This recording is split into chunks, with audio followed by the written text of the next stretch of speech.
The Restored King, Book 4 of the Fallen King Chronicles, written by Richard Fierce, narrated by Andrew McDermott. Chapter 1. I feel it. I feel the power leaving me, like an arrow from a bowstring. The power wells within me, lifting me like a feather in the wind. Giovanna. Garrick opened his eyes. His head was pounding with a powerful headache, and the front of his face felt swollen. He blinked a few times and stared at the unfamiliar ceiling above him. Where am I? He wondered. Hearing movement to the left, he turned his head to see an old man in robes. The man was standing beside a closed door that looked like it was made of gold, his arms crossed over his chest. His robes were white and trimmed in silver. Garrick squinted and thought the man was looking at him, but he wasn't sure. With great effort, he pushed himself up to a sitting position and looked around the room. It was fairly large, and had beds that were spaced evenly throughout. Garrick counted 6 in total, including his. The other beds were empty, their sheets pulled tightly in place and tucked under the edges. The walls appeared to be white marble, striated with blue and black lines. Alternating triangular tiles of teal and blue created an interesting pattern on the floor. Garrick reached up and began rubbing his temples with his index fingers, hoping it might help relieve his headache. It didn't. The old man at the door hadn't moved the entire time, though Garrick suspected the man was watching him like a hawk. "Where am I?" Garrick finally asked. His voice sounded odd and nasally. Was his nose broken? "The Temple of Ziva." The old man's response was so quiet, Garrick almost didn't hear him. How did I get here?" he asked. Fear clenched his stomach. He tried to remember what might have happened, but it was a dark blur in the back of his mind. The old man didn't answer. A few moments later, the door swung open and a familiar face greeted him. It was Kelvin. He was dressed like the old man in the same flowing robes. "Come with me," he said. "Why am I here?" Garrick asked. "I'll explain on the way. Follow me." Garrick stood up on shaky legs. He hesitated, fearing his legs might give out on him. When they didn't, he took a few steps. Satisfied, he walked out of the room and followed Kelvin. The man's robes billowed around him as he walked at a brisk pace. Garrick kept up as best as he could. The hall they walked through was identical to the room he had just left. Every door they passed was gold and glinted in the strange light that came from spheres hanging at various intervals. "How did we get here?" Garrick asked as they walked. "You don't remember?" "No." "Well, it's probably best you don't. I knocked you out." Garrick's face scrunched in confusion. "Why?"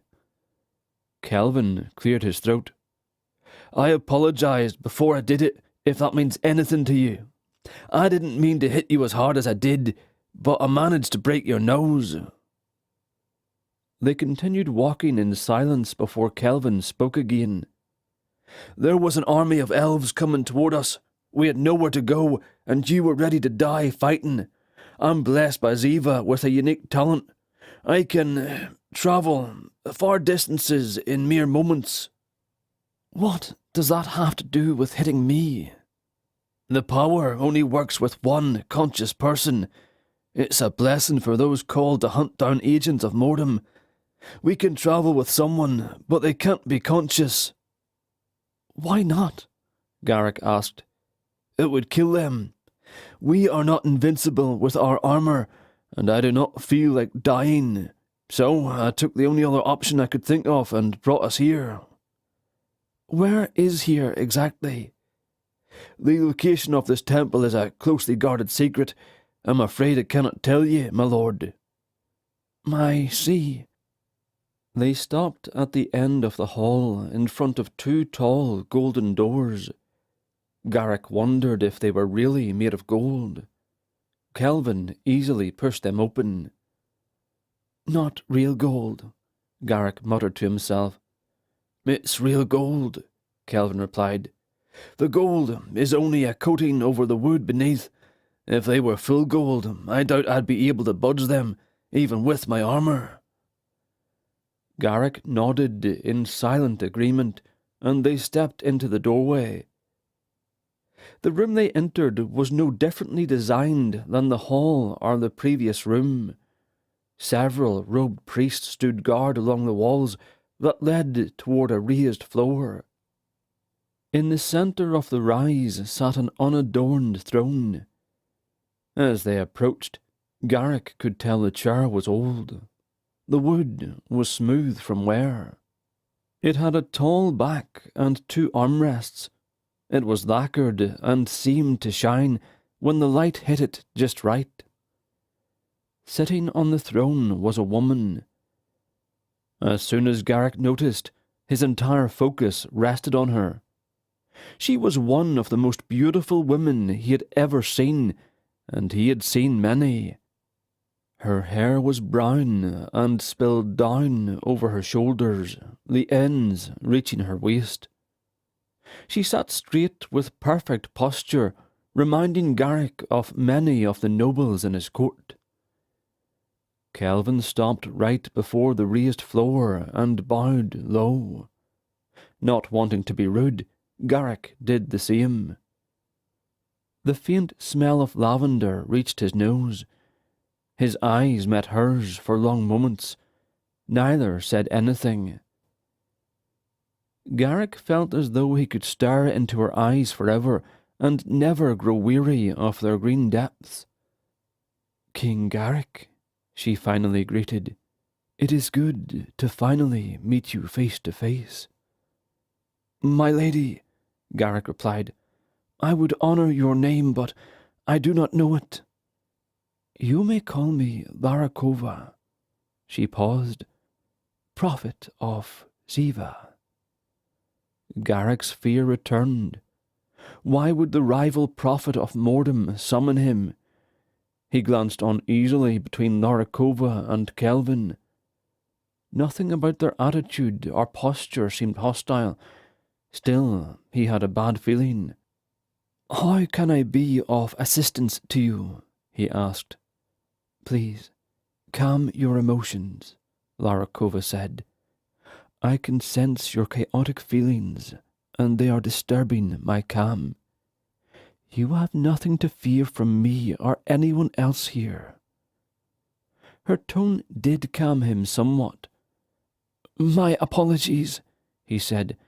"I'm sure it is obvious whose mark I bear, though I do not follow his ways.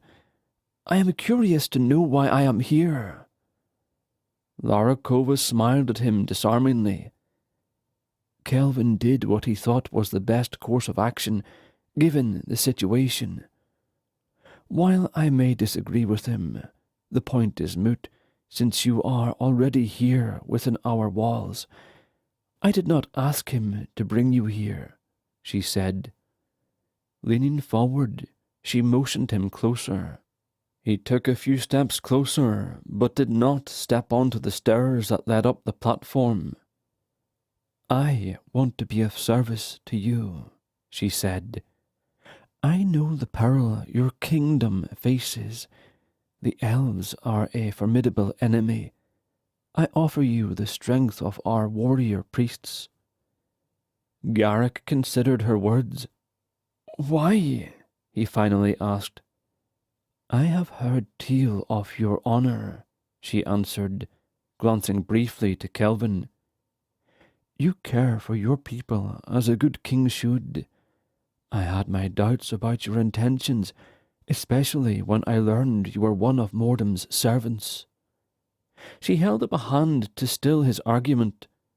Yet Ziva has commanded me to assist you regarding this matter. While we may only see the outside of men, the gods see the inside. That truth resonated with him. Indeed they do, he said. Once the elves have been dealt with, my priests are to report to Oakhaven. The capital of Oakvalor? Garrick asked. What's in Oakhaven? Larakova stood from her throne and descended the steps. Come, walk with me in the garden. She led the way out of the chamber, and Garrick fell into step beside her. Kelvin followed behind them, though he kept a respectful distance. What do you know of Mordham's intent? Does that mark give you insight into his mind? No, Garrick said. I have not received anything other than the armour and the blade. A pity, she said. While the gods know the thoughts of men, they do not know the thoughts of gods. Ziva has told me that something is coming. Darkness. War. The hall they walked through split to either side, and she turned them to the right.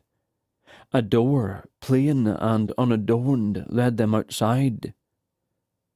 Walking down a few flagstone steps, they entered the garden. It was a large area built in terraces along the sloping face of a mountain. Garrick tried to guess their location by the landscape, but quickly gave up. The scenery was as foreign as the elves at his gates. Ornamental shrubs and ponds surrounded small, tinkling fountains. Orchids and roses and trailing vines covered stone archways. Paths led between carefully carved hedges and into shady grottos. The garden, exceedingly beautiful, served several functional purposes as well. In the centre of the top level where they were standing was a large ornamental pond. The aura of tranquillity struck Garrick immediately. It was quiet, except for the occasional chirping of a few multicoloured birds. This place is breathtaking, Garrick said softly, fearing that his words might somehow impact the peace of the garden. Thank you, Larakova said. Its beauty is deceptive. This garden is a fortification.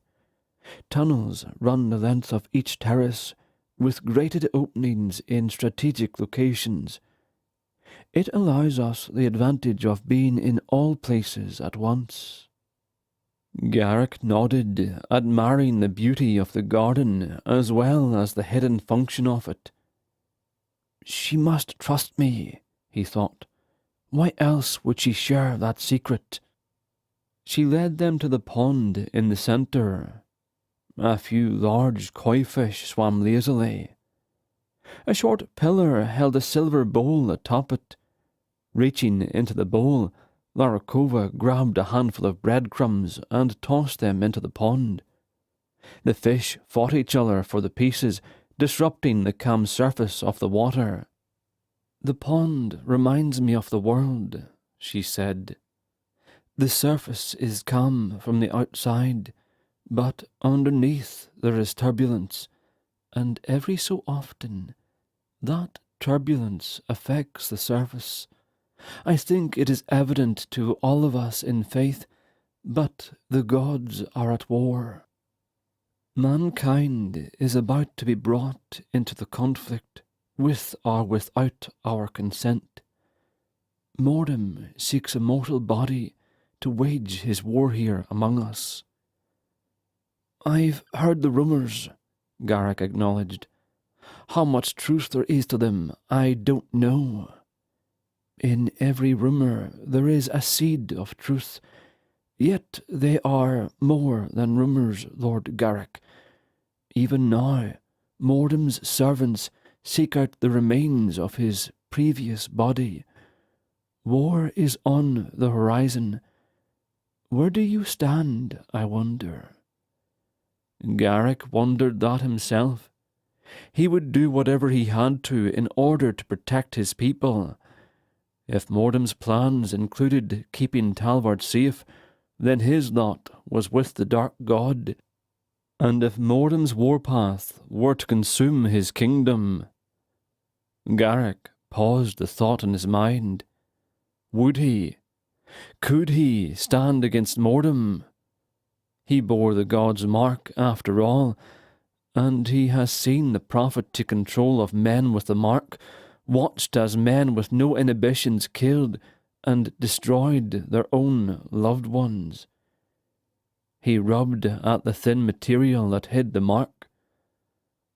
"I will do what is right," he finally answered. Larakova stared at him with a piercing gaze. "I'm sure that you will. I have heard that you allied yourself with the Prince of Oakvalor." "I have," Garrick said. "His support was pivotal for my claim to the throne. As such, I am in debt to him." "Then you shall march to Oakhaven as well." Garrick looked at her confused. "One of Mordham's servants currently sits on the throne in Oakhaven. From what my priests tell me, he has made it an all-important mission to bring Mordham into our plane of existence. He must be stopped. I hear that the prince you call your ally is on the path, ready to stand in the way of Mordham's goals. He walks a dangerous road, and there are few strong enough to offer him aid. So I ask again, you shall march to Oakhaven." "I will do what I can to help," Garrick answered evasively. "Right now, my sole concern is for the safety of my people. Once we drive the elves back, I can focus on helping others." "I understand," Larakova said. "As I said, you have the support of my warriors. They are ready to travel when you are." "Thank you." Garrick watched the fish cease their fighting. They resumed swimming, moving about the pond slowly. Larakova gasped and clutched at her chest. Garrick reached for her as she collapsed, saving her from hitting her head on the ground. "What's wrong?" he asked worriedly. Her face blanched in terror, then softened into sadness. "Something has happened," she whispered. What is it?" "Death. So much death." Her eyes roamed back and forth as though seeing something other than his face. Her eyes widened. "Your people," she gasped. "They are in danger." Chapter 2. No one loves a warrior until the enemy is at the gate. Melchiades. Keswick loomed before Aramis and Melchiades like a mountain. Grey stone walls, taller than anything Aramis had ever seen, stood vigilant guard around the port city. It was supposedly second in size only to the capital of his kingdom, judging by the massive stretch of coastal land that the city covered. Aramis wouldn't be surprised if the city of Keswick was larger. Spaced every few yards, a guard tower rose from the wall. Aramis wasn't sure, but he thought he could see shrouded figures atop them. A massive portcullis, wide enough to comfortably allow 4 carriages through side by side, was halfway down. "That's odd," Aramis said. "Why would the gate be closing so soon?" Mel shrugged. Exchanging glances, they both urged their mounts to pick up the pace. As they approached the gates, Aramis noticed several heavily armed guards moving to intercept them. Slowing his horse down to a smooth trot, he raised his hand and hailed them. "What's your business in Keswick?" one of the guards asked when they stopped. "We're looking to book passage on a ship." "Where are you headed?" Aramis raised his brow, but answered anyway. "Down the coast, near the 5 Islands." "Okay then," the guard asked. "Does it matter?" Aramis replied. His patience was beginning to fail, and he made it evident in his tone. The guard didn't appear bothered by it. "I'm sorry, sir. Standard procedure. I'm sure you understand." "Interrogating people is standard procedure. Since when? Keswick has always been an open city. Has something changed that I'm not aware of?" The guard pulled his helmet off. Aramis saw the man was young, possibly no older than 16 winters. A scar ran the length of his face on the left side. The path of mottled flesh barely missed his eye. His hair was black, and he had bright blue eyes. Aramis wondered when the boy had been conscripted into the military. "A lot has changed, I'm afraid. The city has experienced a lot of tragedy recently. The lady of the city has taken extra precautions to ensure that tragedy stays minimal. I apologize if you feel like I am interrogating you. Unfortunately, the lady isn't allowing just anyone into the city these days." Aramis looked past the guard and into the city. It seemed normal. He could see traders in the market offering their wares. People walked about freely. He frowned.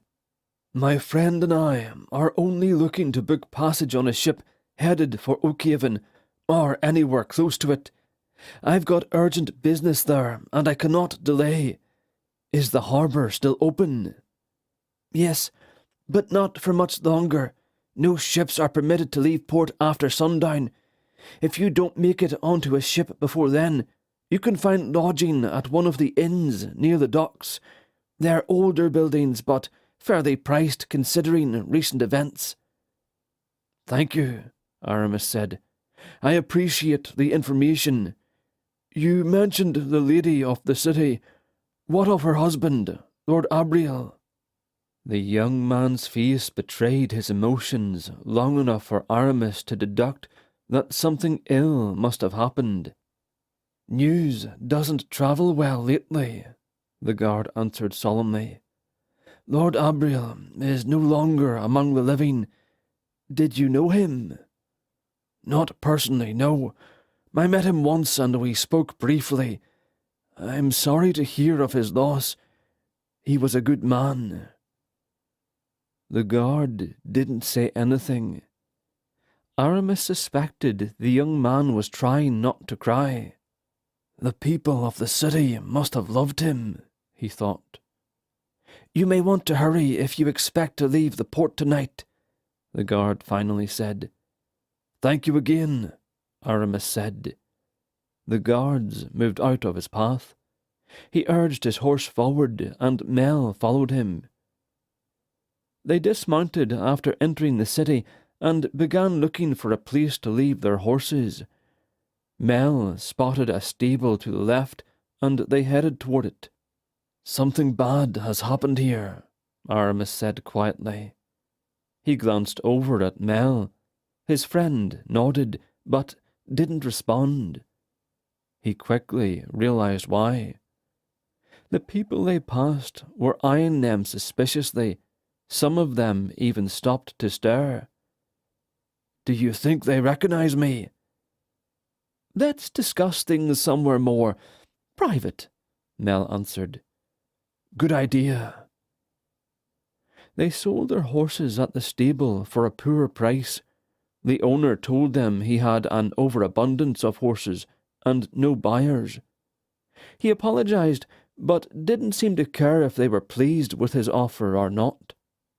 Aramis accepted the offer, mostly because they didn't need to bring the horses on their journey.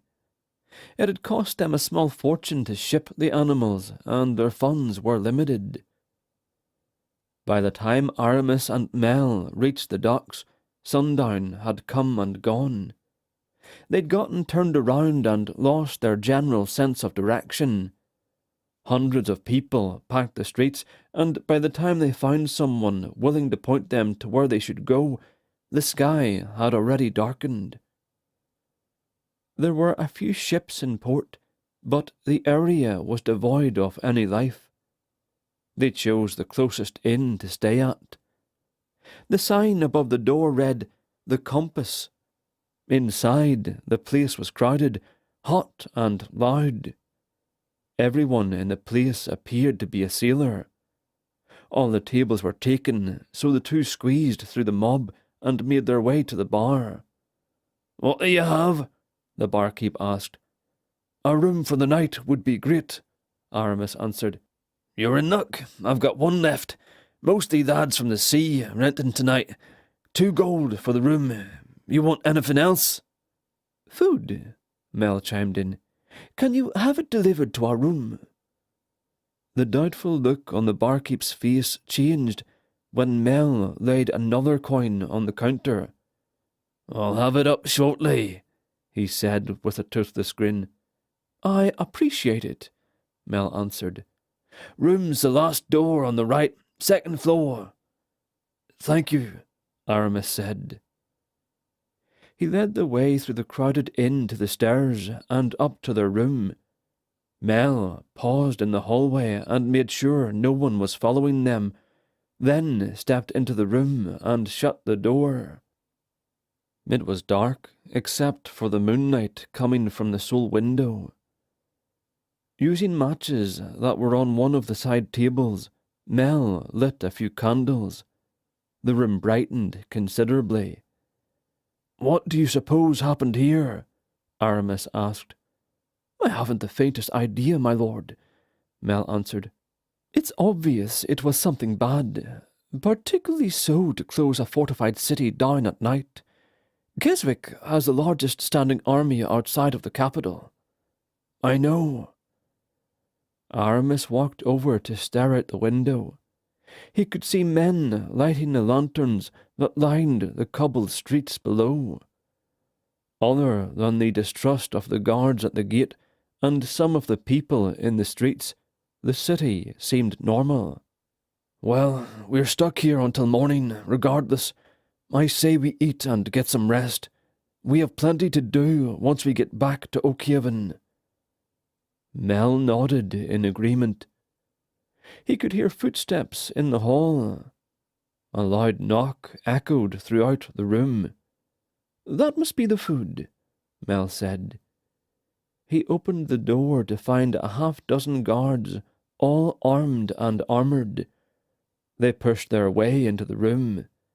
Mel stepped to the side to get out of their way. "What is the meaning of this?" Aramis demanded. "Is this them?" one of the guards, the apparent leader, asked. The guards parted to let a young man come through. Aramis realized it was the scarred young man from the gate. He glanced at Aramis and Mel quickly, and then lowered his head. He mumbled something Aramis couldn't hear. "Speak up," the leader said. "Yes," the young man answered. "You're dismissed." The young man turned to leave and cast a glance back at Aramis. The look on his face was apologetic. Aramis kept his face as impassive as he could, despite his annoyance. There was no telling what sort of trouble was about to ensue. "I will ask again," Aramis said calmly. "What is the meaning of this?" "Your presence is requested," the leader finally answered, "if you will." He motioned toward the door. Aramis looked to Mel. His friend nodded ever so slightly. "Very well," he said. The guards escorted them down the stairs, through the crowd, and out of the front door. The streets were mostly empty now, only the occasional drunk passed them.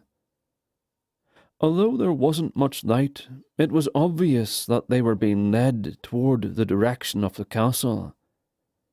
As they turned down various roads, Aramis noticed that some of the buildings were damaged. He had a suspicion that a battle had happened recently. Roughly a quarter of an hour later, they entered the courtyard of the castle. It was large and open, with grey statues of armoured men in various places. As they approached two large doors that led to the inside of the castle, he noticed a large group of guards. They were lined up on either side of the doors and looked uneasy. Several of them kept looking back toward the gatehouse Aramis had just entered through. Their escort led them into the castle and left them in a small, unfurnished room. "Wait here," the leader said. Once they were alone, Aramis informed Mel of his observations. "I noticed the same things," Mel replied. "Perhaps there has been a rebellion." "Perhaps," Aramis acknowledged. He ran his hand through his hair and scratched the back of his head. "I can't think of anything else that might have the city on edge, but even that doesn't make sense. Why lock the city down only at night? If there was a rebellion, guards would be walking the streets continuously. I didn't notice additional patrols. The common people are still going about their business as usual." Before Mel could respond, the door opened and a nicely dressed young man stepped into the room. His clothes were made of expensive materials, and by the way he held himself, Aramis figured he was of noble birth. "Please follow me," the man instructed. Turning on his heel, he walked out at a quick pace. Aramis and Mel followed him, surprised at the man's stride. They travelled down a long hall and entered a massive dining room. A table roughly 20 feet long was covered with dishes of exotic foods. The smells made Aramis's mouth water. "Smells heavenly," Mel said quietly. Aramis grunted. He expected the man to seat them at the table, but they continued past the table and out of the room into another hall. This one was much shorter and only had one door. The man knocked on the door twice, paused, and then knocked again 3 times. The door swung open on silent hinges, and the young man waved them in. The first thing Aramis noticed was the bed. It was enormous, with 4 large posts at each corner that supported a canvas that draped over the entire bed. Incense filled the air, but there was no smoke. The young man bowed, then turned and left the room. Aramis glanced around. Everything in the room led him to believe this was a bedroom for a noble. Large, sturdy pieces of furniture were positioned throughout the room. Expensive combs, bejewelled mirrors, and other garish things decorated every available surface. They appeared to be alone in the room. Aramis walked over to a desk that sat in front of a large window. Papers, piled in neat stacks, sat atop the surface. Perusing them led him to believe they were reports. He saw the word "warlock" scrawled on many of them. He was about to read one of the reports when a noise drew his attention away. A hidden panel in the wall slid to the side, and a woman with 2 armoured guards entered the room. Aramis had only ever seen Lord Abriel's wife once, but he recognized her immediately. Her beauty was a thing of legend. Despite being in her later years, her beauty still captivated men of all ages.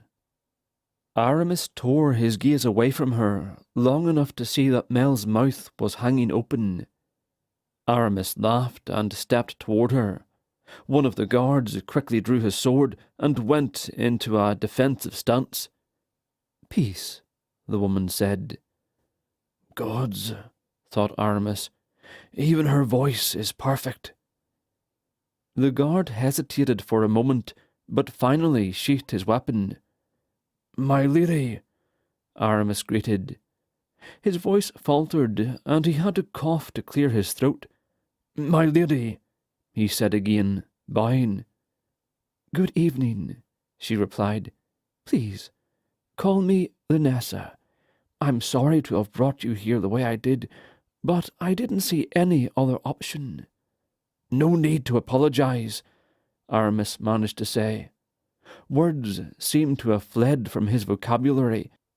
"I must mention that we would have come if you had called upon us." "I'm sure you would have. Unfortunately, I didn't have time to be proper.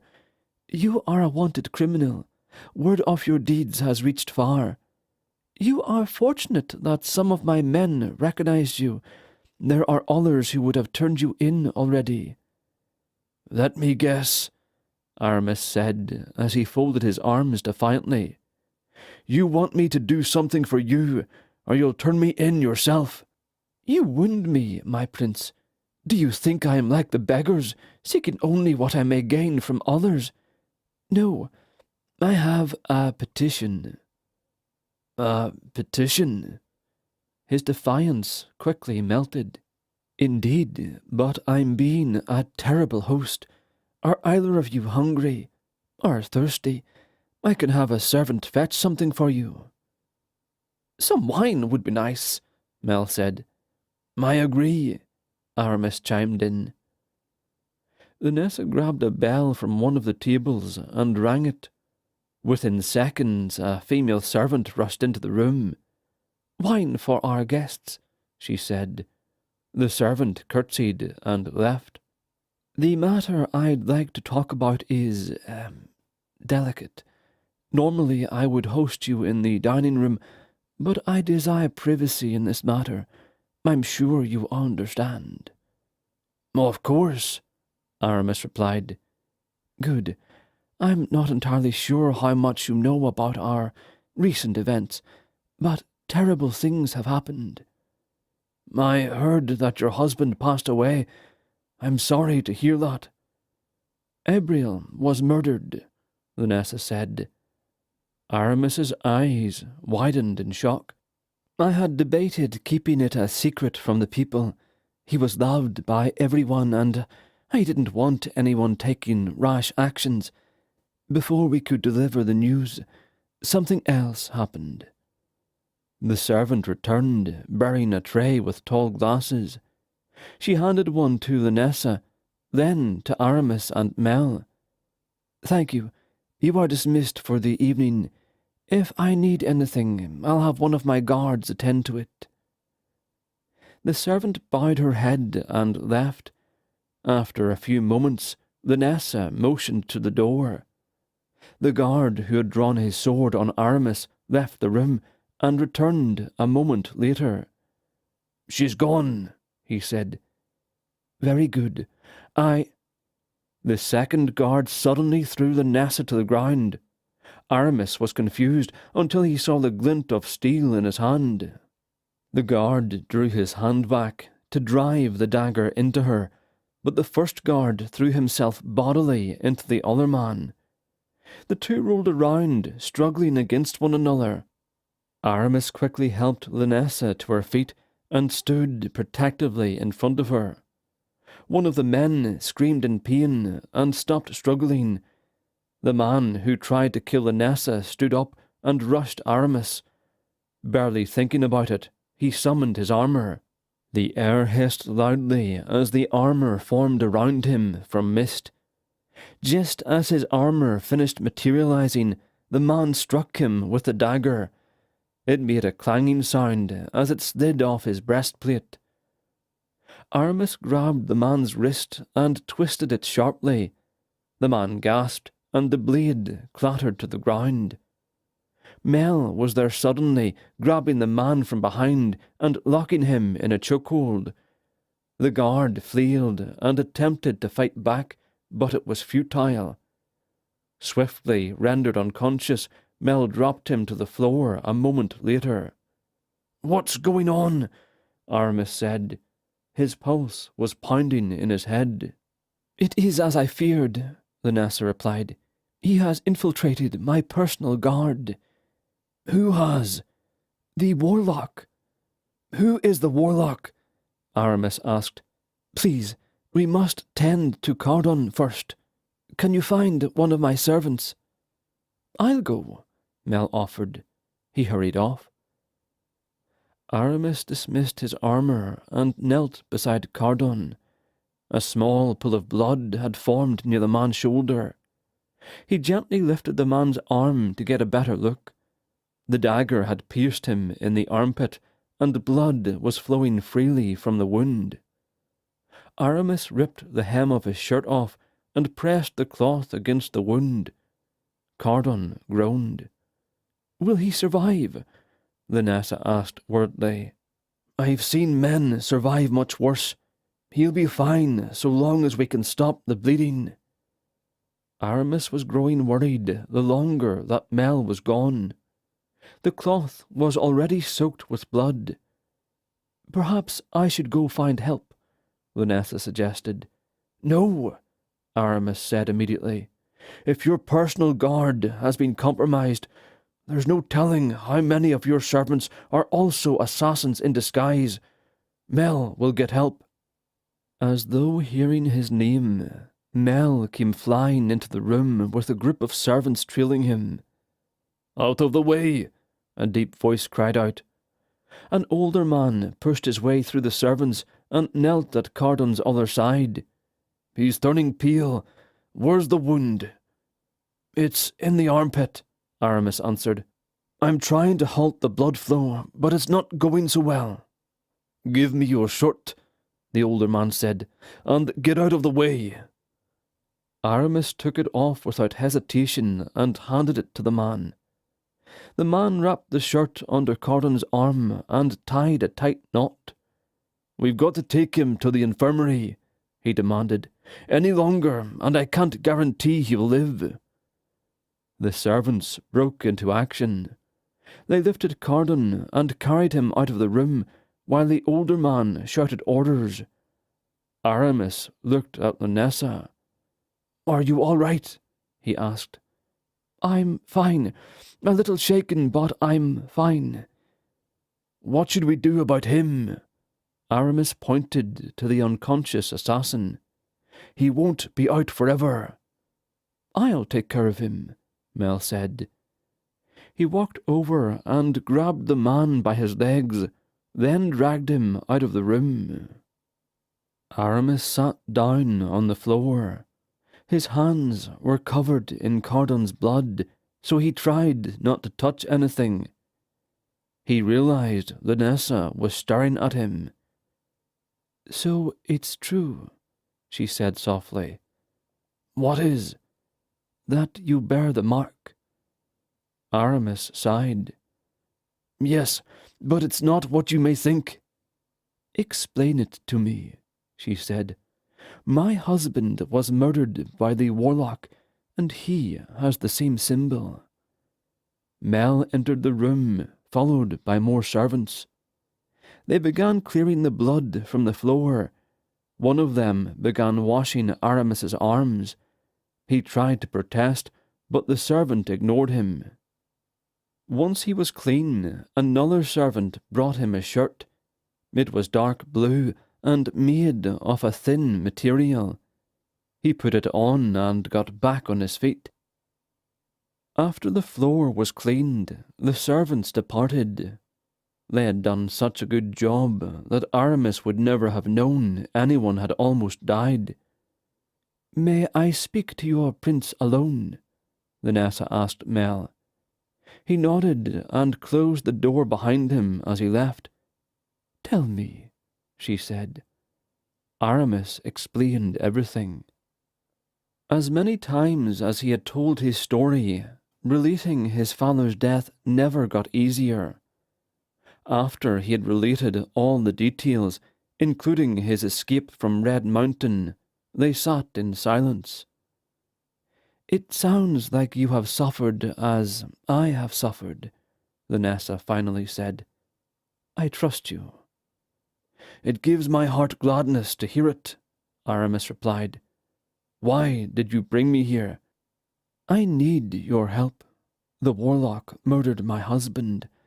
I've had the city guard searching for him since it happened, but they have been unsuccessful so far." "You mentioned something else happened." "Yes, I would not have believed it if I had not seen it myself. At night, the dead come alive." Aramis waited for her to explain. When she didn't, he asked, "What do you mean?" "There is a graveyard for the nobles not far from here," Vanessa said. "Every night since Ebriel's death, the dead rise from their graves and attack the city. I know the warlock is behind it, but I haven't figured out how." "You want me to find him?" "If you can. I've heard many rumors concerning you lately. I don't know how much of it is true, but anything you can do would be greatly appreciated." "I wouldn't know where to start," he said. "The graveyard will be the best place. I will give you whatever you need. Soldiers, money, anything." "I would love to assist you, but I'm afraid I can't. There's something much bigger at work, and I need to find my father's killer. I can't reclaim my throne if I can't prove I didn't kill my father." Vanessa closed her eyes and lowered her head, crestfallen. "I had hoped.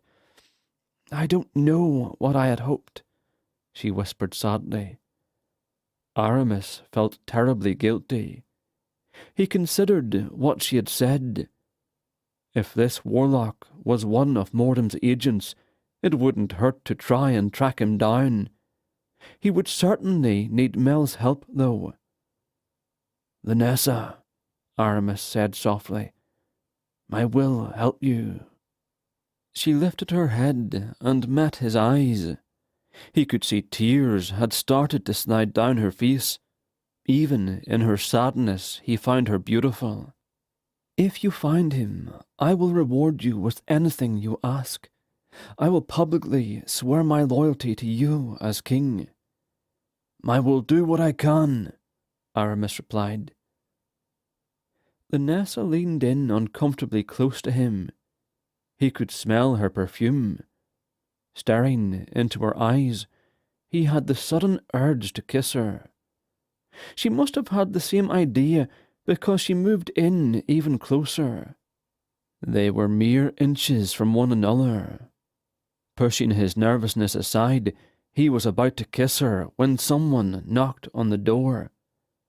The interruption broke the moment, and Vanessa pulled back. The door opened, and Mel poked his head inside. "You need to see this, my lord." "What is it?" Aramis asked, still staring at Vanessa. His heart was thudding against his chest. "The dead. They're not dead. They're attacking the city." Chapter 3. A man is never too weak or wounded to fight if the cause is greater than his own life. Aramis. Ash. Giovanna stood on a blackened field. As far as she could see, there was nothing but a smouldering, charred landscape. Scorched bones littered the area. The smell of burnt flesh and death filled her nostrils. It was overwhelming. She dropped to her knees and vomited. "Inhale, exhale." Giovanna repeated the words in her mind, and her body obeyed. She wiped the back of her hand across her lips and spat the vile taste from her mouth. She was stronger than this, better than this.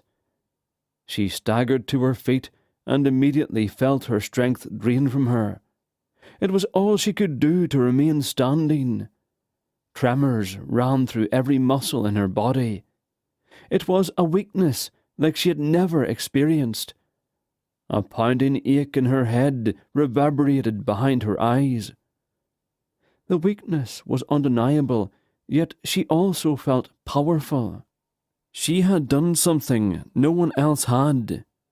She had used the elven tattoo magic. Her, a human, able to wield both elven magic and human magic. She smiled as the implication slowly came into focus. She stood and waited for the dizziness to pass, the rushing torrent of magical energy that had left her and caused the destruction that she gazed upon was great indeed, though it left her feeling sick and weak. She would need to learn to control it better. As her vision returned to normal, Giovanna noticed the elves had regrouped across the field. They were preparing to attack, forming ranks and putting their archers at the rear of their force. She needed to recuperate. Giovanna tried to turn and retreat to the fortress, but her muscles would not obey her. She stood there, frozen. She was confused. Then she thought maybe one of the elves had cast a spell at her. Closing her eyes, she sent her senses out. Nothing. She could feel the humming of the elves' magical tattoos, but aside from that, there was no other magic in effect. She opened her eyes and looked down at her legs. They trembled slightly from weakness, but there were no wounds she could see that would keep her from moving. Her confusion turned to anger as she tried harder to move. Had the tattoos she'd inked caused an issue? She watched the magic floating around her calves. Everything seemed normal. Then again, to her knowledge, she was the first human to use the elven magic. Perhaps there was a good reason why humans didn't use it. The book. She remembered in the book that humans had given their elven slaves the tattoos. There was no mention of whether the humans had used them as well. Giovanna sighed in frustration. A single brain trumpet sounded from the fortress behind her. She turned her head. She had some control, and her eyes widened in front. The front half of the castle had been blown apart. Had she done that? The army of elves came across the field at a run, shouting insults and defiance to their foes. Arrows from both sides arced into the skies, forming a canopy of death above the heads of the armies, who came together with a resounding crash. Not far from the fighting, she was trying desperately to move. No one had noticed her yet. Then she saw Garrick, the king of Talvard, look her way. She had saved his life when the elves were assaulting the walls. Like some fool, she had watched him leap off the castle walls into the midst of the elves, single-handedly fighting them off, while his men repaired the breach the elves had created. She watched as combat became hand to hand. The archers on both sides were now effectively useless. The two armies were locked together in a bloody embrace. After several moments, she saw the human line of defence break. Their order and discipline quickly dissolved, and chaos ensued. Then, faintly, she felt something in the air. It was magic, she was sure, but it was not like anything she'd experienced before. There was something old to it. She twisted her head in every direction, but she didn't see the source.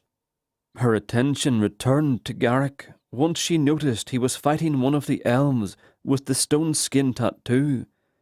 He was fighting a losing battle. She'd helped him once. Now he was on his own. And then suddenly she could move again. Whatever had held her still just dissipated. Giovanna surveyed the battle. There was nothing she could do. Until she learned to control her new magic, everyone was at risk of being killed by anything she cast. Just as she decided to run, she saw him. His black robes billowed around him as he stalked through the battlefield. She watched as with barely a touch he made men collapse to the ground as though they were dead. Her eyes narrowed when she realized it was Taru. She unsheathed her sword and ran toward him. Chapter 4. Death hands all men dice. Only a few roll them. Unabr.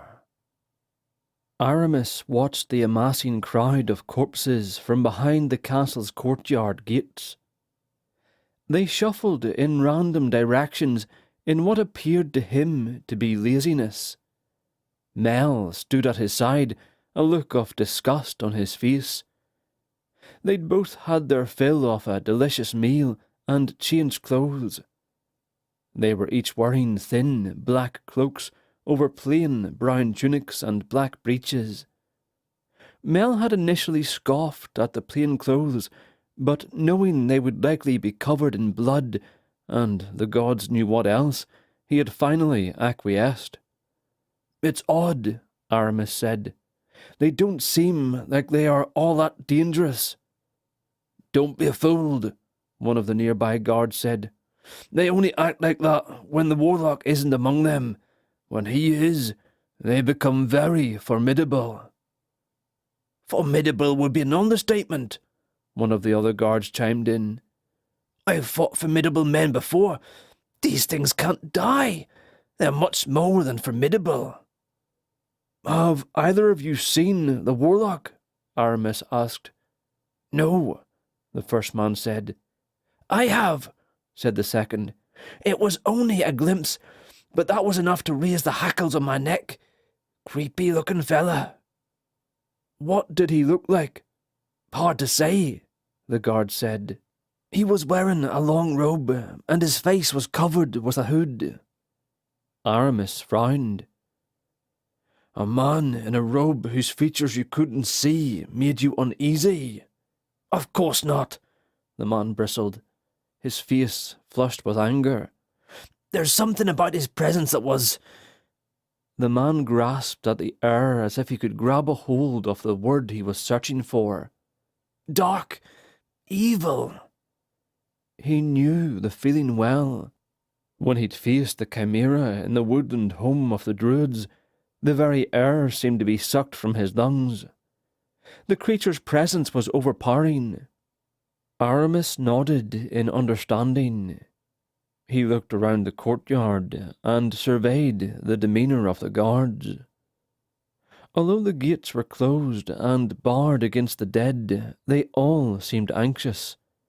Their hands gripped the hilts of their swords, and their eyes darted from shadow to shadow. "What about the townsfolk?" Aramis asked. "How are they safe outside these walls?" "The dead act like this normally, so they are safe within their homes or their buildings. The first few nights they came alive was different. They were smarter." "Smarter?" "Yes. They knew how to enter buildings. They carried weapons. They had purpose. It was as if they had someone commanding them, guiding them to where they should be. I know it sounds odd, but you'd have to have seen it to understand." Aramis looked to Mel, who only squinted out into the darkness. "What do you think?"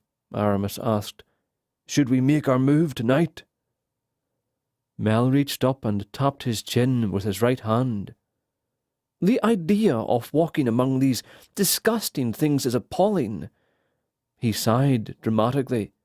"Yet I suppose the quicker we take action, the quicker we can be done here and move on to our intended destination." "Agreed," Aramis said. He turned to the guard. "Open the gates." The guard hesitated, looking from the corpses outside the gate to the castle. "Don't worry," Aramis said. "We won't let any of them breach the wall. We don't even need to open it much, just enough for us to slip out." Aramis thought the man would deny the request, but he nodded. He waved to the other guard who came over and helped him lift the bar from the gates. Opening the gate just enough to fit his body through, Aramis stepped out among the dead. Mel followed quickly, then pushed the gate back in place. The two guards replaced the bar. "Good luck," one of them said. "You're going to need it." "Thanks." Aramis summoned his blade. The air hissed as the black metalled weapon formed in his hand. Mel did likewise, the silver blade standing in stark contrast to his own. They began making their way through the undead, dodging the corpses' slow-moving attempts to grab at them. "It's hard to imagine these things actually fighting," Aramis said over his shoulder to Mel. "I agree, my lord. The idea that these things could have anything resembling intelligence is doubtful." They stopped at the end of the street. It continued straight and forked to the left and to the right. The area was devoid of any of the dead. The street lanterns had been lit, and they had plenty of light to see by. The buildings in this area looked similar to the ones they had passed by earlier. Signs of fire, broken windows. Aramis placed the tip of his sword in the cobbled ground and balanced the blade against his leg, then pulled out a piece of parchment. "This map shows the graveyard should be down the street to our right, a few 100 feet, if that." "The lady seems taken with you," Mel said unexpectedly. "What?" Aramis turned to his friend. "I can see it in her eyes," Mel added.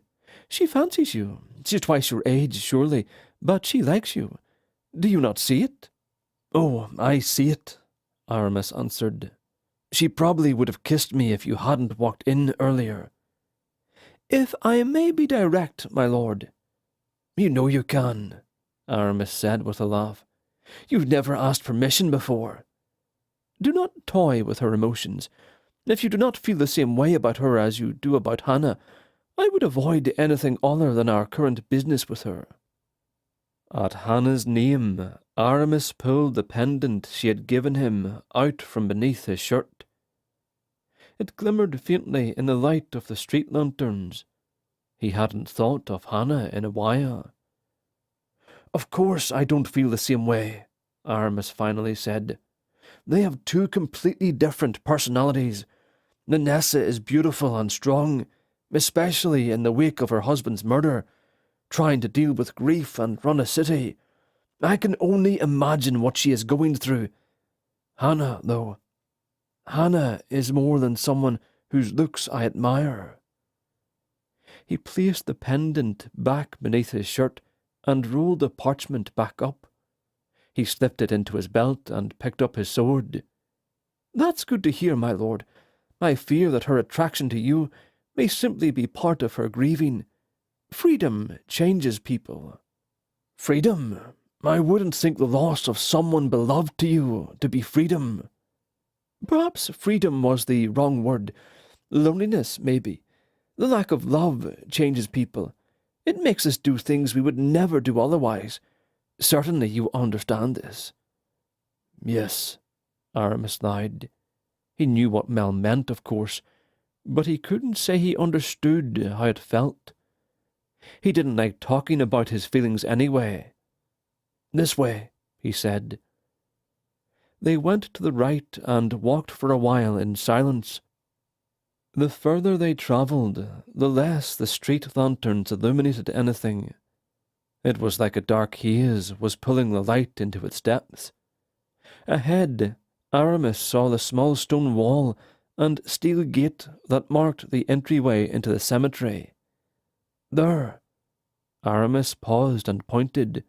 "That must be it. It fits the description." "Something feels wrong here," Mel said. Aramis looked around them, expecting to see more of the corpses. Everything was quiet.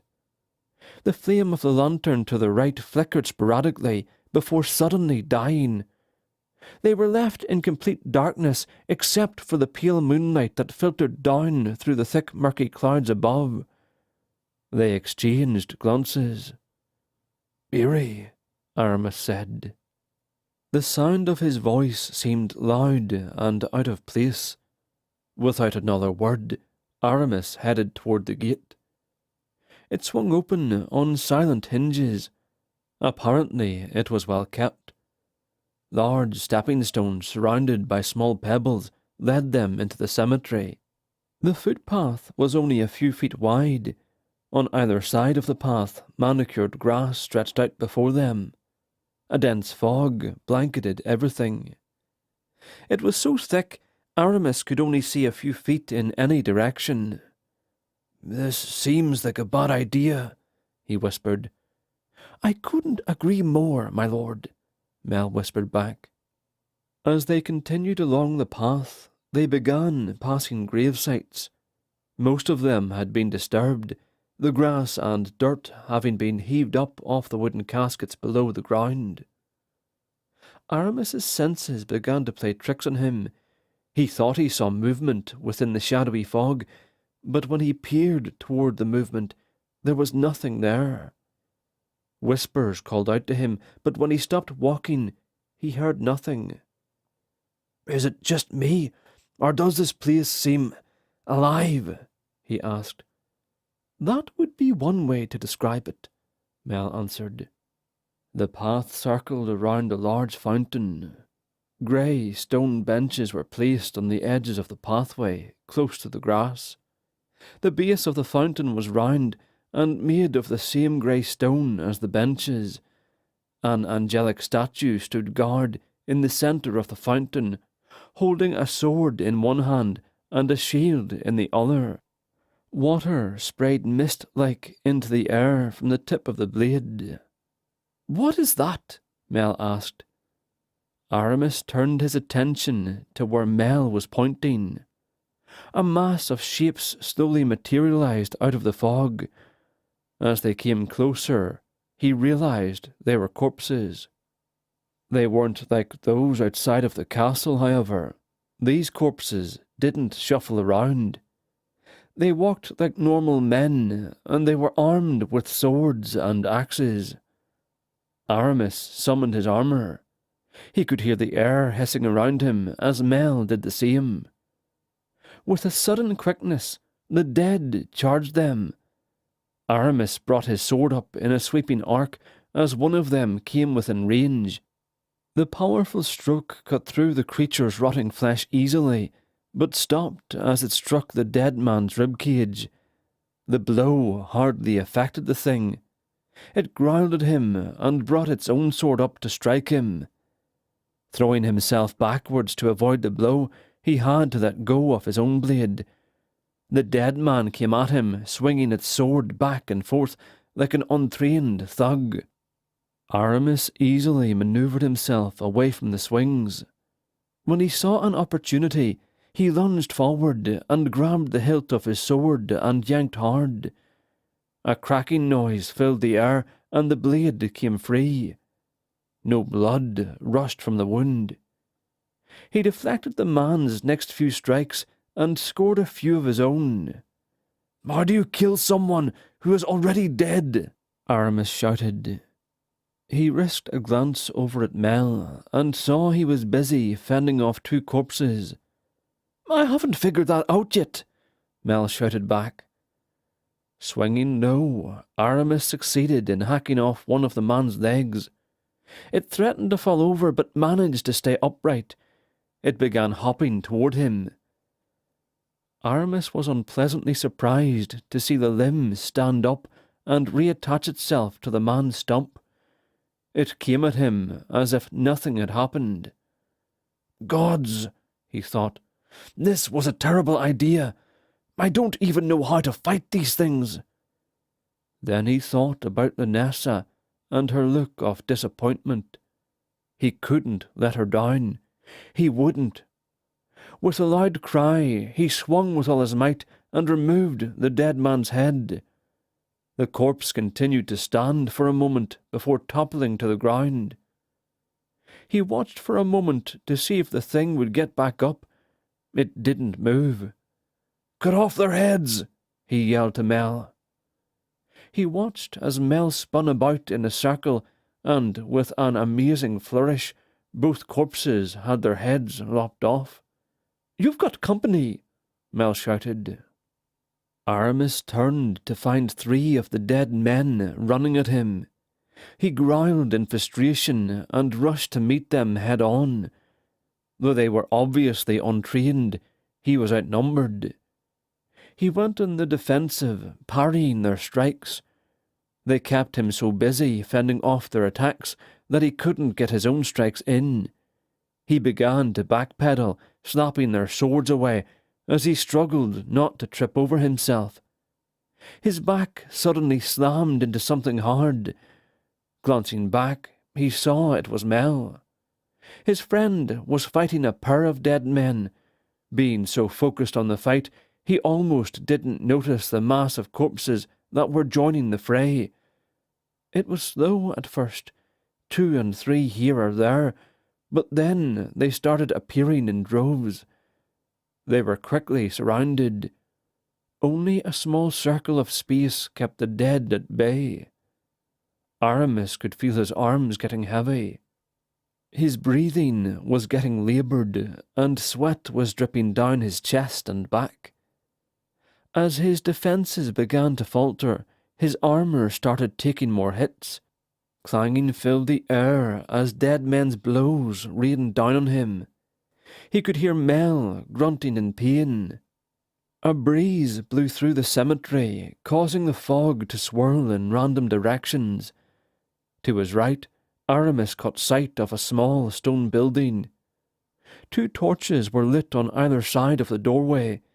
He wasn't completely sure, but he thought the door was ajar. And then he had a desperate idea. "I think I see a defensible position," he shouted. "We need to clear a path to my right. Can you manage it?" "Yes," Mel answered. The word came out more as a gasp. Aramis managed to knock the sword out of one of his attacker's hands, then quickly decapitated him. "Let's go now." As one, they turned in the direction of the building and forced their way through the crowd of dead men. Arms and legs got hacked off as the 2 used the last of their strength to push through the bodies. When they finally broke free, they sprinted to the building and crashed into the stone door. It barely moved. Placing his shoulder against the door, Aramis pushed with all his might. It moved an inch. Mel joined him, and they shoved their weight against the door. With slow momentum, the door finally swung inward. The 2 men ducked inside and tried to force the door shut. The dead men were quickly closing the distance. Aramis cried out in pain as his muscles threatened to disobey him. He put everything he had into his last shove. The door slid closed with a soft clunk, leaving them in a faintly lit corridor. Aramis slid down the door, his backside resting on the floor. His exhaustion was complete. There wasn't a muscle in his body that wasn't screaming for relief. Against his better judgment, he dismissed his sword and his armour. For long moments, the only sound was their heavy breathing. Aramis was burning up. He was soaked with sweat, and his clothes hung frustratingly to his flesh. He met Mel's gaze and managed to grin. "You owe me for this one, my lord." Aramis laughed. The absurdity of their situation was obvious. If they could escape the place before daylight, it would be a hard fight all the way back to the castle. If they waited out the night, assuming they survived, they would have to do it all over again the next night.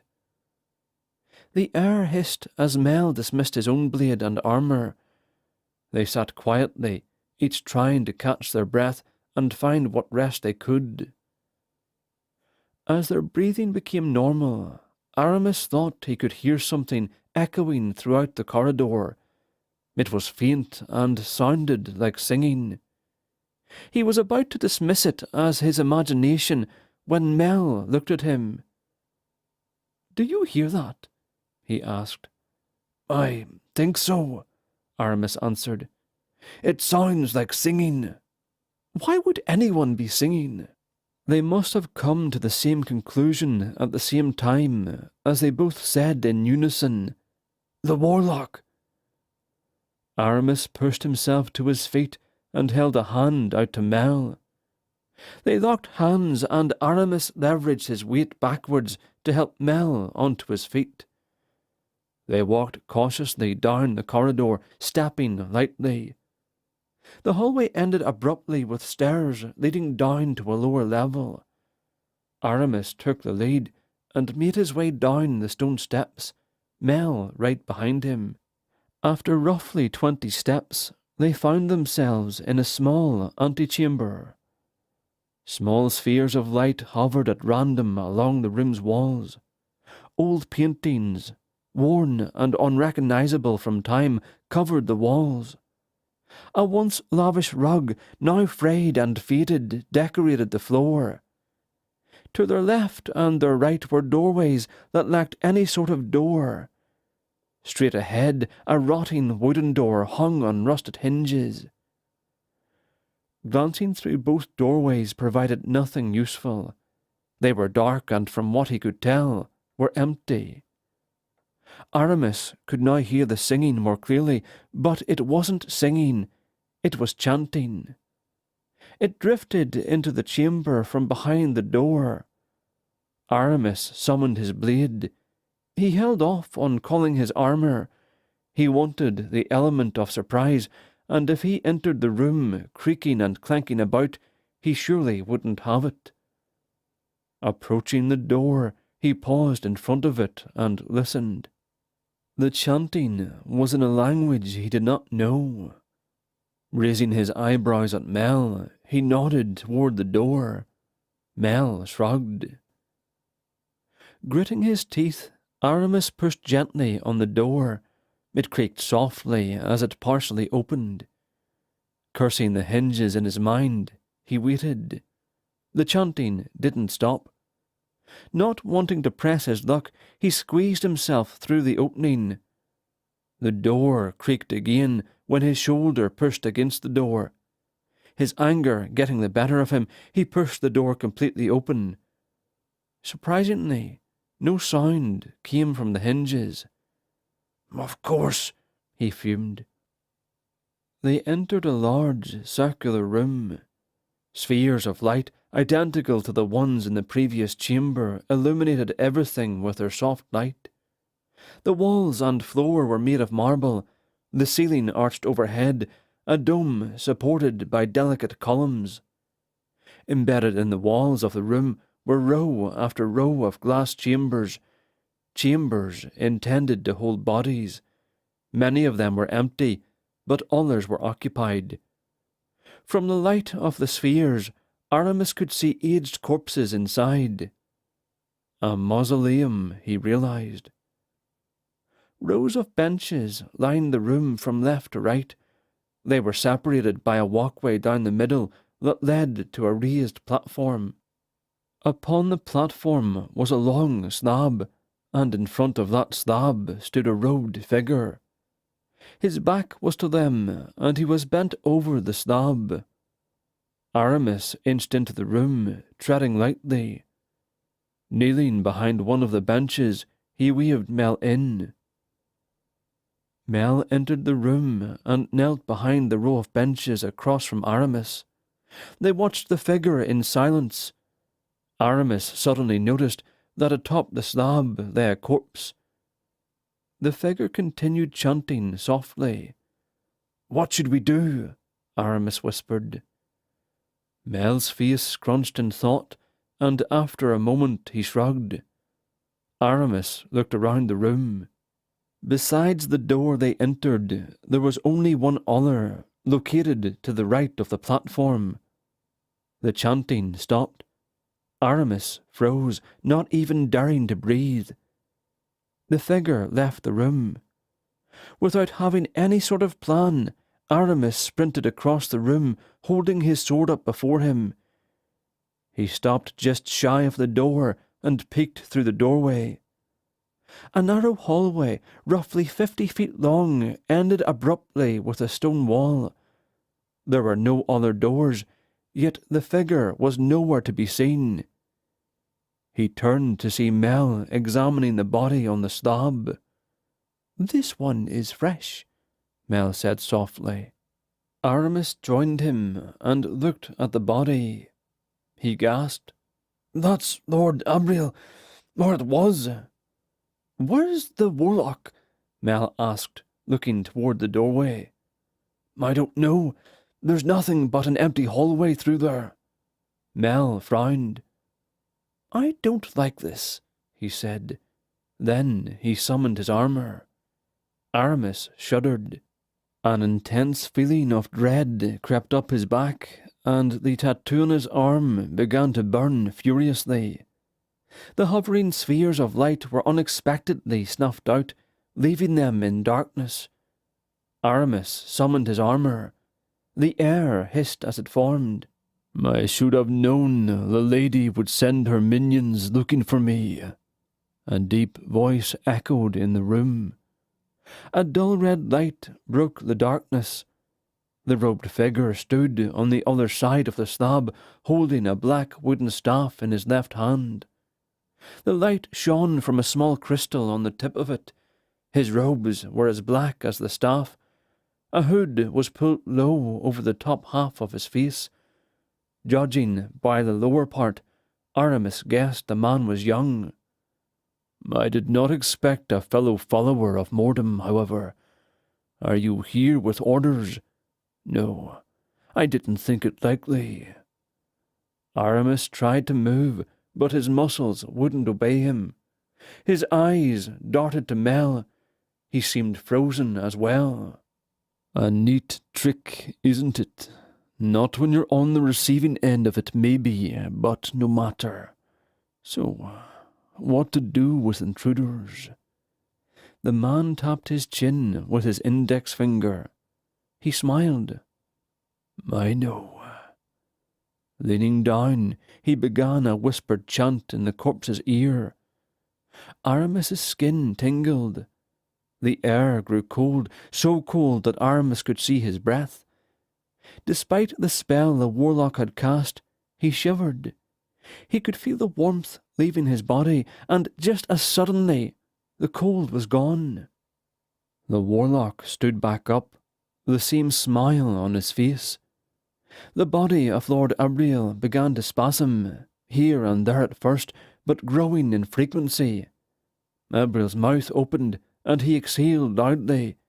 His eyelids opened, and Aramis saw nothing but black where the whites of his eyes should have been. Abriel sat up. A wave of foul-smelling air hit Aramis's nostrils. The signs of decay had already set in. "I think I'll leave you two here to get acquainted with the previous lord of the city. I've got people to terrorize, and I'd rather not be late." The warlock stepped around the slab. "It's a pity the prophet wants you kept alive," he said to Aramis, "though there are others who don't care as much, like your brother. Personally, I don't see the resemblance. You can judge for yourself soon enough. Goodbye, gentlemen." The warlock faded from sight. As soon as he was gone, the spell of binding ended. Aramis staggered back from the slab. The soulless body of Abriel turned his dead gaze on them. He got off the slab and took shaky steps toward them. Aramis and Mel backed away, but took defensive positions. "I don't know what he's planning, but we've got to stop him," Aramis said. "I agree, my lord, but I fear we have troubles of our own now." Abriel raced toward them, his arms swinging wildly.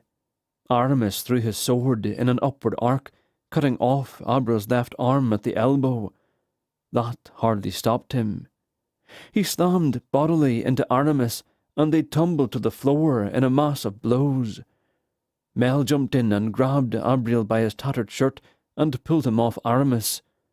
Pushing Abril back, Mel brought his own blade across and cut Abril's head cleanly off his shoulders.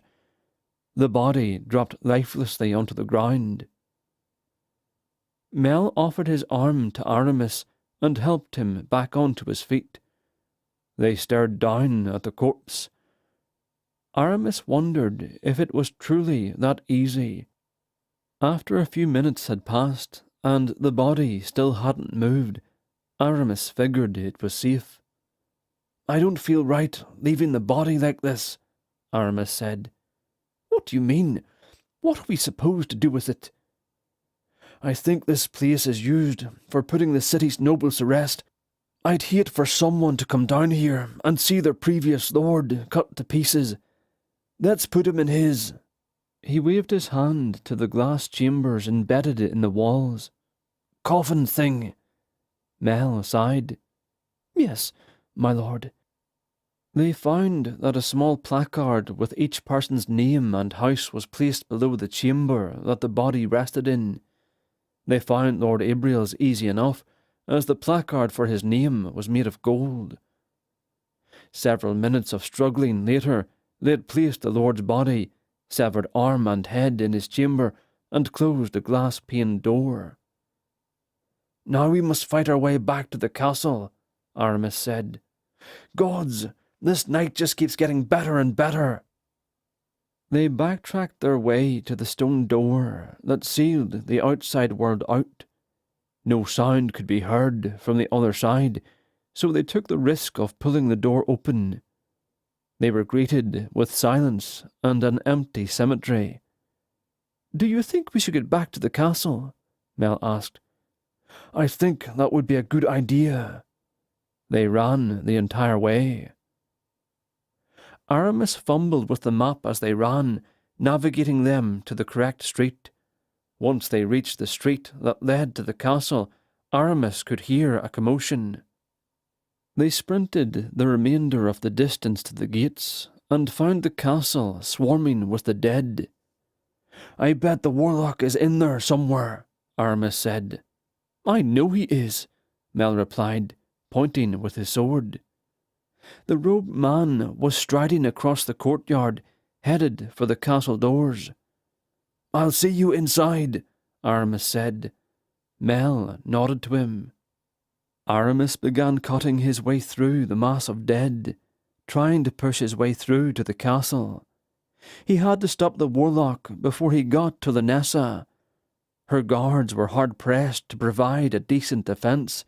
The courtyard was overrun, and they were highly outnumbered. Aramis managed to break through the line of dead in time to witness a handful of guards rushing the warlock. The warlock used his staff to block the sword strikes of the guards. He began chanting loudly and waved his hand at the closest guard. The man began screaming and clawing at his own face. Aramis watched in disgust as the man's flesh began melting off his body. The guard dropped dead to the ground a moment later. Aramis tried to close the distance to help the guards. He was too slow. The warlock dispatched the other soldiers in a similar fashion and disappeared into the main keep. Aramis growled in frustration. He could feel the power of his tattoo pounding in his body. He denied the temptation to use it. Entering the keep, he found a scene of chaos and death. Servants and soldiers alike lay dead. Blood was on the walls and the floor. Booted footprints smeared the blood in places. Aramis had to force himself not to vomit. All these innocent people were dead because of Mordum and his servants. Gritting his teeth in anger, he stalked through the room and navigated his way through the confusing halls of the unfamiliar castle. He encountered a few skirmishes, mostly small groups of soldiers driving the dead back from the inner rooms. Aramis avoided these as much as possible, searching furiously for Lunessa. He managed to find the dining area they had eaten in earlier. After getting turned around a few times, he finally found Lunessa's private chambers. She wasn't present, but the secret door she had emerged from was ajar. Pulling it open, he charged into darkness. After a few seconds, his eyes adjusted to the gloom. Torches, too few for adequate light, revealed a narrow corridor. The ceiling was inches above his head, and it was only wide enough for one person to pass through at a time. Aramis walked down the hall. He kept his sword up before him, ready for any surprises. The beginning of the corridor was made of stone, but as he continued, it became hardened dirt. "This place was carved into the earth," he muttered to himself. Ahead, he could see the corridor curved to the left. He slowed his pace as he approached. He could hear voices. He peeked around the bend. The hall opened into a large room. Several other corridor and staircases were scattered around the room. Apparently, Lunessa had an entire series of secret passages in the castle. As he inched closer, he could see the robed figure of the warlock. He was standing over someone. Lunessa. "It seems a pity to kill you," the warlock said to her. "I could use a queen to help me manage the city, among other things, of course. Beauty like yours shouldn't be wasted." But the prophet was very clear on this matter. "Please," Lunessa pleaded, "I will give you whatever you want. Please don't kill me." "As enticing as that sounds, I'm afraid it won't do you any good. If I want something, I take it. Your husband's life, your city, and now your throne." "Not if I can help it," Aramis said as he entered the chamber. "Aramis!" Lunessa screamed in relief. "The exiled prince," the warlock said with a tone of boredom. "I'm not as easy to kill as you presume," Aramis said. "I wasn't trying to kill you," the warlock replied with a laugh.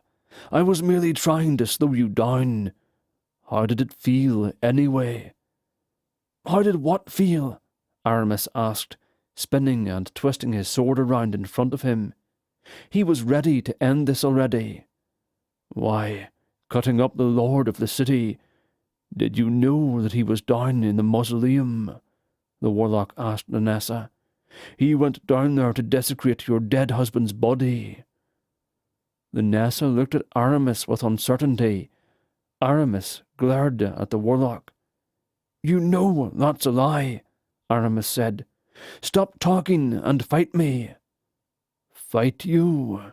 the warlock asked as he pulled the hood of his robe back. Aramis had been right. The man was young, perhaps only a few years younger than himself. The warlock set his staff on the ground and removed his robe. The staff remained standing upright, and the warlock placed his robe on it. He wore black leather boots, black breeches, and a loose-fitting black tunic with no sleeves on. He took a few steps toward Aramis with his arms outstretched. Aramis could see the mark of mortem on his forearm. "I fear that what is about to happen will not be so much of a fight as it will be a slaughter," the warlock laughed maniacally. "Tough words," Aramis said. "Prove them with your actions." "Fair enough." The air hissed as armour formed around the warlock from mist. A wicked-looking blade formed in his hands. It was completely different than Aramis's own blade. They stood staring at each other in silence. Aramis was confident he could take the warlock if their fight was only with blades. If the man used magic, he'd be at a sore disadvantage. He glanced to Lunessa. She was sitting on the ground with her knees pulled up against her chest. Even dirty and forlorn, she was breathtaking. The warlock came at him in a blinding rush, Aramis forced his attention to the man and brought his sword up defensively. As their swords clashed, a multitude of black sparks filled the air, and their blades disappeared with a loud hum. They staggered back from each other in confusion. Aramis tried to summon his blade back, but nothing happened. He still had his armour. That was something at least. "Mordom certainly has a sense of humour," the warlock said. "Looks like we must settle this with magic." Aramis cursed the god of dead in his mind.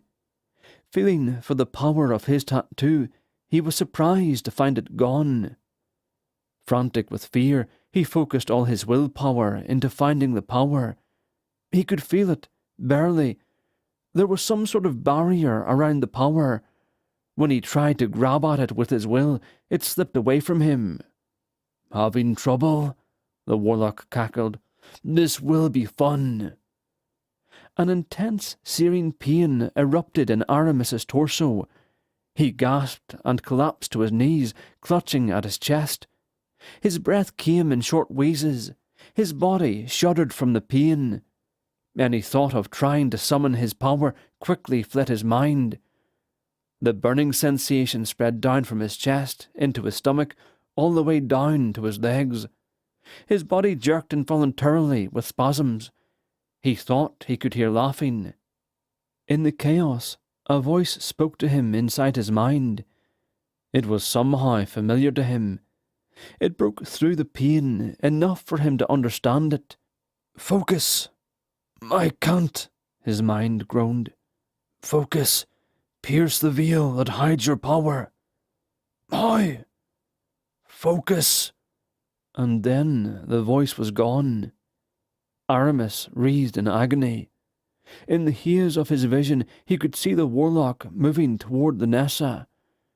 Tears of pain filled his eyes, and he knew in that moment he was going to feel her. She would die while he laid there powerless. He clenched his eyes shut. He couldn't bear to watch. There, in the darkness of his mind, something flashed. Something small but sharp. It was silver and triangular, like the tip of an arrow. The tip of an arrow. Aramis grasped desperately at it, trying to pull himself away from the pain. Clutching it with everything he had, he drove it into the slippery wall around his flow of power. A small crack. He stabbed the wall again. The crack almost imperceptibly widened. Striking the weakness repeatedly, he could feel it growing larger. It became like a spider web, branching out in every direction. The searing pain threatened to break his concentration. He drove the edge as hard as he could into the crevice. The wall threatened to collapse. The power of Mordom began to flow through the gap, slowly at first, but then it began to pour through. It rushed through the wall, tearing it apart. The power invigorated him. Aramis breathed in deep. The searing pain was suddenly snuffed out by the power. Regaining control of his body, he opened his eyes and saw the warlock strike the Nessa in the head with his staff. "No!" he screamed. He reached toward the warlock, and the power flowed from his hand. It was like a thick black river flowing through the air. It struck the warlock in the back, flinging him forward. He crashed into the wall with a groan. Aramis stood up. He had never felt the power so strongly, so powerfully. His arms began to tremble.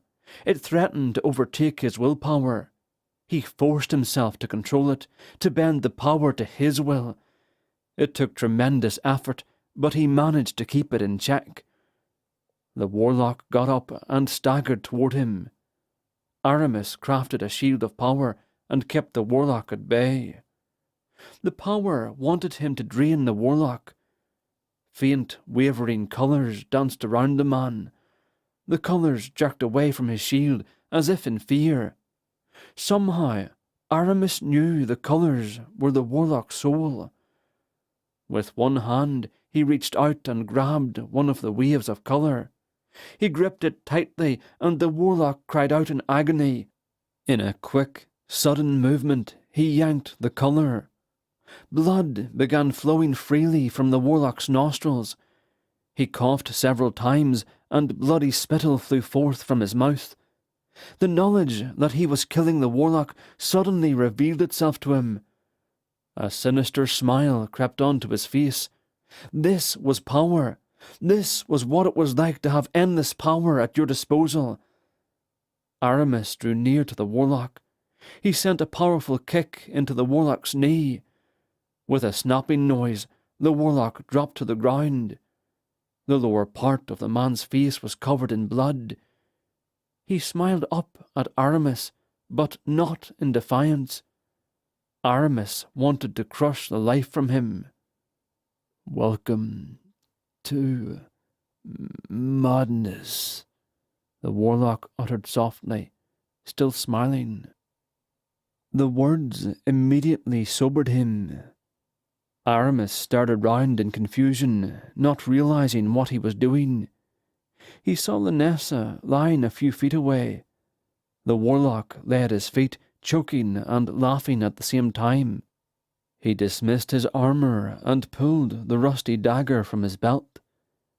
Kneeling beside the warlock, he held the blade over the man's neck. "Madness," the warlock uttered again. He repeated it over and over between his coughs. The word sent chills down Aramis's spine. With a suddenness that surprised him, he cut the warlock's throat. Blood spurted from the wound immediately, and the warlock jerked. Aramis watched as the life slowly left the man. Then he closed the warlock's eyes. He took a few steps towards Linessa's still form. An intense weakness overcame him, and he staggered briefly before collapsing to the ground. The last thing in his mind before unconsciousness took him was how cold the floor was. Chapter 5. The impact of our actions goes far beyond our own lives. Be heedful of what you do, for it will affect those around you. Garrick. Garrick drove his horse as fast as it would carry him, pushing it to its limit. The landscape whirled by him in a flash. Whatever Larakova had seen, it was terrible enough to urge him to leave immediately. She'd promised her priests would follow quickly. Kelvin had used his power, after knocking him unconscious again, to take him as close as possible to the fortress they'd set out from. Not knowing what awaited him, he rushed to get there quickly. His people were in danger, she had said. He knew it had something to do with the elves. Had they breached the walls again? He could only guess. The horse was foaming at the mouth. He'd found the beast roaming freely with no rider, yet saddled and ready for battle. It hadn't shied away when he'd approached it, and so he took it. As the fortress came into view, he could see smoke rising into the sky. He fought to push the fear down, to keep a clear mind. The distance felt like an eternity as the horse's pace began to slow. After a quarter of an hour, the horse finally stopped altogether and collapsed. He didn't have time to worry about the beast. He sprinted onward, closing the distance. The nearer he got, the more damage became apparent. Where there had once been grass was only ash. Bodies littered the area, some of them still smoking. A trumpet sounded. Whether from his fortress or from the elves, he couldn't tell. Sweat drenched his clothes. He slowed his pace as he rounded the side of the fortress. Garrick came to a dead stop when he saw the extent of the damage. The front section of the wall was gone. There were no signs of siege machines, no loose stones to show that it had been knocked down. The entire wall was simply missing. Scattered cries echoed from the men inside the fortress. Across the way, at the edge of the blackened landscape, a large force of elves dashed across the open field. With the fortress now open to them, the men had little chance of fending them off. He noticed someone standing in the field. From the distance, he didn't recognize who it was. Another trumpet sounded. Waves of men poured out of the ruined fortress, forming ranks across the open gap. Swordsmen grouped together in tight-knit squads, and archers lined up behind them. Garrick's heart swelled with pride as he witnessed the product of their training. He summoned his armour and his blade and ran to join them. He recognized Rycroft's voice shouting orders and directing the men. Garrick changed direction and headed toward his general. "What happened?" he asked as he neared the man. Rycroft's face brightened in surprise. "My king!" He bowed low. "Quickly, what happened here?" Garrick repeated. Rycroft pointed toward the lone figure out in the field. "She happened. It's the girl that helped you when the elves broke through the wall. I don't know what she did, but she used magic and this." He waved at the devastation. Garrick frowned. "She caused all this," he thought. "Hold your positions!" Rycroft shouted. Garrick saw the elves were advancing quickly. They didn't have time to talk. He nodded to his general, then took up a position next to a group of soldiers. He pulled his helm down and prepared himself. The seconds felt like eternity as they passed. His adrenaline began surging as the first of the elves met their line. A war cry went up as a chorus from the elves and more trumpets blared. The two forces met in clattering press of shields and a ringing of swords. The sounds of metal impacting metal were punctuated by sounds of challenge and screams of agony. Here and there explosions sounded, and the ground shook as the elves unleashed their devastating magic. Garrick kept his gaze straight ahead, studying his enemy as they came rushing at him. He ignored the chaos around him as their defensive lines shattered. Soldiers abandoned their formations, behaving as individuals instead of a unit. Two soldiers veered toward him. He used his body as a shield against the first, feeling the force of the elf crashing into his armour. His armour protected him and caused the elf to go flying backwards as he struck Garrick head-on. The second elf fell to his blade quickly. Garrick stabbed his blade into the neck of the first elf as he stepped over the shocked warrior. Another elf, wielding a longsword, swung at him. Garrick parried the elf's blade with the flat of his own sword so ferociously that the elf wavered in his stance. Pressing his advantage, Garrick braced himself and swung his sword into the elf's head. A wave of blood and gore washed over him as the blade sheared through flesh and bone, cleaving half of the elf's face off. Garrick plunged his sword into another elf, piercing his thin armour. The elf screamed. Garrick kicked the warrior, then turned to face another elf. The sounds of battle filled the air, making it hard to hear any one sound over another. Screams of the dying, the clash of steel, and magical explosions were everywhere. Garrick fought with all he had, knowing that if the elves breached their line and reached the ruined fortress, their main line of defence against an invasion would be broken.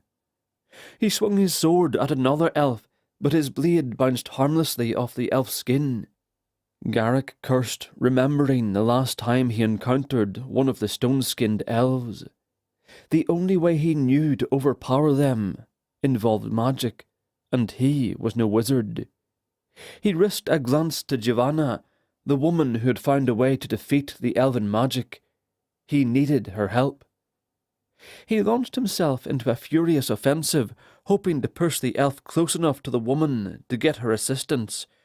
He scored several hits that would have killed anyone else. The elf's skin turned his blade aside every time. Since the elf had no concern for his safety, his plan quickly crumbled. The elf pressed his own attack, driving Garrick back toward the failing line of defence. 3 more elves joined the fray. Not only was he now outnumbered, he also couldn't kill half of his enemies. He focused his attention on the 2 elves who did not have the stone skin spell.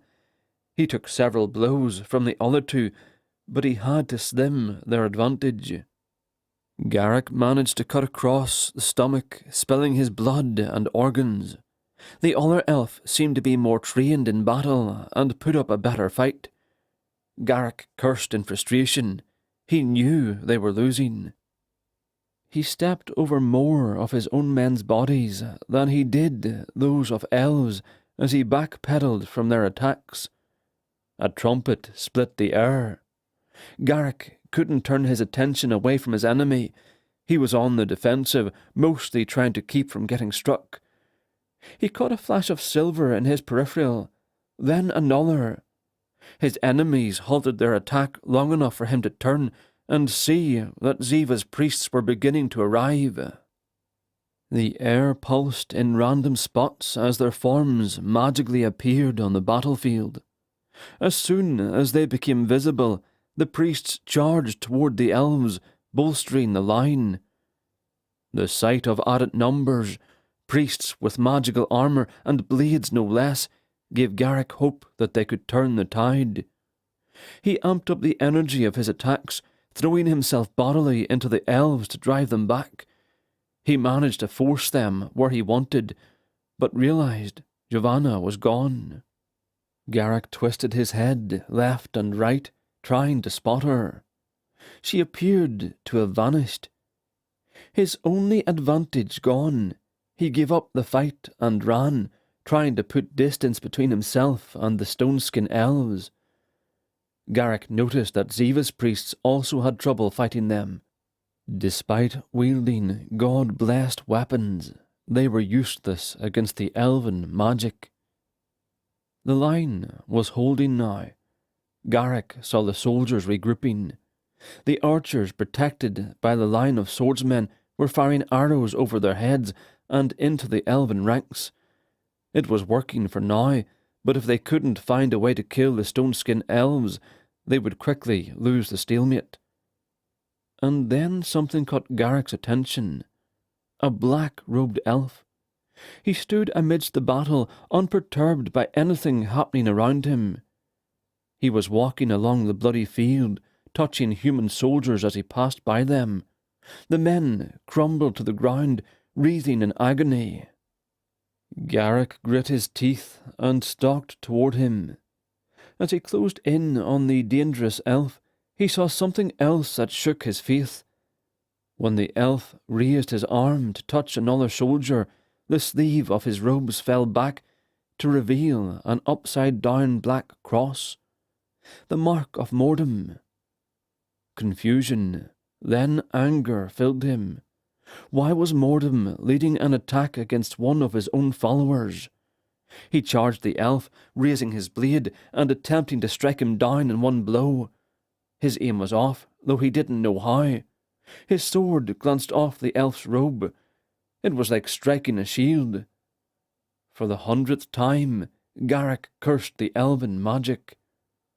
The elf pointed at Garrick with one hand and touched one of his tattoos with the other.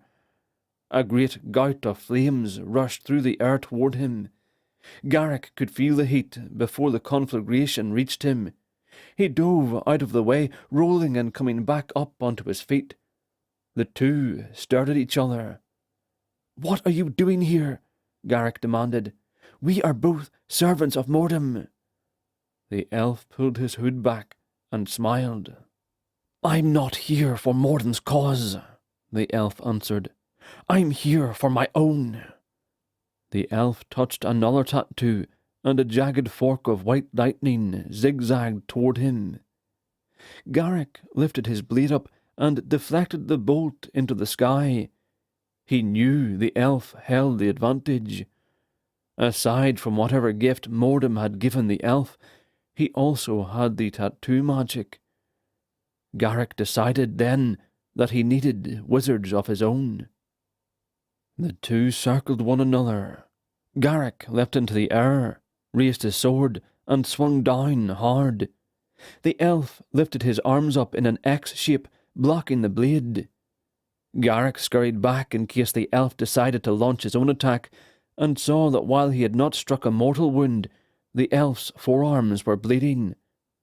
That gave him hope that his enemy could be killed. Suddenly, Garrick felt his feet leave the ground. He flew backwards a short distance and crashed to the ground on his back. He struggled to rise as he watched the elf come closer. A glow surrounded the elf, and he raised his arm up. Garrick saw a flickering orb swirling in the palm of the elf's hand. Garrick flinched as the magical ball suddenly grew blindingly brighter. From his peripheral, he saw a shadow rush by.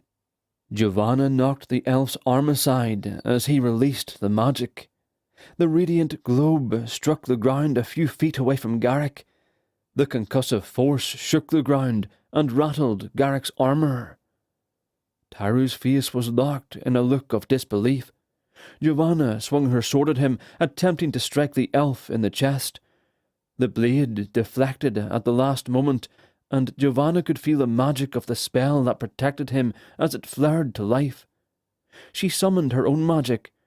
It flooded her senses, and she almost lost control of it again. At the last second, she forced her will on the flow of energy and cast a shower of fiery darts at him with a wave of her hand. They fizzled out of existence as they neared him. She was impressed. His magic was strong. Giovanna staggered back as Taru cast his own spell at her. A wave of cold air swept towards her, freezing everything it touched with tiny crystals. She summoned a shield of flame in front of her.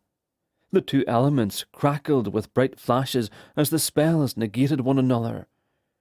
Garrick stood up and began circling around Taru, hoping to flank him. The elf saw him and turned himself at an angle so that he was facing both of his enemies. "Surrender," Garrick demanded. "You can't hope to win this battle." Taru laughed, but his gaze didn't waver from Giovanna. "I don't need to win. I have already set events in motion that cannot be stopped. Even if I fall in battle, my cause will carry on." The air flashed and crackled as Giovanna and Taru threw spells at one another. Garrick had to shield his eyes with his arm to keep from being blinded. "I can feel your strength," Taru said to her as their magical barrage faded. "The tattoos enhance it, but you are strong without them. Why are you wasting your talent with them?" he sneered. "Join my cause, and no one can stop us." "Enough talk," Giovanna growled. She jabbed her blade toward him. Taru backed up out of her range. "As you wish," he mocked with a bow. "Let's end this." A harsh wind picked up as he summoned the magic of every tattoo on his body. All of the symbols burst into life, glowing a faint blue. Garrick could feel the air humming. The ground around the elf split with small cracks. Not sure if his armour could protect him from what was about to happen, he sprinted toward the castle. "Let the wizards duel it out," he thought. "I'll fight flesh and blood." Giovanna channeled the magic around her into a spherical barrier. She doubted it would hold up against the onslaught, but anything that could help her get close enough to him would be better than nothing at all. Taru released his magic. Streaks of red fire, bolts of blue lightning, and many other magical attacks that Giovanna couldn't name struck her shield. Her strength quickly faded, and the barrier flickered, almost dissipating completely. She fought to keep the shield up as the attacks crashed into it. For a split second, a thin veil of space amidst the magical bombardment opened. She glimpsed the magic that fueled Taru's spells, a rushing torrent of energy that churned around him. She seized the opportunity. Closing her eyes, she envisioned the flow of magic and threw everything she had at it, trying to form a barricade around the elf. Giovanna could feel the darkness of unconsciousness clawing for her. As the magic howled around them, she unwillingly dropped to her knees. The magic whirling around Taru began to slow. She could sense him fighting against her, trying to battle her with his own. She felt the magic pulse once and opened her eyes. The magic blinded her, and tears stung her eyes, running freely down her cheeks.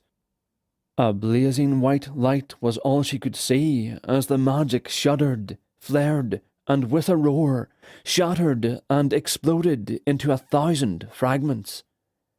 An inhuman shriek tore from Taru's throat, and the elf burst into flame. Giovanna collapsed onto the ground. Dying wasn't at all like she thought it would be. It felt more like being sleepy. The absence of fear, pain, and regret was comforting. "I will assist you," a voice said in her mind. Giovanna briefly felt magic, old and powerful, and then the last of her strength faltered, and everything went black. Chapter 6. Some of life's challenges must be faced alone. The real test of your convictions will come when no one is watching, and you must answer only to yourself. Aramis. He walked along a desolate road that wound its way through a dead valley. The dry grass, yellows and browns, crunched beneath his feet. In the distance, smoke rose lazily into the sky. He didn't know where he was. He only knew he had to get somewhere he couldn't remember. He felt nothing. His muscles did not tire. His skin did not sweat. He was neither hot nor cold. He walked for what seemed like days, though he could not tell the passage of time. He did not see a sun or a moon in the sky, though the atmosphere seemed to always be illuminated. After an eternity, he drew close to the source of the smoke. An abandoned town. Most of the buildings were blackened husks. The smoke was filtering up into the air from the chimney of the only intact building. He walked to the building and paused at the doors. The place appeared to be a temple. He felt drawn to it. This was the place he needed to be. He pushed the door open and stepped inside. It was dark. A few scattered lanterns, all of them sputtering into death, provided a dim, flickering glow. Several empty tables and chairs filled the room. In the far corner of the room, one table was occupied. A figure was sitting in the shadows. He walked to the table and stood before it. "I knew you would come," a female voice said. He didn't recognize it. "Why am I here?" he asked. "You are broken," the voice answered. "I don't understand." "There are many who don't." He paused. The answers were cryptic and confusing. "Please, explain." The woman laughed. "They are all impatient like you. You are broken. Your mind has been severed. It happens to most of you." "Most of who?" he asked. "The servants." "What servants?" My, you are a bit slower than the others, the servants of Mordom." "I'm not one of them," he said. "Do you bear the mark? Do you summon the blade and the armour? Do you call upon the power that flows from the mark? Then yes, you are one of them." That made his stomach lurch. "I use the tools for my own means. That doesn't mean I obey him." You are here, aren't you? Only those mortem commands can come to this place." He looked around the room. There was nothing to indicate the place was different from anywhere else. "Where am I?" "You are here." "Where is here?" The woman leaned forward into the light and smiled. "You are in the place between life and death." "I'm dead?" he asked, panicked. "Not quite. Mortem doesn't let his servants out that easy." "So I'm alive then?" The woman pursed her lips. "That's not quite true either. You are in the middle of the two, dangling precariously. Only the strong make it out of here, if that's what you want to call it." "What do you mean?" "Once you've been here, you're never the same." "How so?" "Do I look like a sage? I cannot give you all of the answers." "Who are you?" he asked. "I'm a sentinel. I guard the path to death." "How do I get out of here?" "Through the door you entered." "No, I meant—" He sighed. "How do I get out of this place? Not this building, this place between life and death." "You have to die." "What? You said only the strong get out." "I did. Death is not for the weak. It is for the strong.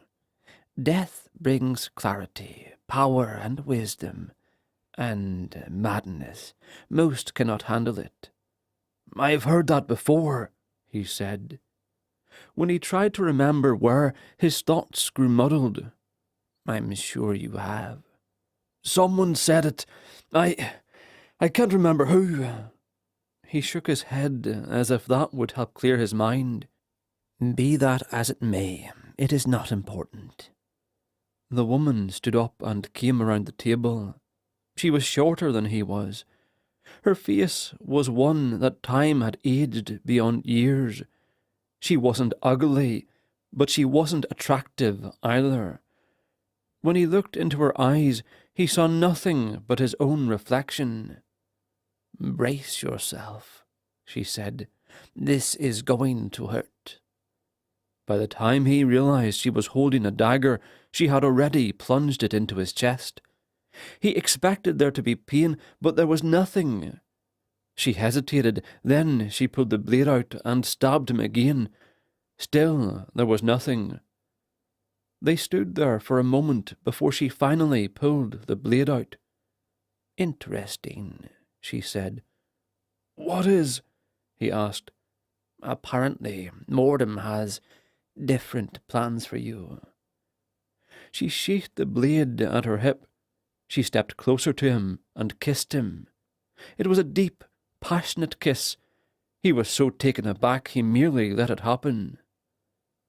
As he regained his wits and tried to pull away, he couldn't, and then she began to blow into his mouth. The air was heavy and began to choke him. He fought to push her away, but they were locked together at the lips. In her eyes he saw himself struggling.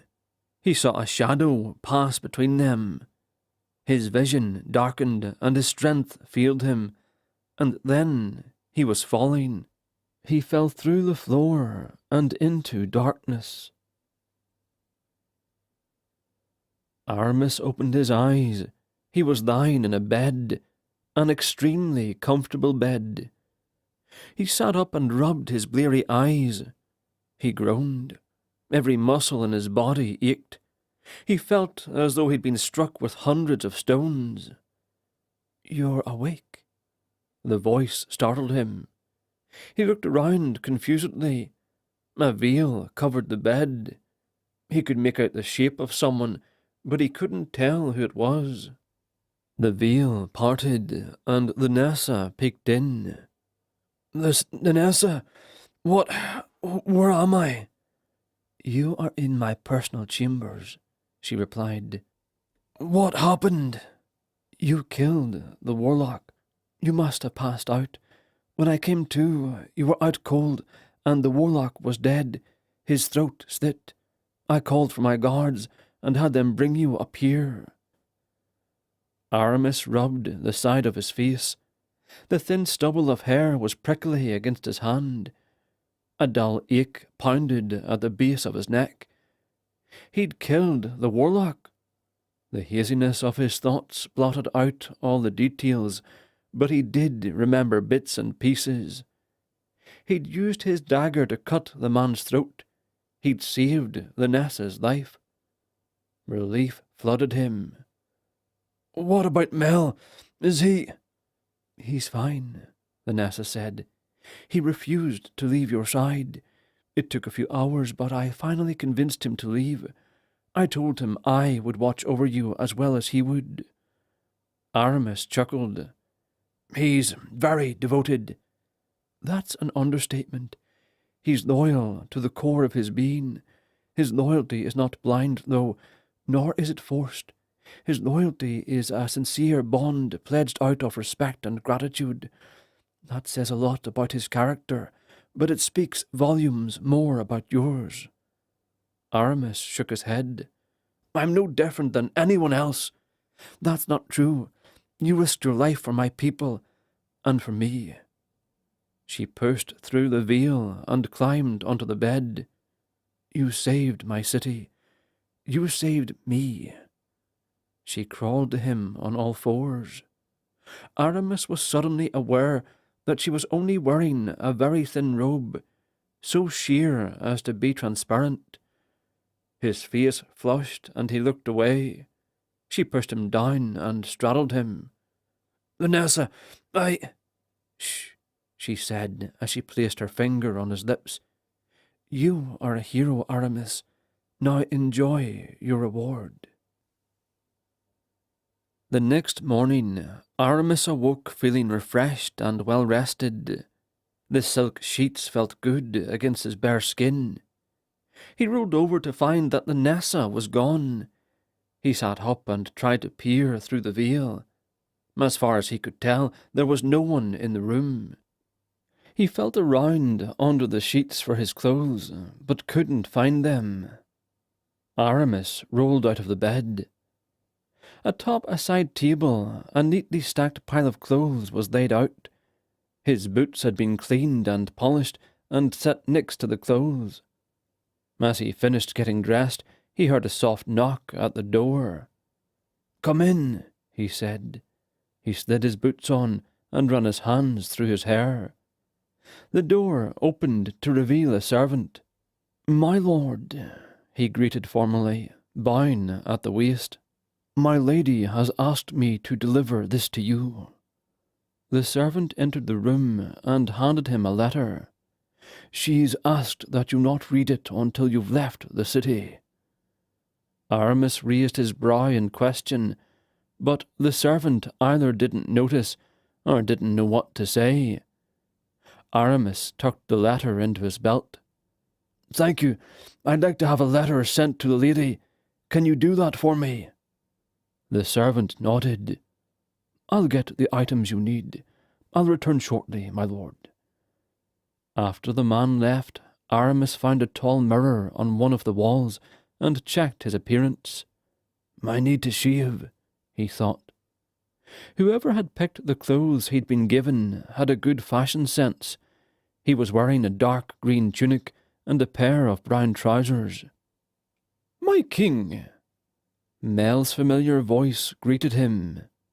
Aramis turned from the mirror to see his friend standing in the doorway. "I'm glad to see you are well." "I'm fine," Aramis said with a smile. "I heard you wouldn't leave my side." "I never will," Mel said. The servant returned with a parchment, an ink jar and a quill. He laid them on a table and sat down. Aramis turned his thoughts to the words he wanted to leave with the Nessa. He knew what he wanted to ask her. He cleared his throat and dictated the letter to the servant. When he finished, the servant sealed the letter. "Please make sure she gets this," Aramis said in a serious tone. The servant bowed and left. Aramis checked himself in the mirror one more time. "We should be able to book a ship now," he said. "I'm sure Lanessa has lifted the city restrictions. Hopefully the people here can return to some semblance of normal life." "Most of the corpses have been moved back to the cemetery," Mel said. "What happened down there, anyway?" "I'm not sure," Aramis replied. "It's all a haze. The only thing I clearly remember is killing the warlock." Mel stepped in close. "It was foolish for you to attack him alone. He could have—" Mel stopped short. "Could have what?" Aramis asked. "What's wrong with your eyes?" Mel asked, changing the subject and peering closely. "What do you mean?" "They look black, not noticeably, but I can see a change." Aramis frowned and looked back in the mirror. He didn't know what Mel was talking about. There was nothing wrong with his... Mel was right. It was faint, but there was a black tinge to the whites of his eyes. "Gods," he breathed. "What is that?" "I'm afraid I don't know, my lord," Mel frowned. "Well, it's not obvious. Hopefully it doesn't get worse. Come." He led Mel out of the bedchamber. "We've got to find a ship." Chapter 7. Rarely is a situation forced upon us. Be aware of your power to choose, and take responsibility for what you allow to happen. Garrick. Aramis and Mel found a ship heading down the coast and booked passage for a reasonable price. After several minutes of Mel complaining about not getting the food they had paid for, they returned to the compass. The barkeep from the previous night was there, preparing for the day's business. He paused in his work upon seeing them. "I don't much mind ruffians in here, but I won't stand for trouble from anyone that's been escorted out by the lady's guard." "I completely understand," Aramis replied. "Though I think there may be some confusion. We were summoned to the lady for a task, not because we're in trouble." The older man eyed them warily. "What d'ye need, then?" "We paid for a room and food," Mel chimed in. "And as you are aware, we didn't receive either." The barkeep glared at them and pointed above the bar. Aramis noticed a sign that read, "No restitution." "I see," Aramis said. "Perhaps I can explain what happened." "I'm sure that you can," the man said, "though you won't find an audience." With that, the man stomped off behind the bar and disappeared through a door. "Well," Mel huffed, "I don't think I've received such horrible treatment before in my entire life." "You exaggerate. You were killed by a Templar, remember?" "Don't remind me," Mel said. They turned to leave and found the way blocked by one of the city guards. "What now?" Mel muttered. The guard stepped into the inn and removed his helm. It was the scarred young man from the gate. He knelt at Aramis's feet and bowed his head. "Please, rise," Aramis said. The man stood up. "I want to apologize for squealing." "There's no need," Aramis replied. "I feel like I betrayed you somehow." "Nonsense. You were following orders. I respect that." "Even so, you're my king. I should have warned you at least." "You are forgiven of whatever you believe you did wrong," Aramis said. "Are you on duty?" "No, sir. Well, not on guard duty. I work here with my father in my off time." "You should talk him into changing his policy," Mel said, nodding to the sign over the bar. The youth rolled his eyes. "He's a stubborn one. What does he owe you?" "Don't worry about it," Aramis said. He gave Mel a look. "Can I get you anything before you leave? I assume you are sailing out today, now that the port is open." "Yes, we leave within the hour. Some breakfast wouldn't be too much, would it?" "Of course not," the youth said. With a grin, he walked to the back of the inn. "Have a seat," he called back at them. Shrugging, Aramis picked a random table and made himself comfortable. Mel sat across from him. They stared at one another in silence. The youth came back a few minutes later with 2 plates of food. He set them down and went back to the bar and returned with 2 mugs of ale. "You want anything else?" he asked. "No, this is perfect. What's your name?" Aramis asked. "Jared. You obviously know me. This is my friend Melchiades. I call him Mel." "It's an honor," Jared said. "I've never met a king before. Do you mind if I sit with you?" "By all means," Aramis said between mouthfuls of food. "What brings you all the way to Keswick?" "We need to take a ship back to Oakhaven." "I know that. I mean, what are you doing so far from your castle? Oakhaven is hundreds of miles from here. What brings you so far from home?" Aramis and Mel exchanged glances. "It's a long story," Aramis replied. "I don't think we have enough time for me to tell it in full. I heard about the king, your father. I'm sorry to hear what happened." "Thank you. I have been searching for my father's killer. That's what has brought me out here." "Have you heard of the Red Mountain?" Jared scrunched his eyes as if trying to remember something. "Possibly," he said after a moment. "It's in the Deadlands. There is a wizard there who was guarding something I needed. That's where we were before we came here to Keswick." Jared's face lit up in excitement. "You went to see an elven wizard?" Aramis shook his head. "No, she was a human wizard." "Is she dead?" "No," Aramis said, taken aback. "Why? You said she was a human wizard.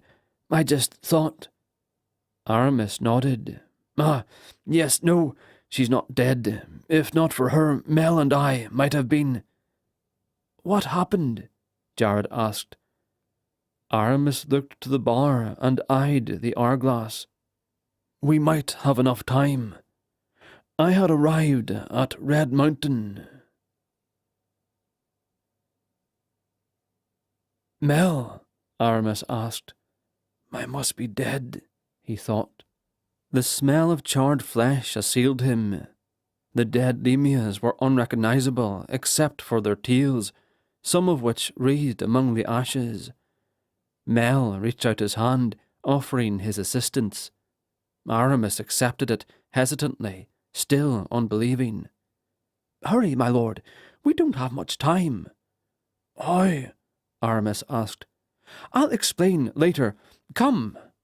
Mel pulled Aramis to his feet. Aramis grunted. His entire body was sore. He eyed himself and saw that his armour had cracks in various places. He wondered if he had struck his head on the ground. Certainly, Mel couldn't be here. How could he be? How would he have gotten inside of the Nexus? Mel led the way through the maze of corridors. There didn't appear to be any pattern to his navigation. "Do you know where you're going?" he asked. "I do," Mel answered. "My goddess has shown me the way." "Did Edra bring you back from the dead as well?" Mel stopped walking and turned to face him. "No, Edra is—" Mel's face slackened in sadness. "What is it?" "Edra is dead." Aramis was confused. "How is your goddess dead? Aren't gods immortal?" "It would appear that is not the case." "How did she die?" Mel swallowed hard, the struggle not to cry evident on his face. "Mortem killed her." Aramis was stunned into silence. Things were more serious than he'd thought. Mel turned and resumed his pace. I faced the Templar, but I was outmatched. I've never feared death until that moment. When he struck me a killing blow, I thought I had failed you. The fight was so quick, I was certain that he would have caught up to you. How did you escape?" "I surrendered to the mark," Aramis answered. Mel nodded. "I figured as much. As I lay dying, I heard singing. I thought I was imagining it. I wasn't." The sound of pursuit echoed into the corridor. Mel quickened his pace. "Ziva, the goddess of light, welcomed me when I died. She told me of Edra's demise and asked for my allegiance. She promised to avenge Edra's death and to restore my life." They stopped at the end of a long hallway. A wooden door blocked the way. Behind them, Aramis heard the howling of jackalware growing nearer. Mel motioned to the door. "I cannot follow you inside. There is something more powerful than the magic of mankind guarding this door. I will wait for you here." Aramis stared at the door. He was tired and sore.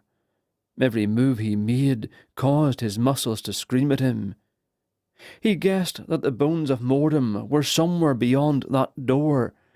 He feared he didn't have the strength to continue. His resolve was like steel, but his body threatened to rebel against him. He was aware of Mel's eyes on him. "Why did you decide to come back?" he asked. "You were free of this life." "I was not free of responsibility." "Responsibility to what?" "To the world, to the people who were still here. If Mordom succeeds, everything will be gone. I could not continue through eternity knowing that." Those words gave Aramis a boost of strength he didn't know he had. He summoned his blade. The familiarity of its hilt reassured him. He could do this. Nodding to Mel, he pushed the door open and stepped inside. Darkness enveloped him. The ceiling did not grow like it did outside the room. The blackness felt tangible, like a thin layer of material that parted and swept around him. Aramis had the feeling that something was watching him. A chill crept through his armour, and he shivered. The walls around him shuddered from an unseen force. As he continued forward, he held his left hand out in front of him so that he didn't run into anything. Fire leapt into life directly ahead of him. A large brazier was the source of light. Behind it, the flickering flames illuminated a figure seated on a throne. He stepped forward slowly, his grip on the sword tightening. As he drew near, he gasped. The figure on the throne was his father. He knew that this was an illusion, but it seemed too real. His face was identical to the last time Aramis had seen him. The royal crown rested on his head in the exact place his father always wore it. He was sitting straight, but upon seeing Aramis, he leaned forward. "My son, is that you?" he asked. Even his voice was the same. Aramis's heart fought against his mind, wanting to believe that his father was truly alive. "You're not real," Aramis whispered. "Am I not? Then how do you suppose I am here?" He did not have the answer. "Tell me, my boy, why have you come here? Do you not know that this place is a trap?" "I know," Aramis said. "The wizard told me what this place is." "And yet you came anyway?" "Yes." His father nodded slowly. "You were always brave, nothing like your brother." "My brother?" The older man sighed, and Aramis realized how aged his father looked. "There are many things I wanted to tell you. Some of them, such as this, I kept from you for your protection. I was going to reveal it to you before I died. At least, I intended to. Come closer." His father beckoned him. Still unsure, Aramis kept his guard up, ready to strike. He inched closer. His father waited patiently as he took his time. "I will not harm my son. That is not why I am here, but they will." He nodded toward the darkness. Aramis looked to the edges of the firelight and saw shadowy figures moving about. "What are they?" Aramis asked. "Twisted creatures, servants of the god of the dead. Never mind them," he said. "There is something you must know. Your brother is a vile man. The atrocities he committed are the reason I banished him from the kingdom." "What did he do?" "Many terrible things, all of them done in fear. I told him that he would not inherit the throne if he did not stop his dallying with the common people of our realm. He had many illegitimate children. He had them all killed, even those who had yet to be born." Tears trailed down the old man's face. "Your mother was heartbroken both at his actions and my decision. She was pregnant with you when it all came to light. Your brother had been angry. He's angry still, and he will not rest until he finds you."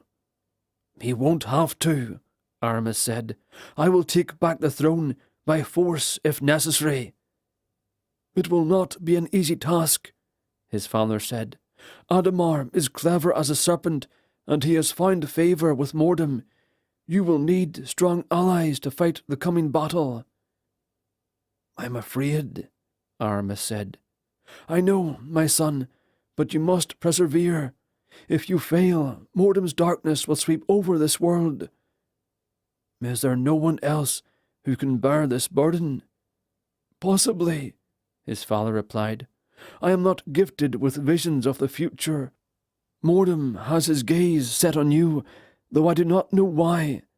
My time here draws to its end. There is one more thing I must tell you. There are 3 things Mordom seeks: his blood, his bones, and his ashes. His blood you know of. His bones are here in this room, and his ashes are hidden beneath the castle." "What castle?" "Your castle. In the dungeon there is a secret network of tunnels. Melchiades knows the entrance. The ashes are buried there. If your brother hasn't found them yet, he soon will. You must stop him from completing the ritual that will allow Mordom to take human flesh." The image of his father began to dissipate. "Father, I don't know if I can do this. It's too big." His father smiled, and then he was gone. Before the flames in the brazier went out, he saw 2 things: the bones of Mordom sitting on the throne, and the shadows alive with movement. Aramis sprinted to the throne. "My lord," Mel interrupted, "we must be going if we plan to make it to the ship." Aramis checked the hourglass at the bar and knew Mel was right. They could still make it if they hurried. "I'm sorry, but I must be on my way. Thank you for the food." "Wait," Jared pleaded. "What happened? Did you get the bones?" Aramis glanced to Mel, who shook his head. Not seeing any danger in telling the boy, Aramis smiled. "I did. After fighting off the creatures that waited in the shadows, I escaped the room. Mel and I made it out of the Nexus to find that one of Mordom's armies was attacking the wizard's domain. My friend, Kedrick, was killed, but with the aid of the wizard, we were able to get away." A look from Mel cut Aramis's retelling short. "I'm sorry, but we must be going now." "Thank you," Jared said. "I wish you luck on your journey." "I appreciate it. We'll need everything we can get." After Aramis and Mel left, Jared cleared the table and went to the back of the inn. He washed the dishes and helped his father start the fire in the kitchen stove. Once the workers arrived and he was satisfied his father had ample help, Jared left the inn. He walked a few streets northward and turned down an alley. Glancing around to make sure he wasn't followed, He knocked on the back door of one of the dilapidated buildings. The door partially opened, and a robed figure peered out at him. "Is it done?" the man asked. "It's done," Jared answered. "I put the poison in their food. He and his priest friend ate all of it." "Well done," the man said. "One more thing. He told me they have the bones." "You have more than earned your reward." The man opened the door fully. Jared stepped inside, and the man closed the door behind him. "Prepare yourself to receive the mark." Chapter 8. The proof of a belief lies in conduct. Let your behaviour speak so clearly that you don't have to explain your principles. Melchiades. Shortly after leaving port, Aramis became ill. It began as a minor stomach ache, but quickly progressed. He gripped the worn wooden frame of his bed and vomited into a bucket. Mel hovered around him like a distraught mother, but there was nothing he could do. "Perhaps," Aramis choked, "I ate something that didn't agree with me." Mel shrugged helplessly. "I don't know, my lord." Aramis lay back on his bed. His lips were chapped and felt like they were burning with fire, while his mouth was dry and tasted of the vile acids of his stomach. He was light-headed from the heaving. His vision swam before him, and he thought for a moment that he might pass out. He held on to consciousness, however, and looked to his friend. Mel had a worried look on his face. "I need some fresh air," Aramis croaked. "The windows don't open," Mel answered. "I've already tried them. I can carry you on deck if you feel up to it." Aramis debated with himself for long moments before nodding his head. Mel helped him out of the bed. Aramis placed his arm around Mel's neck, and the two staggered from their cabin to the open deck above. The smell of salt water and the sound of waves lapping against the hull greeted them. Aramis breathed in deep, trying in vain to make the stench of vomit leave his nostrils. They passed the captain on their way to the railing. "Put me down," Aramis said. Mel helped him to sit on the deck with his back to the rails. The captain walked over to them. "God's man," he said, "you look like a demon from hell." "I feel like I'm in hell," Aramis replied. The roof of his mouth felt like dried leather, and the light-headedness had been replaced with a splitting headache. He closed his eyes and enjoyed the mild afternoon breeze that blew across the deck. "That's the worst case of seasickness I've ever seen," the captain muttered to Mel. "I don't think that's what he's suffering from," Mel replied softly. "It's not the plague?" the captain asked alarmingly. He took a step back. "No, not at all. I've seen something like this before, years ago. It was poison." "Poison?" the captain said. Mel nodded.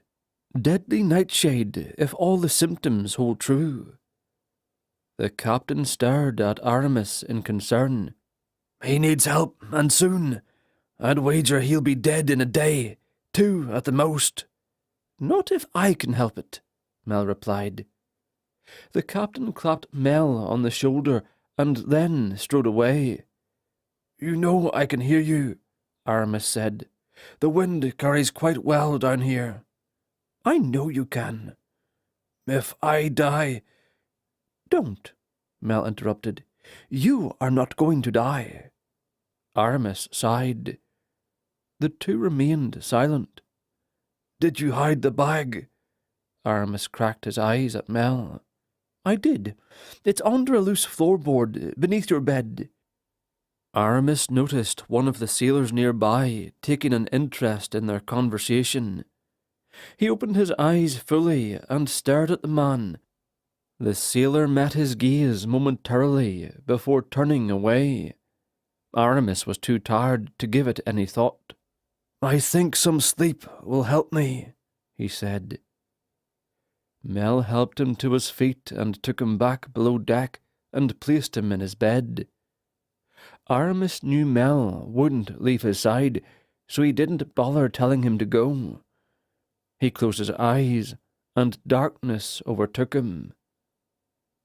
Dry, brittle grass crunched beneath his boots. A few feet away, he could see a fountain that showered water droplets into a small pool. He suddenly realized he was thirsty.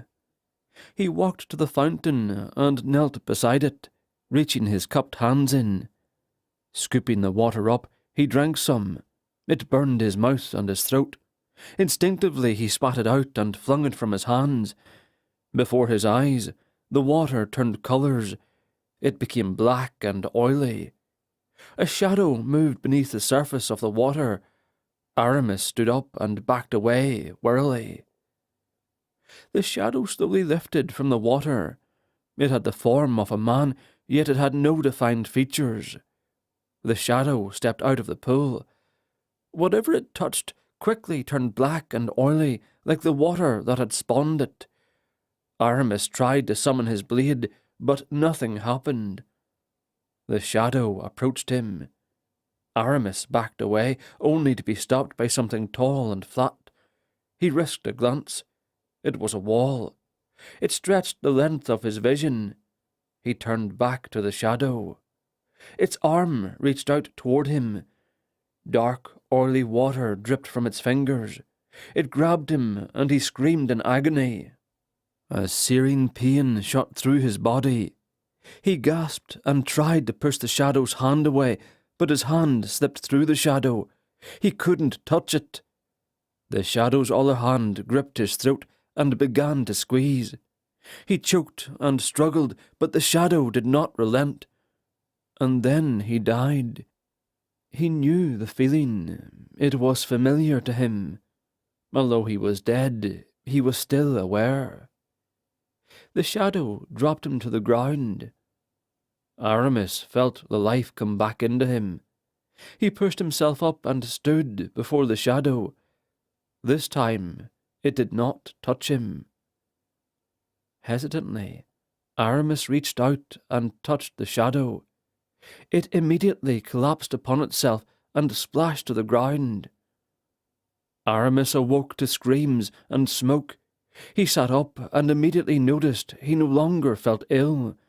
He was, however, extremely weak. His cabin door was open and Mel was missing. Summoning his armour and sword, he staggered feebly out of the door and up onto the deck. Chaos was everywhere. Sailors were battling each other. The clash of steel filled the air. Aramis quickly spotted Mel. He was back to back with the captain, and they were surrounded. Aramis summoned his blade and lurched toward them. The ship swayed erratically. A quick glance revealed that no one was manning the tiller. A sailor intercepted him mid-deck and engaged him. Aramis lifted his sword to parry the man's attack, but he was exhausted and offered a sloppy defence. Had he not been protected by his armour, the sailor would likely have ended the fight quickly. His muscles screamed in reproach as he struggled to keep the sailor's blade at bay. The ship swayed hard to port, and Aramis slipped, falling to one knee. The sailor managed to keep his balance and struck Aramis in the chest with his blade. The sword clanged off his breastplate, and Aramis focused all his strength on swinging his own sword in a horizontal arc. His blade cleaved through the sailor's first leg and halfway through the other. The sailor screamed and dropped to the deck, blood gushing freely from both extremities. Aramis's vision blurred from the exertion. He tried to move his body with the swaying of the ship as he waited for his vision to clear. As soon as it did, he saw the captain get struck down by one of the sailors. From his vantage point, he couldn't tell if it was a mortal blow or not. The sailor he'd maimed continued screaming, rolling around the deck, washing the boards with his blood. Aramis rose to his feet, and as he passed the fallen man, he drove his blade through the man's throat. "Shut your mouth," he muttered to himself. He forced his burning muscles to obey him, and made it to Mel's side. "What are you doing?" Mel shouted, as he struck a sailor in the nose with the hilt of his blade. His armour glittered brilliantly in the sunlight. "I'm helping," Aramis answered. He attempted to block a blow from another sailor, but the force of the sailor's swing knocked Aramis's blade from his grasp. Mel whipped his blade around and stabbed Aramis's assailant in the stomach. The sailor collapsed backward, falling to the deck and holding his wound. "You are too weak to be of help, my lord," Mel said. "What's going on?" "Assassins," Mel answered. "Agents of Mordum." "What are they doing here?" "I have my suspicions, but I'm not sure. I think they're looking for the bones." Aramis nodded. He suspected as much. "I can't tell friend from foe," he complained. "Just kill anyone that attacks you," Mel said. "Can you check on the captain?" Aramis looked to where the man had fallen. A puddle of blood had pooled around him. Aramis knelt beside him and examined his wound. He'd been gashed across his chest. It wasn't mortal, but it was deep. Aramis retrieved his sword and cut the captain's shirt off. Using the material like bandages, he covered the wound and tied it tightly around the man's chest. He groaned as Aramis worked. "That's a good sign," he thought. He slumped to the deck beside the captain, holding his sword across his lap. He couldn't put up much of a fight in his state, but he was determined to defend the captain from further harm. Within a few minutes, Mel and the few remaining loyal sailors had taken back control of the ship. Mel made his way back over to him. "How's the captain?" "He's not in immediate danger, but he may get an infection. Does anyone know how far we are from the closest harbour?" Mel consulted with one of the sailors and returned. 2 days sailing with a strong wind and a full crew. There aren't many of them left, though. Unless there's a healer on board, the captain won't make it 2 days. One of the sailors began shouting and pointing. Mel looked and shook his head. "What is it?" Aramis asked. "We've got a bigger problem," Mel answered. "We're close to shore, and we're about to run aground." A splintering crash shook the entire ship and sent everyone sprawling. Although Aramis was already sitting, he fell flat and went sliding across the deck, slamming hard into the main mast. The wounded captain slid across the deck and would have fallen into the sea if it weren't for Mel. He managed to grab the captain's boot and hung on with all the strength he had as they tumbled along the deck. The ship immediately listed and tilted starboard. The remaining sailors scrambled madly, dashing in different directions. A few moments later, as Aramis struggled to his feet, one of the sailors appeared from below deck. "She's taking on water," he yelled. "Abandon ship!" "Gods," Aramis groaned. "Could things get any worse?" He staggered weakly toward Mel and the captain. Mel stared toward him with a worried look on his face. "No." Aramis shook his head. "Help the captain. I'm all right. I just need some rest." Mel hesitated, but aided the captain anyway. Mel lifted the man easily. "I don't think I can tread the water with extra weight," he said. "We'll need to get him on one of the boats." They headed to the side of the ship where the sailors had gathered. They were lowering a boat with a few men into the water with a system of pulleys. Once it was safely on the water, the men in the boat pushed away from the ship and began paddling toward the shore. "Everyone in the boat!" Mel said to the few sailors left aboard the ship. "I'll lower you down, but you need to take the captain." The men climbed into the boat and helped pull the captain over the railing. They eased him down onto one of the benches. Mel motioned for Aramis to get into the boat. "You can't lower it yourself," Aramis said. "I'll help you." "You can barely stand, my lord. I don't think you'll be much help." Aramis would have argued, but he was too exhausted to think. He nodded and climbed into the boat. Mel lowered the boat easily enough until the last 4 feet, where he lost his grip on the ropes. The boat dropped with a sudden jerk, slamming into the water. The captain groaned. The sailors waited to move the boat until Mel had leapt off the ship and into the water. He swam near, and they pulled him into the boat. As they paddled away, the timbers of the ship creaked and groaned, like some kind of large animal that was slowly dying. Close to half an hour later, they reached the shore. Aramis waited to depart until the sailors had moved the captain out of the boat, mostly because he didn't know if he had the strength to. He waved away offers of help and stepped out of the boat. He had the distinct feeling of falling before he saw the ground rushing up to meet him. Aramis awoke feeling warmth against his skin. He turned his head toward the source and saw a small fire burning. The smell of something cooking made his mouth water. He grunted as he sat up and looked around.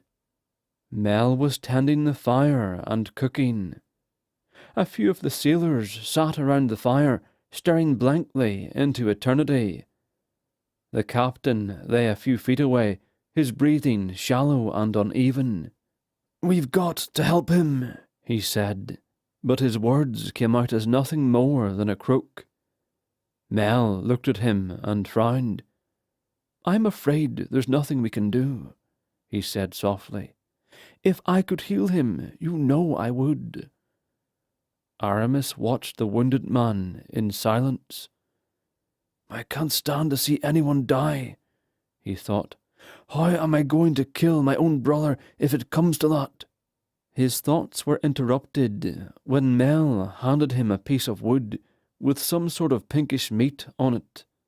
"Fish," Mel said, as if reading his mind. "Thanks." Aramis ate in silence, watching the captain the entire time. The sun was quickly descending, and the temperature was beginning to drop. "How long was I out?" he asked. "A few hours," Mel answered. Aramis sighed. He didn't know exactly where they were, but he knew they were still a long way from Oakhaven. It would take them weeks to reach on foot, even longer once they got closer to the castle. His brother was sure to have troops patrolling the entire kingdom.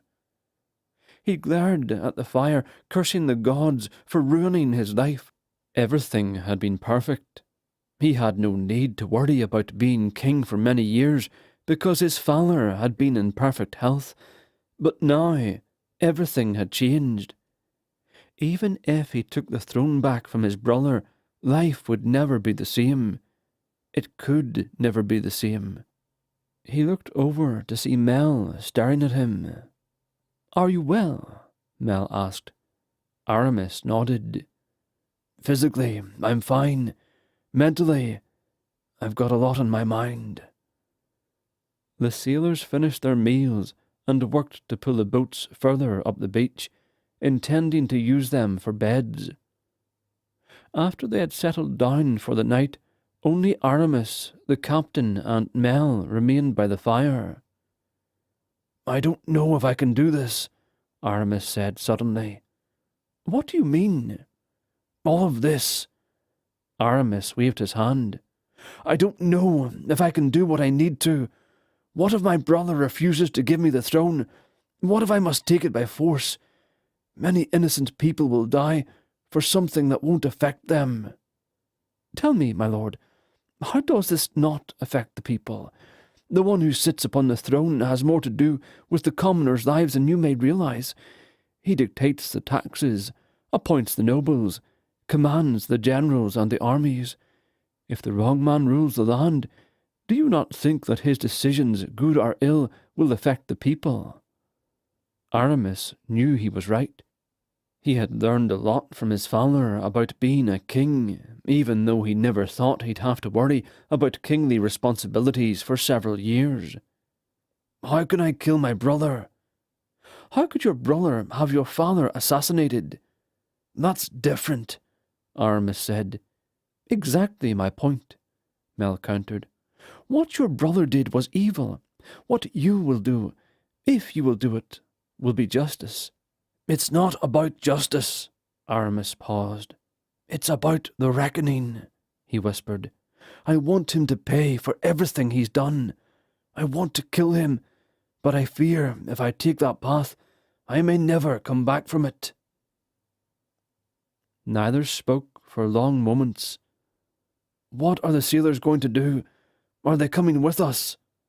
Aramis changed the subject. "No." Mel shook his head. "I spoke to them while you were unconscious. They're going to head back up the coast and try to find work on a new ship." "What about the captain? What do we do with him? We can't travel far with him in his condition." "I think the sailors will take him when they go." Aramis rubbed the stubble on his chin. "It's my fault." "My lord?" "The shipwreck. It's my fault. Mordham's agents are after me. If that were not the case, these people would be alive and sailing."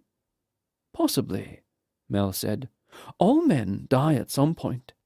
"They shouldn't have had to die early." Aramis lay down and stared up at the sky. "I'm going to sleep." "Good idea, my lord." At some point his eyes got heavy and he drifted off to sleep. He awoke the next morning when the sun was shining on his face. Groggy and sore he sat up. Mel was still asleep, but the sailors were nowhere to be found, and they had left their captain behind. "Blast them!" Aramis muttered as he rose to his feet. He grabbed a water canteen that lay by the fire and drank deeply. The cool liquid soothed his parched throat. He relieved himself near the lapping waves and came back to check on the captain. He was dead. From what he could tell, the captain had been dead for a few hours. His skin was pale and his limbs had stiffened. Aramis kicked the sand in anger. A noise startled him, and he turned to see a familiar old woman. Her eyes were covered by a stained cloth, and she was pushing a wooden cart that creaked as she walked. "How?" Aramis was at a loss for words. He hadn't seen her in a long while. "How what, boy? How am I here?" She stopped pushing the cart and laughed. "I've told you before," she said. "Revelation will come in time," Aramis finished for her. "Took you long enough," the old woman cackled. Aramis shook his head. "You say that it will come in time, yet I have more questions now than when we first met." "Such is life for mortals. Come here, my boy. I will give you some knowledge." Aramis stepped closer to her, and she rested one hand on his shoulder and one on the side of his head. Aramis's vision swam, and then he was looking upon a vast black ocean, only it didn't ripple like water. As he struggled to understand what he was seeing, tiny pinpricks of light began to sparkle across the black surface. Suddenly, he felt very small. The black ocean wasn't an ocean at all, but the dark vastness of the sky, and the tiny lights were a multitude of stars. Aramis staggered back, breaking free of the old woman's touch. What did I see?" he asked. "An impression. I can only show you a glimpse, lest you fall into madness." "I don't understand." The old woman cackled gleefully. Your mind is a fragile thing. It can only accept so much. To show more would drive you to insanity. It was like... Aramis struggled for words. Like seeing the sky and the stars, but not from here, from above, looking down. The old woman smiled and nodded. Exactly. Holy goddess! Aramis turned to see Mel staring in wonder. His friend took a few steps, then knelt before the old woman. In that moment, Aramis realized something he had overlooked, though he couldn't recall noticing it before. When Mel had first found him in the Nexus, his armour had a new symbol, a sun with outstretched wings, the mark of Ziva. The old woman's cart had the same symbol etched into the wood on the sides. As though the scales had been removed from his eyes, Aramis suddenly had an epiphany. "You're a goddess, aren't you? You are Ziva." "In the flesh," the goddess answered. "I'm confused. I thought the gods were immortal beings that lived up there." Aramis motioned to the sky. "We did, but now we walk among you in flesh and blood. We live as you live, but we too can die as you die." Her face turned sad. "How?" "It's not easily explained, but I will try. Long ago, before the stars were born, there were 5 of us. Alandrian, the god of strength. Edra." The goddess paused at the name. "The goddess of knowledge. Teal, the god of valour, whom you have met before. Mordem, god of the dead. And myself, the goddess of light. We 5 created this world and the races that live upon it.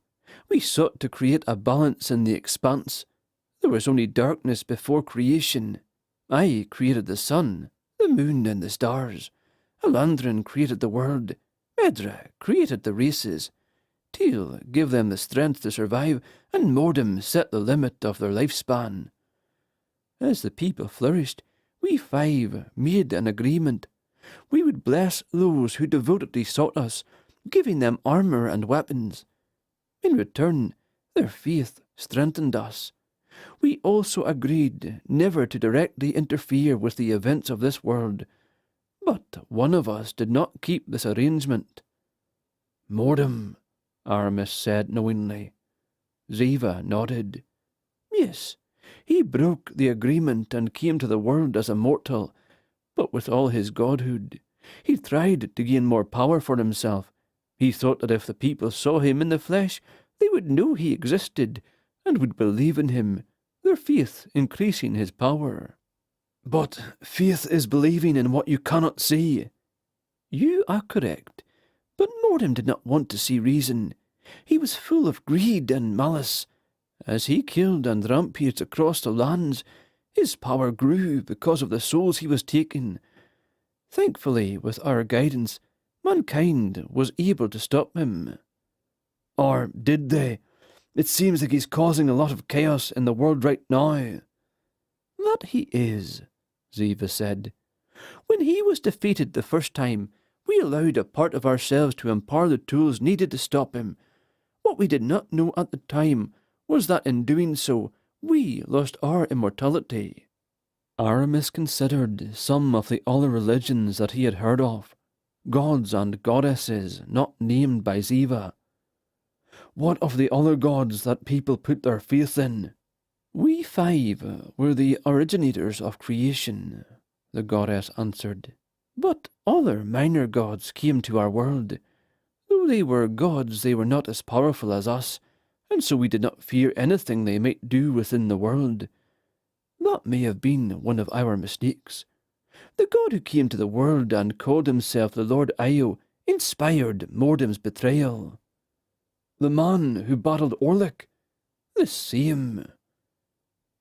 Aramis digested her words. He had difficulty believing them. He'd never been a man of faith. He believed only in what he could see. During his journey, however, he'd found that there were many things that he could not explain. "One of the other gods you mentioned, Tail, you said I've met him before." "Indeed, when the prophet of Edra imprisoned you, he was there as well. He spoke to you." The memory came back to him, and he laughed at the absurdity of it. "A god was stuck in a prison?" "Of course not," Ziva scoffed. "He could have left at any time. He stayed because he wanted to discern your character." "Why?" Aramis asked. "There is much more at stake than you reclaiming your throne. The gods are at war. Mordem has killed Edra, and he seeks the remaining 3 of us that still live.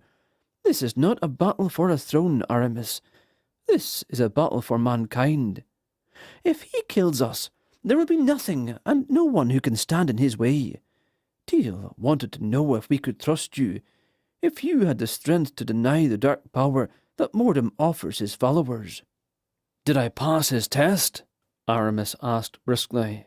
"I'm glad to know that the people's decisions don't matter, that our lives are just some pawns on a board that you gods play with." Aramis turned away from her, angry. Mel still knelt before her. That made Aramis even more angry. "What are you bowing for?" he demanded.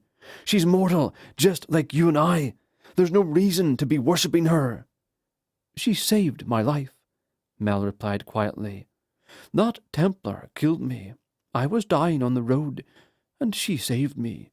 She gave me my life back. That may not be worthy of anything in your mind, my lord, but it is in mine." His sudden guilt outweighed his anger. He shook his head in frustration. "I'm sorry. You know what I mean." Mel said nothing. Aramis turned back to Ziva. "What do we do, then? How do we defeat Mordem?" "You will need the items that his followers have been collecting.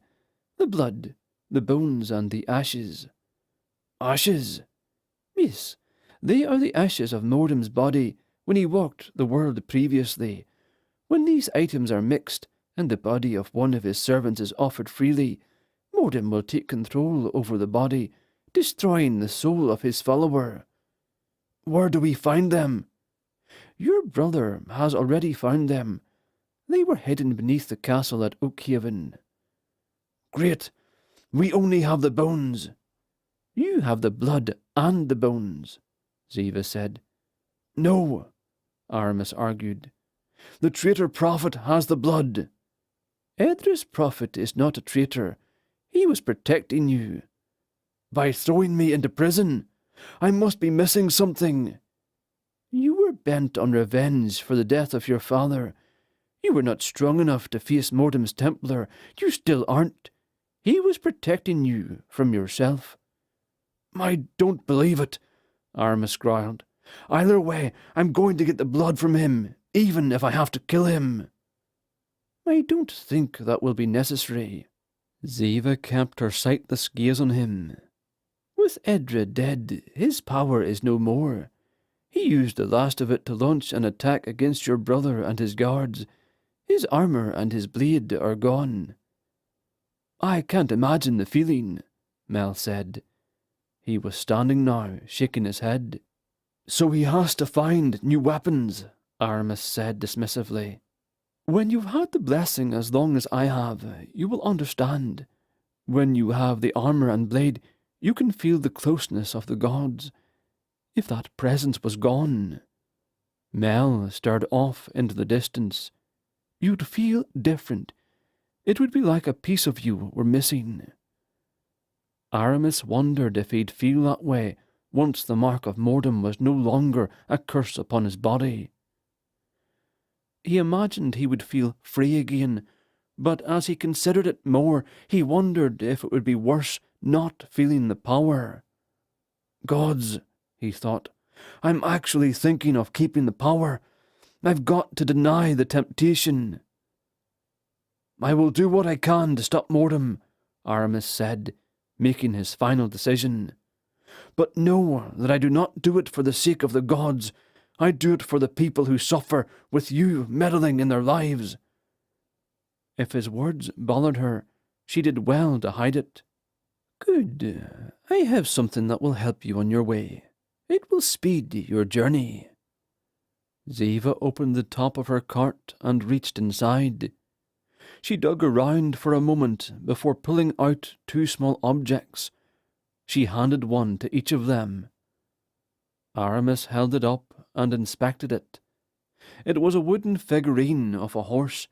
It was intricately carved, with all the details of a real horse. "What am I supposed to do with this?" he asked. "You will summon the spirit of the animal that is bound to it, put it on the ground, and speak the word kapal. The spirit will come to you and take you wherever you need to go." "Kapal," Aramis repeated. Suddenly, he felt a strong vibration in his hand. The wooden figurine trembled in his hand. He tossed it to the ground on instinct, which saved him from injury. As it fell through the air, the figure of a large horse materialized. The figurine landed in the sand next to the horse. Aramis stared in awe and surprise. The horse was identical to the figurine. "Next time, make sure you place it on the ground first. I'd hate to see you get crushed by a few £100. Mel placed his on the ground and repeated the word. Within moments, another horse had materialized. "They can travel longer than a horse of flesh, but they must still rest. They are spirits, so they will need to return to their realm. To dismiss them, you must say Daibi. If you run them too long, they will dissipate on their own, whether you are still mounted or not." "Thank you, Holy Goddess," Mel said with a bow. "We appreciate these gifts." "Will you be there when you are needed?" Aramis asked Ziva. "When we confront my brother?" "I will be near," she answered. "You will need all the help you can get if you hope to stop Mordem." Aramis turned to Mel. "Let's be off then. Maybe we can find a town to eat at. I don't really care to eat more fish." Mel chuckled. "I agree, my lord." "Until we meet again," Ziva said. Then she continued pushing her cart along the beach. Aramis mounted the spirit horse and pressed his lower legs tightly against the horse. He urged the horse forward, holding on to its mane with his hands. He let the horse walk until he felt secure, then urged the horse to speed up. He looked over his shoulder and saw that Mel was not far behind. If the gods thought to use him like a tool, they had a rude awakening coming. He refused to be a pawn in their game. They rode for nearly an hour in silence before they saw signs of life. Several people walked along the road ahead of them, headed in their direction. "We should keep our guard up," Mel suggested. "I know we are far from Oakhaven, but I would not underestimate the reach of Mordem's servants." Aramis nodded wordlessly in agreement. As they neared the group, it became evident there was nothing to worry about. The people were dirty and appeared to be carrying everything they owned. They moved to the side to allow the horses by. Aramis stared at them as he passed, wondering how they had come to look so pitiful. They continued following the road and eventually left the people behind, only to encounter another group in a similar condition. Eventually, the road was crowded with people. Most of them looked like farmers or traders, and almost none of them spoke. The air about them radiated hopelessness. Some of the people led livestock, while others carried or herded small children. "I wonder where these people are coming from," Aramis said with a glance to Mel. "Hail," Mel called out to one of the farmers.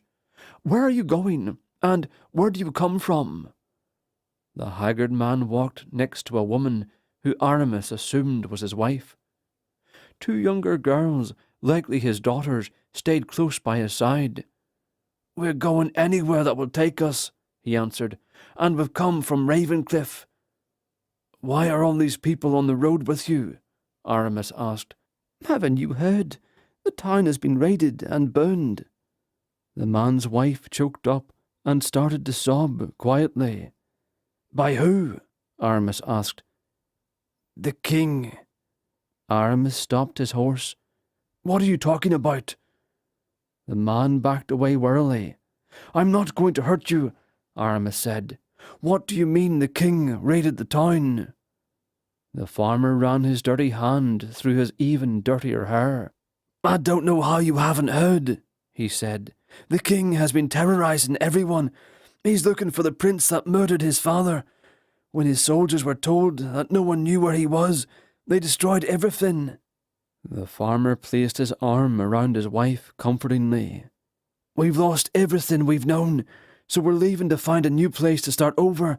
But I'm afraid that no matter how far we go, those soldiers will just continue to follow us." "I'm sorry to hear of your troubles," Aramis said. A deep hatred was boiling up within him. How could his brother do such terrible things to the people that he was supposed to serve? He reached into a pouch on his belt and pulled out a few coins.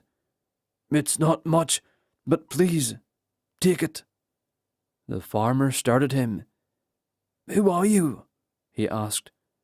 "Someone who cares," Aramis answered.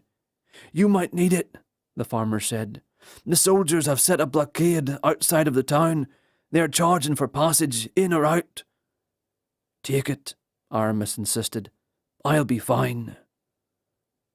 The farmer hesitated for a moment, then accepted the money. "The gods bless you," he called out as Aramis nudged his horse onward. "The gods can go to hell," Aramis muttered under his breath. Once they got clear of the people on the road, Aramis spurred his horse and thundered down the road. Mel followed suit. He could tell from Aramis's demeanour that he was beyond enraged. Ziva help anyone that gets in his way, Mel thought. Chapter 9. The influence of what we say pales in comparison to our actions. Melchiades. It was nearing noon when they reached the rolling hills that marked Ravencliff's borders. Aramis reined in his horse, jerking on the bit so hard that the animal grunted. Ahead, the smoke of the burning town hung in a thick haze, and some of the buildings were still aflame. Aramis watched the thatched roof of one of the buildings give way in a shower of sparks. A few feet away, a copse of oddly swaying branches caught his attention. As the smoke swirled, the truth became clear. The trees were gibbets, and a dozen bodies hung from their branches. His anger burned as hot as the flames around him. He stood in his stirrups and surveyed the rest of the town. Spotting a large gathering of people, he nudged his horse in their direction. As he got nearer, he counted 4 guards.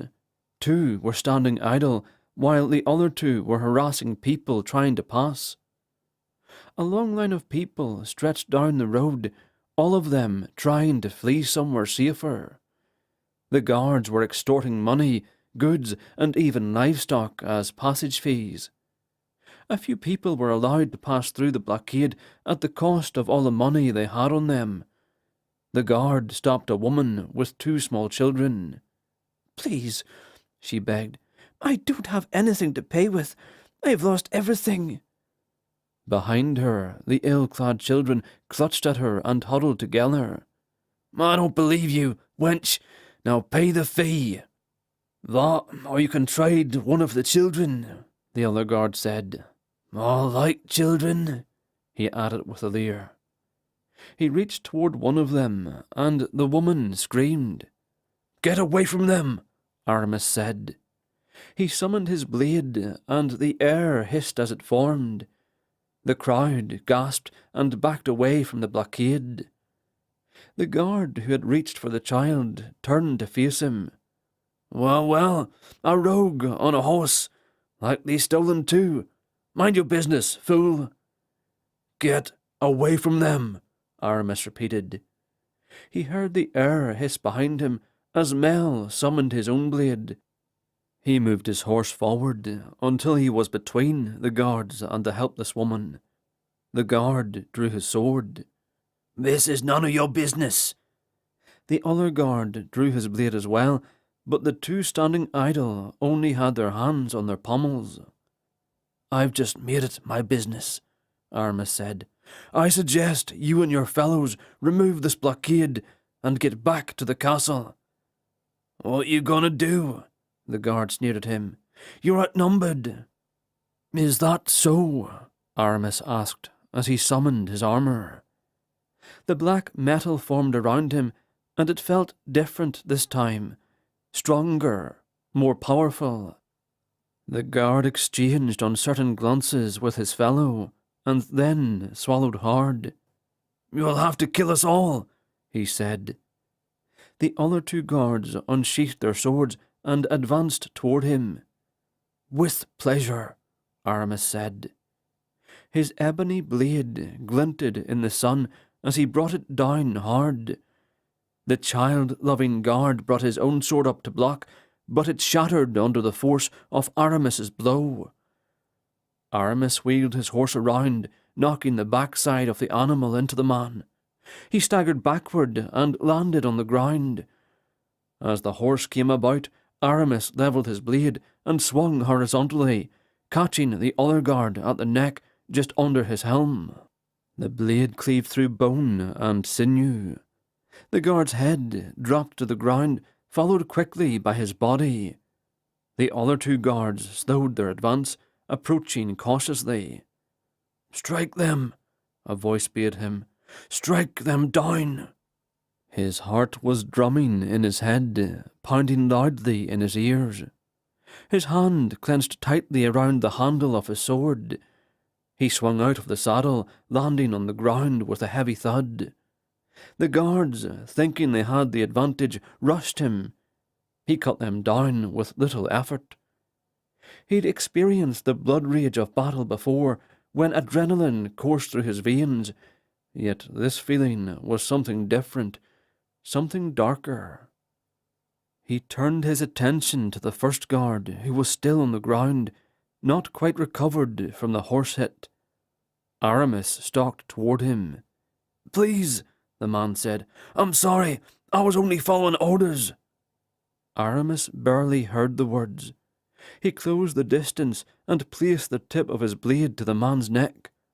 "Beg for mercy," Aramis said. The guard was terrified. A puddle formed under the man as he urinated on himself. "Mercy!" he cried out. "Please, give me mercy!"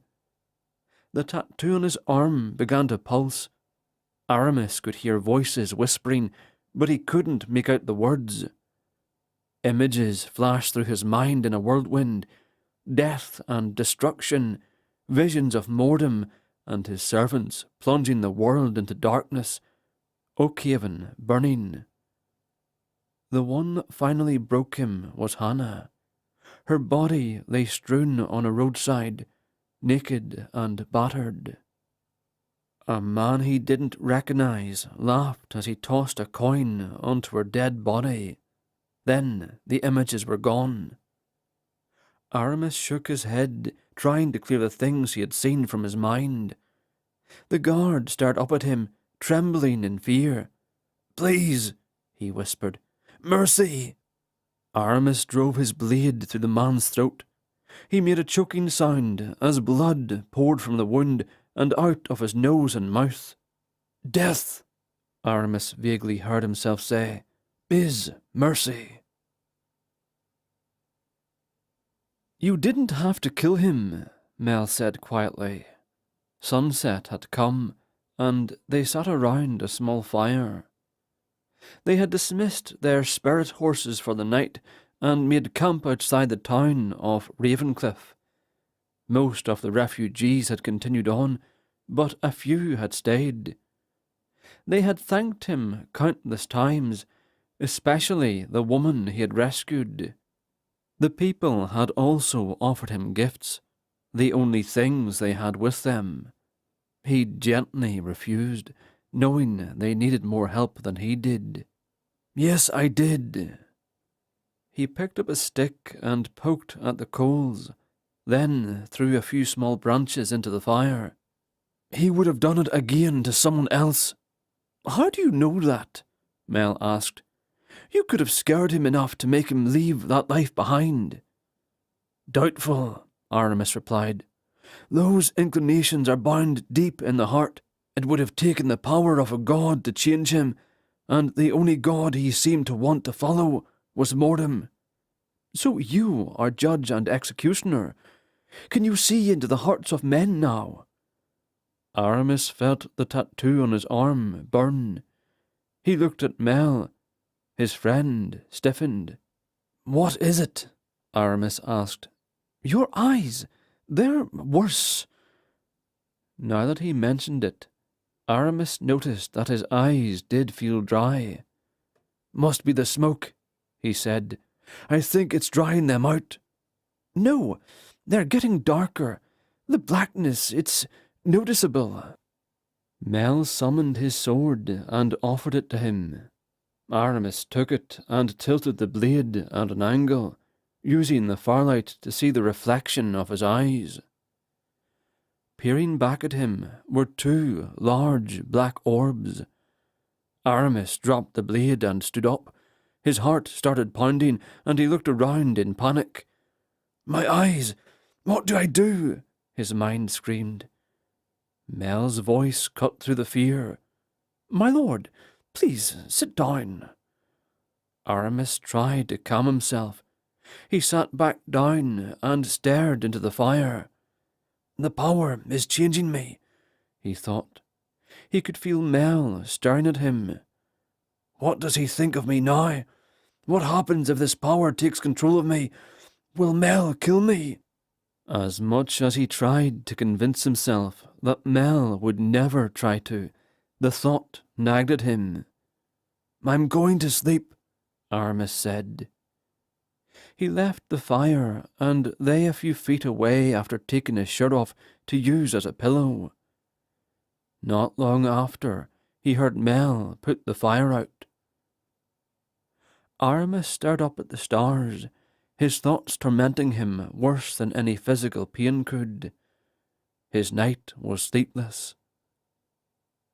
The next morning, despite being exhausted, Aramis's mood improved. He could feel the beginning of a headache, likely from not sleeping. His muscles ached, and he didn't want to get up, but he knew that time was something they lacked.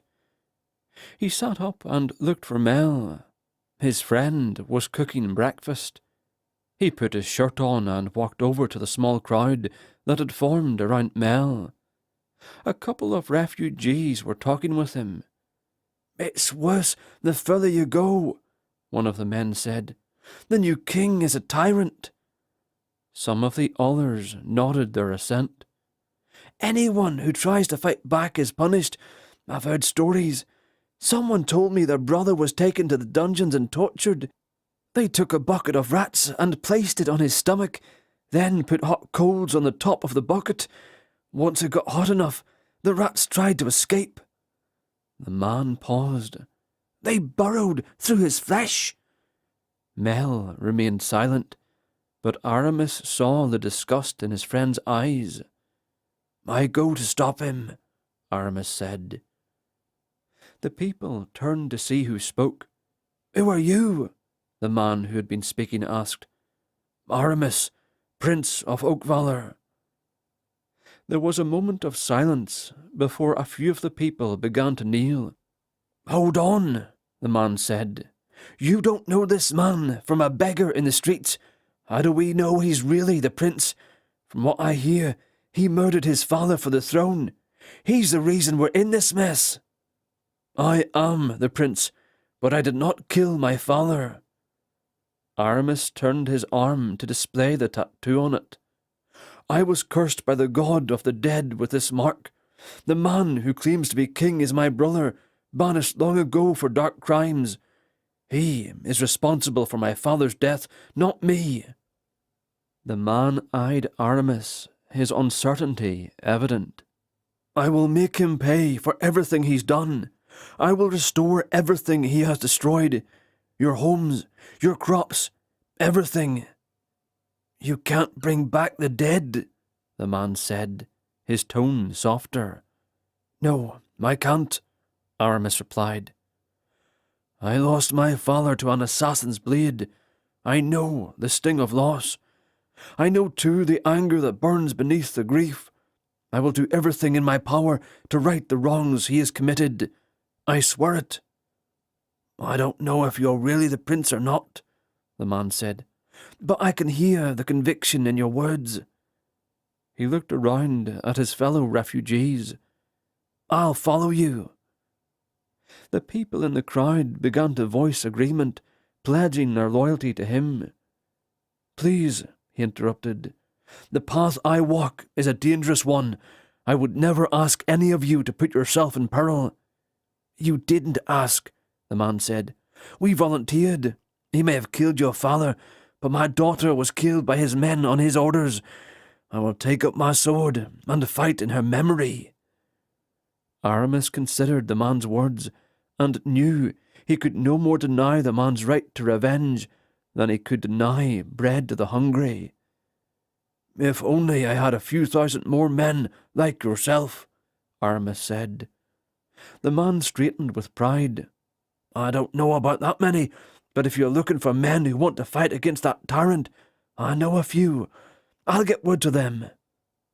"Thank you," Aramis said. "Gather anyone you can find willing to fight, and meet me in 10 days outside of Oakhaven." After they ate breakfast, and the refugees had departed, Aramis summoned his spirit horse. "It's a few days' ride from Oakhaven," Mel said.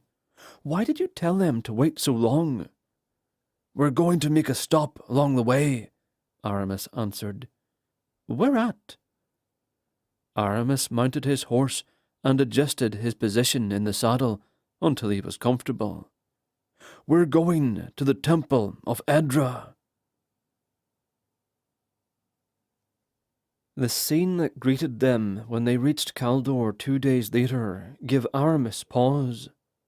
At least 100 refugees crowded the city.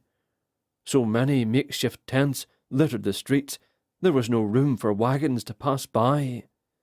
Not that there were any wagons to speak. Trade, it seemed, had all but halted. Several priests roamed among the people, handing out meagre portions of food and spare clothes and blankets. Seeing the plight of his people added to the hatred for his brother that was already on the verge of boiling over. They pushed their way through the crowds and made their way toward the temple. Aramis felt a nervousness building within him as they got closer to the temple grounds. He remembered the betrayal of the prophet. Although Mel had explained the prophet's actions, he still felt the bitter sting of treachery when he thought of the man. They only saw a few priests within the courtyard of the temple. Aramis assumed that most of them were out in the city, doing what they could to ease the troubles of the people. The large wooden doors were wide open, allowing free passage in or out. Mel took the lead and navigated through the various halls to an all-too-familiar door. Aramis thought he saw the shadows flicker with life. Dark whispers filled the air around him. Distracted by them, he didn't notice that they had entered the prophet's chamber until the man's voice echoed through the space. "Melchiades." When he'd first met the man, he'd been impressed. Now, Aramis barely recognized him. The prophet's once muscular frame was now on the flabby side.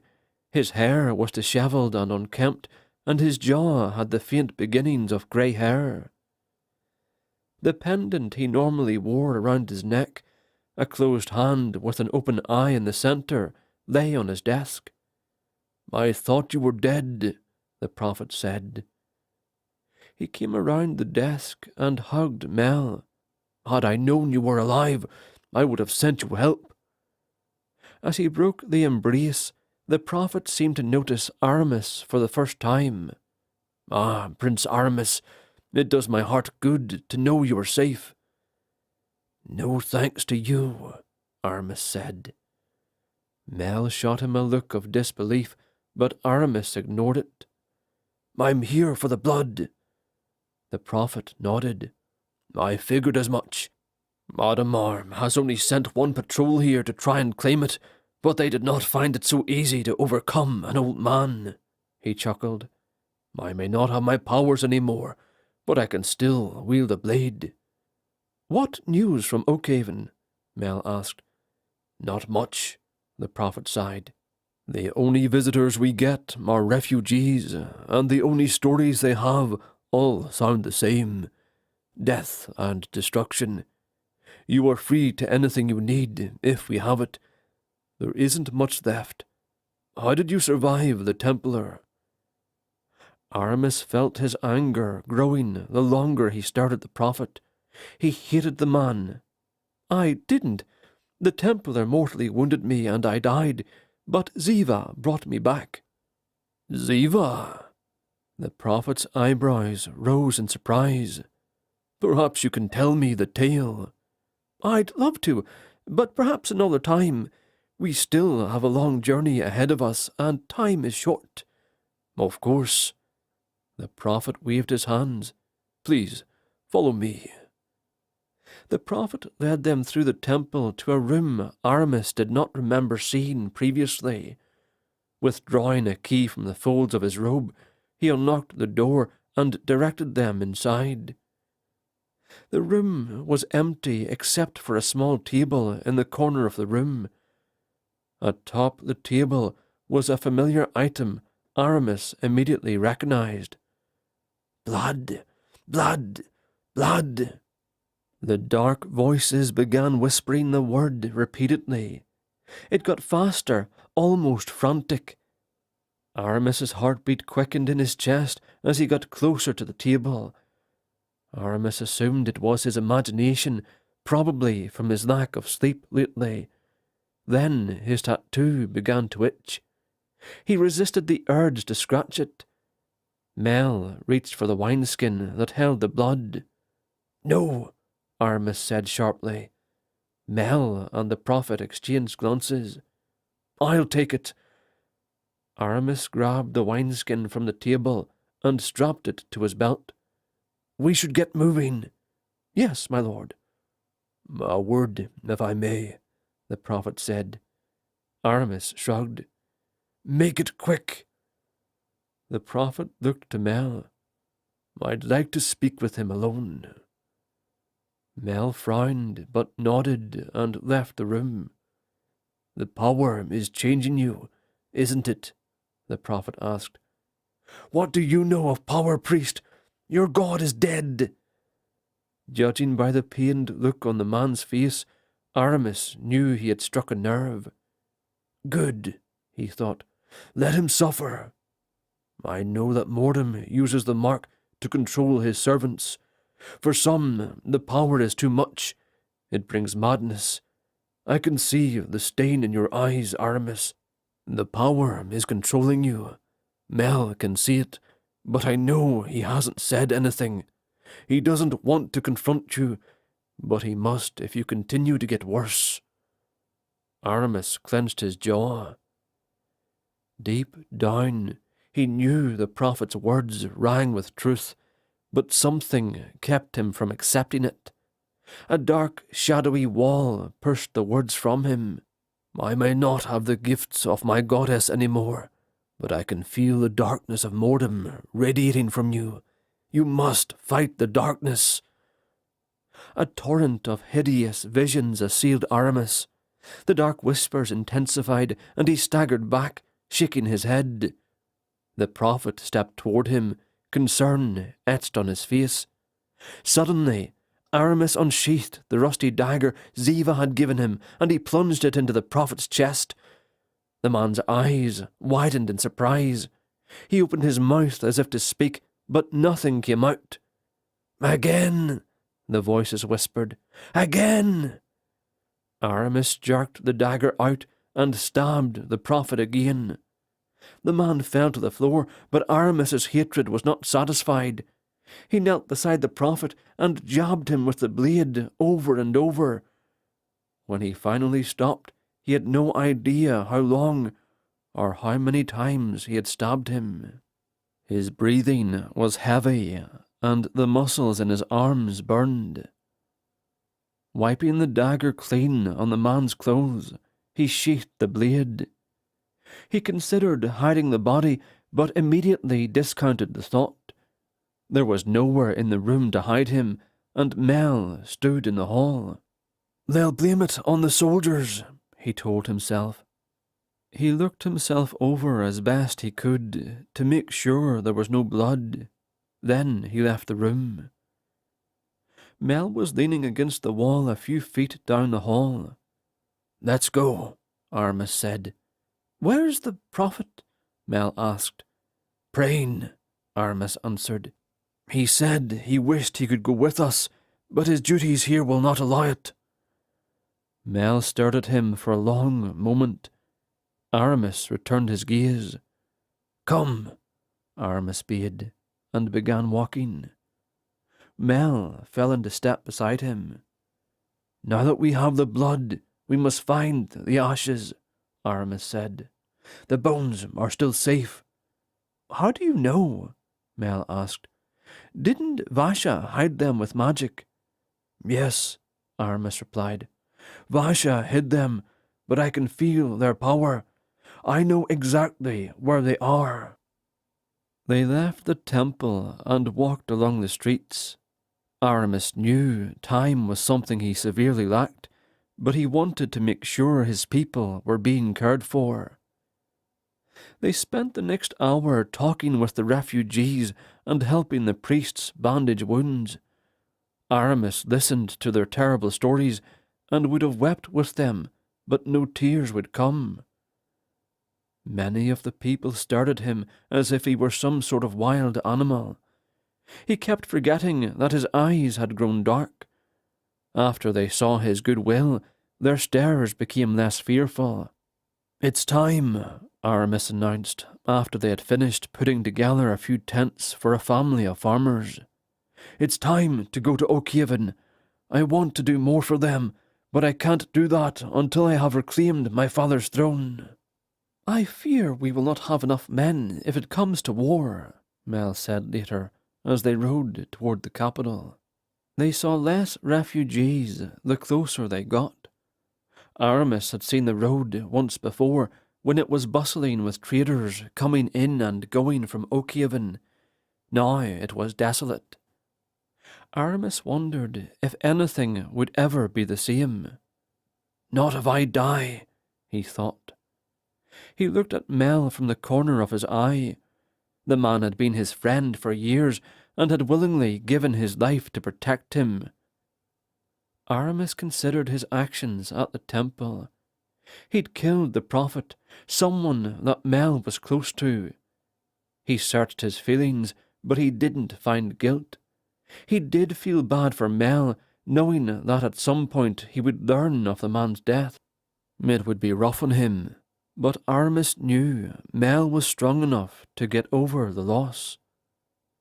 Something fell into his lap. Aramis looked down and saw that it was the pendant Hannah had given him. The chain had broken. Grabbing the chain before it fell, he wrapped the pieces around his belt. The beautiful woman's image came to his mind, and he wondered where she was and if she was safe. He wondered too how her father had fared in drumming up support from the nobles for his cause. "My lord!" Mel's voice shattered his thoughts. He looked to where Mel was pointing. A large contingent of soldiers was coming their way. "Looks like we've lost the element of surprise," Aramis said, as he summoned his armour and blade. The air hissed as Mel summoned his own. As the soldiers closed the distance, Aramis noticed they were all wearing the mark of Mordom as their insignia. "I've got an idea," he said to Mel. "Dismiss your armour and your blade." After a moment of hesitation, Mel did as Aramis instructed. "Now hand me your reins." Aramis pointed the tip of his blade at Mel. He slowed their horses to a stop as the soldiers hailed him. "What's this?" one of them said as he pulled off his helm. He was clearly the leader, likely a captain. Aramis didn't recognize him. He had the typical short haircut of a soldier, but his face had distinct features that implied his noble birth. Aramis guessed he was the son of one of the nobles. "I'm taking him to the king," Aramis answered. "Been searching for the dog for weeks, but I've finally caught him. Good work. I'll have some of the men escort him to the castle." "That won't be necessary." The captain leaned forward. "And why's that?" "The king sent me specifically to track him down. If I wasn't the one to bring him back, I'd probably get the noose." The captain eyed him suspiciously. "What's your name, and who do you report to?" Aramis had no idea how the priesthood of Mordom was structured, but from everything else he had seen, it was similar to the other orders. He decided to bluff. "That's not your place to ask, Captain." Aramis dismissed his armour and displayed the mark for him to see. The man's eyes immediately filled with fear. "My apologies," the captain said quickly. "I didn't know you were one of them." "Them?" Aramis asked. The captain stammered. "Them, one of the king's protectors." Good to know, Aramis thought. "No harm done," he said. The captain put his helm back on and bowed in his saddle. "We're looking for people who are trying to leave with the king's property. Have you seen anyone on the road?" "Yes," Aramis lied. "A small group, about 10 of them, were headed west toward Talvard." "Thank you," the captain said. He barked orders to his men, and they rode off. Once they were no longer visible, Aramis gave the reins back to Mel. "It seems my brother has Mordom knights as protectors." "Why would a servant of Mordom need protection?" Mel said rhetorically. "I think we'll find out soon enough." They used the prisoner ruse twice more as they neared Oakhaven, but each time it was harder to pull off.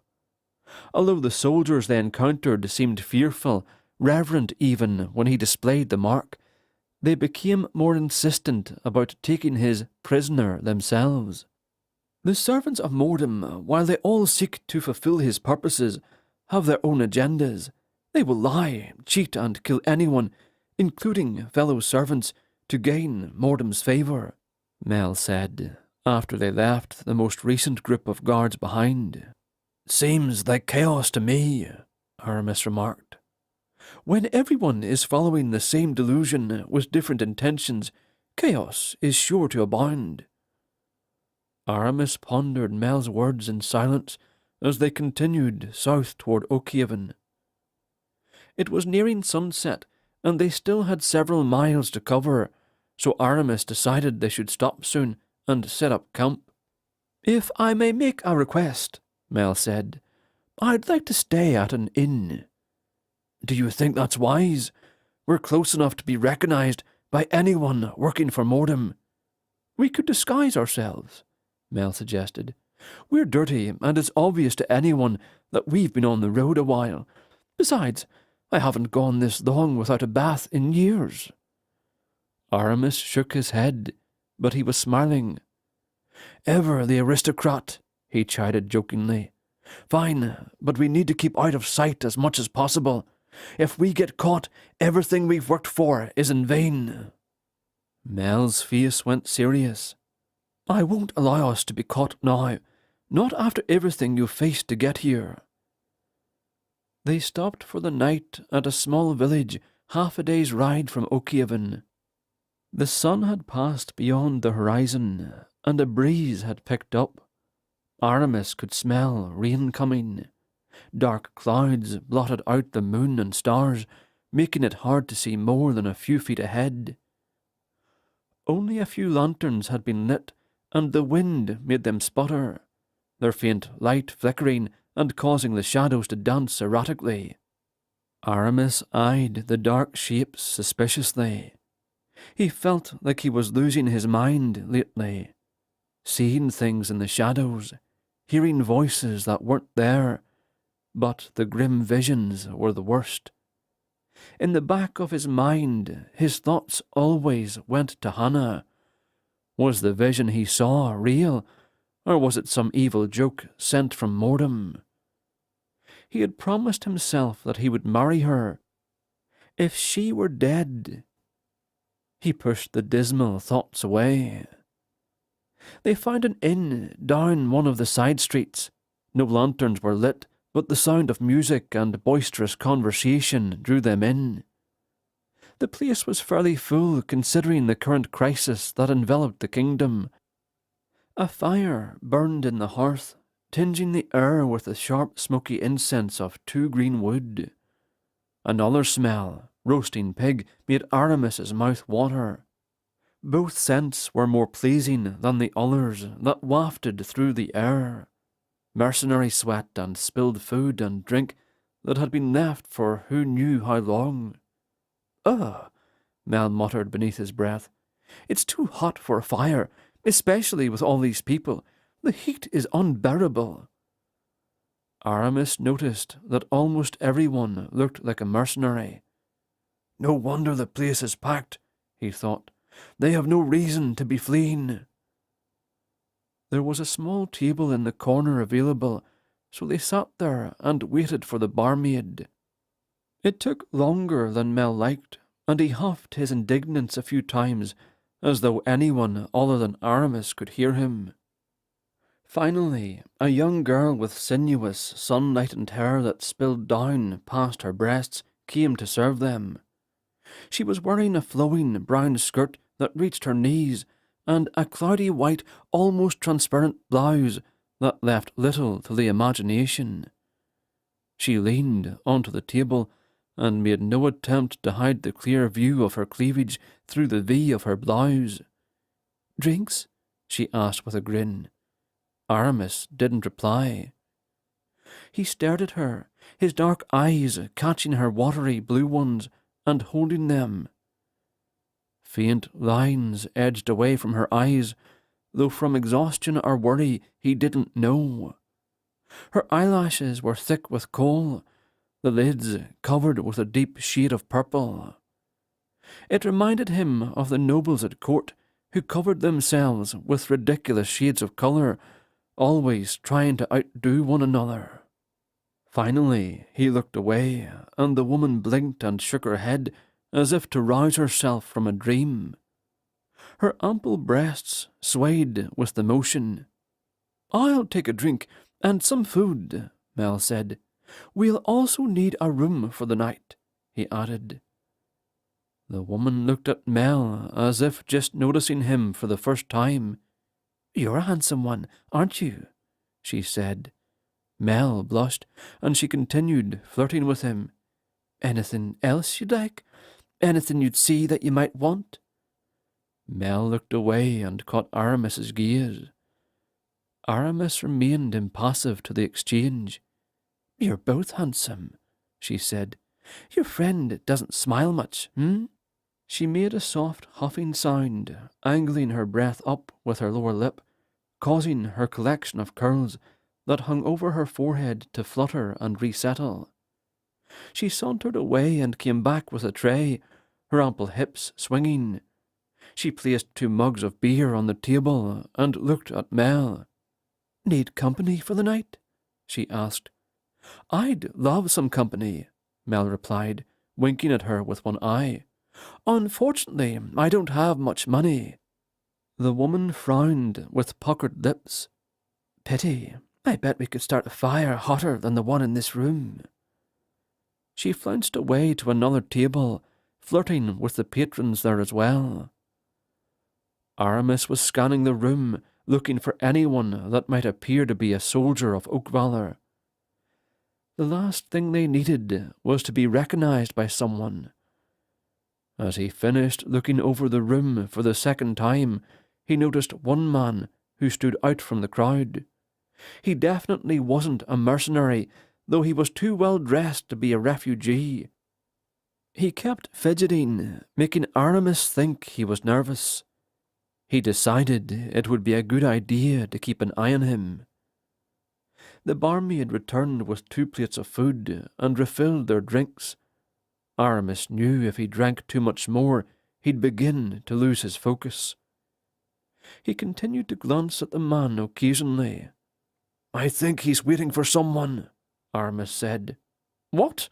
Mel replied through a mouthful of food. "The man at the table there." He nodded with his head. "I think he's waiting for someone. We may want to watch him for a bit. There's something odd about him." Mel finished his food and leaned close to Aramis. "Should I go talk with him? See if I can get anything out of him?" Aramis studied the man closely.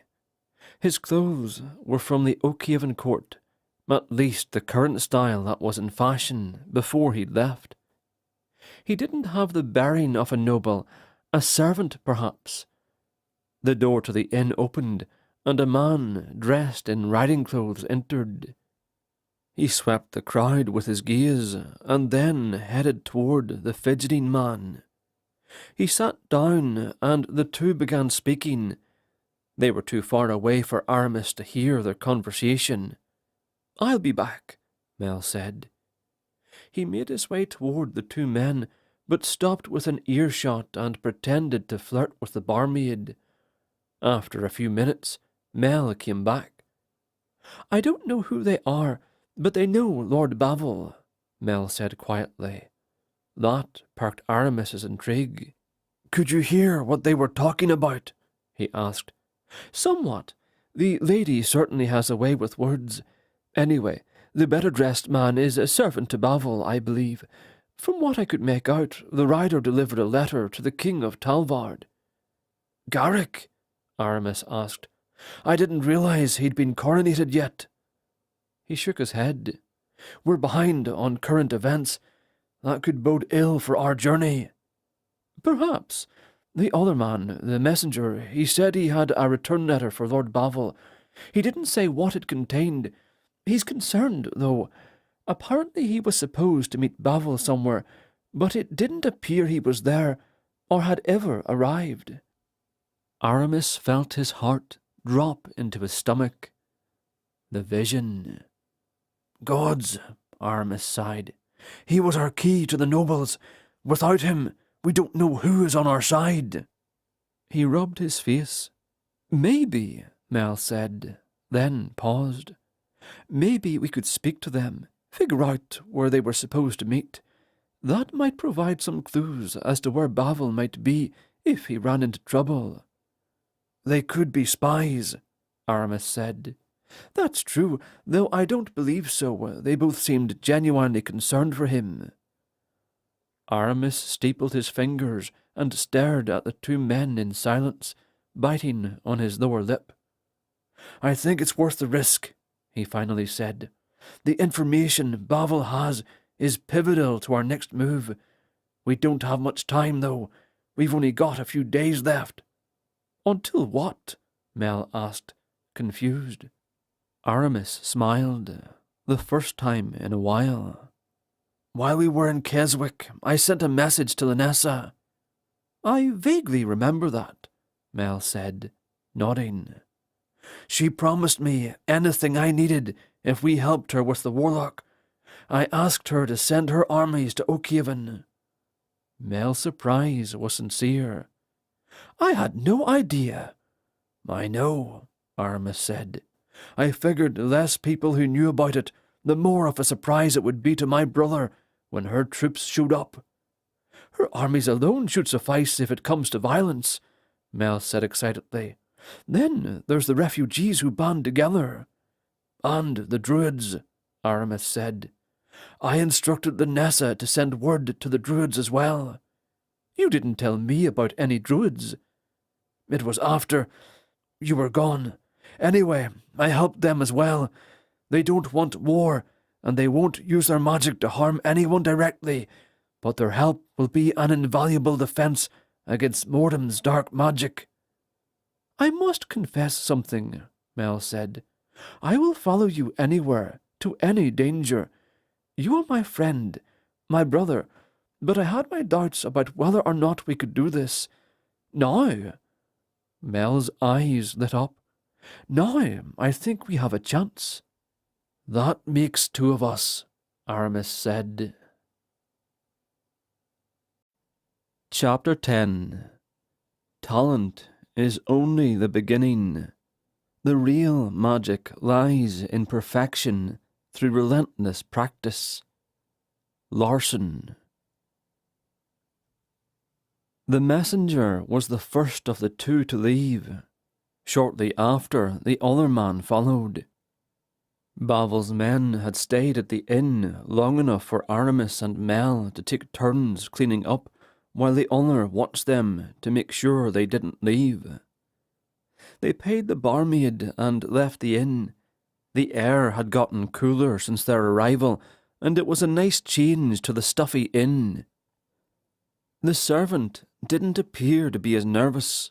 He walked with a purposeful stride down the cobbled road, not paying any attention to his surroundings. "He's not concerned with safety," Aramis noted. The man walked for a quarter of an hour, still seeming oblivious to his pursuers. He kept turning down different side streets, and even began to whistle a melody. Aramis was taking care to try and be aware of their surroundings, but his main focus was on the man they were following. "My lord," Mel whispered suddenly, "we're going in a circle." Aramis looked around and realized they were passing the inn they had left earlier. The hair on his arms began to tingle as he realized the trap. The man stopped walking and turned to face them. He continued his whistling a moment longer, then smiled mischievously. "A couple of rogues, then, seeking to cut my throat and take my purse." He folded his arms across his chest. "You'll find more than you bargained for here." Several men, armed and armoured, stepped out of the shadows between the buildings. "I think there's been a misunderstanding," Mel said, holding up his hands. "We just want to talk with you." "Right," the man said. "I won't fall so easily to your highwayman tricks." He nodded at one of the men. He drew his sword and began to approach. "I'm looking for Lord Bavil," Aramis said. "You're one of his men, aren't you?" The man tilted his head in curiosity. "And you are?" Aramis looked to Mel, then back to the man. "Aramis, rightful king of Oakvalor." The man unfolded his arms and looked around. "You'd best be keeping that information quiet," he said. "Sheath your blade, Sir Good. He's an ally. Let's go somewhere safer to talk." He led them to one of the dark buildings a few spaces down from the inn. The man made sure no one was watching them, then led them inside. They paused in the doorway as he lit a lantern. The dim light illuminated what Aramis thought was someone's home. "The people who lived here left a few weeks ago," the man said. "We've been using it for our network." He hung the lantern from a hook in the ceiling and motioned them in. The man he'd referred to as Sergid closed the door and took up a position in front of it. "You can't be too careful these days, especially with that despot Adamar on the throne." "Adamar," Aramis thought. "So that's his name." "So I've heard," Aramis replied. "I've encountered a number of people on the road. Their stories are all similar. What's your name?" The man bowed low. "I am Larson," he answered. "Humble servant to Lord Bavil, and commander of his house guard." "You fooled me back there," Aramis said. "Watching you at the inn, I assumed you were an anxious type."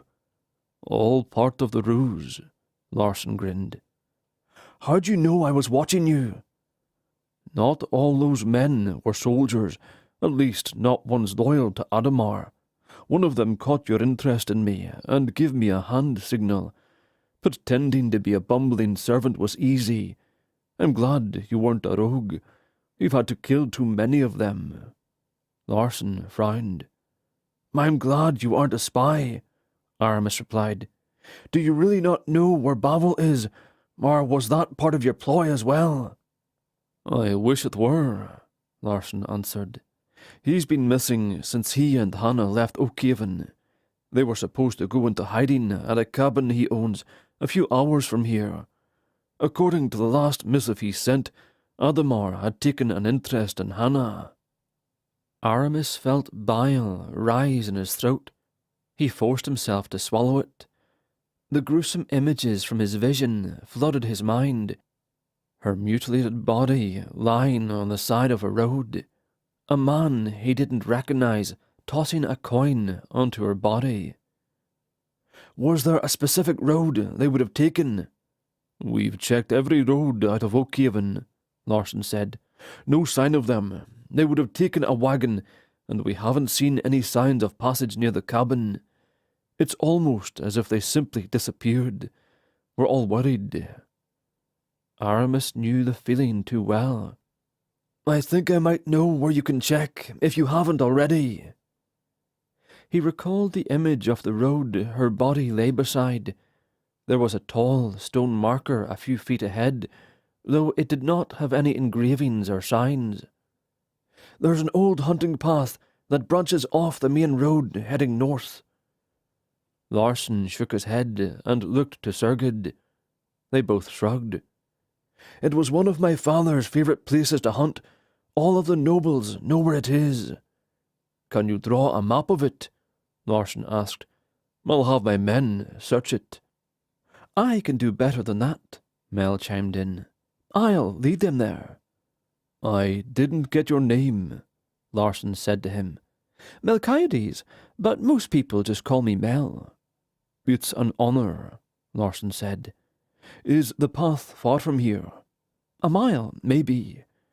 Please, go with Sergid and show the men where this road is. If we can find them, I hope they are alive. A storm is coming in. Maybe we should hold off until morning, Sergid answered. Larson nodded. True, I wouldn't want you getting lost in the night. Can you take them in the morning? Mel glanced at Aramis. We've got pressing business. I was hoping to reach Oakhaven tomorrow. How did you plan to enter the city? Larson asked. Adamar has it locked down tighter than a prison in Talvard. That's where we needed Bavel. He was working to rally the nobles to our cause. I was hoping to get there without bloodshed. I was also hoping to take the throne back without war. Those are some high hopes, if I can be so bold. Adamar has the nobles by the balls, some by fear and others by loyalty. Some of them remember him when he was younger. Then what do we do? Aramis asked. We can get you into the city, Larson said. But what are your plans once inside? I don't think you can trust anyone, especially the nobles. Aramis didn't know what he planned to do. He'd put all of his thought into getting there alive. He didn't think about what he'd do if he succeeded. I'm not sure, he said. I know that doesn't sound promising, but it's been hell just trying to get here. Do you have any suggestions? You've obviously been in the city. Where should we stay? We've got to set up a place of operations. I've got an army headed this way. An army, you say? How large? Lady Lunessa from Keswick is sending her troops to aid us. Larson whistled. That's great news. You're definitely going to need it. Adamar has those black-robed priests that follow him around. They give me the chills. There's also been a lot of rumours that there's some sort of ceremony that's going to happen soon. We haven't been able to get the details, but it sounds like a big deal. Lots of mercenaries are showing up too. Gods, Aramis growled. This is getting more difficult to fathom by the minute.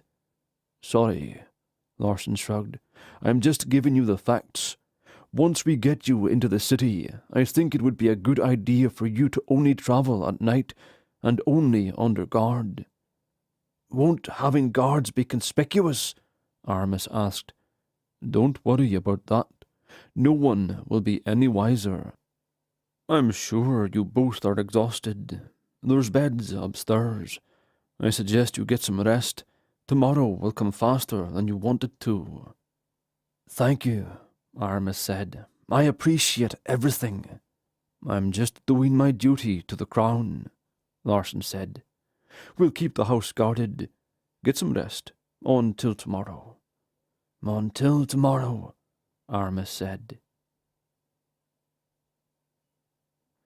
Aramis was plagued by nightmares.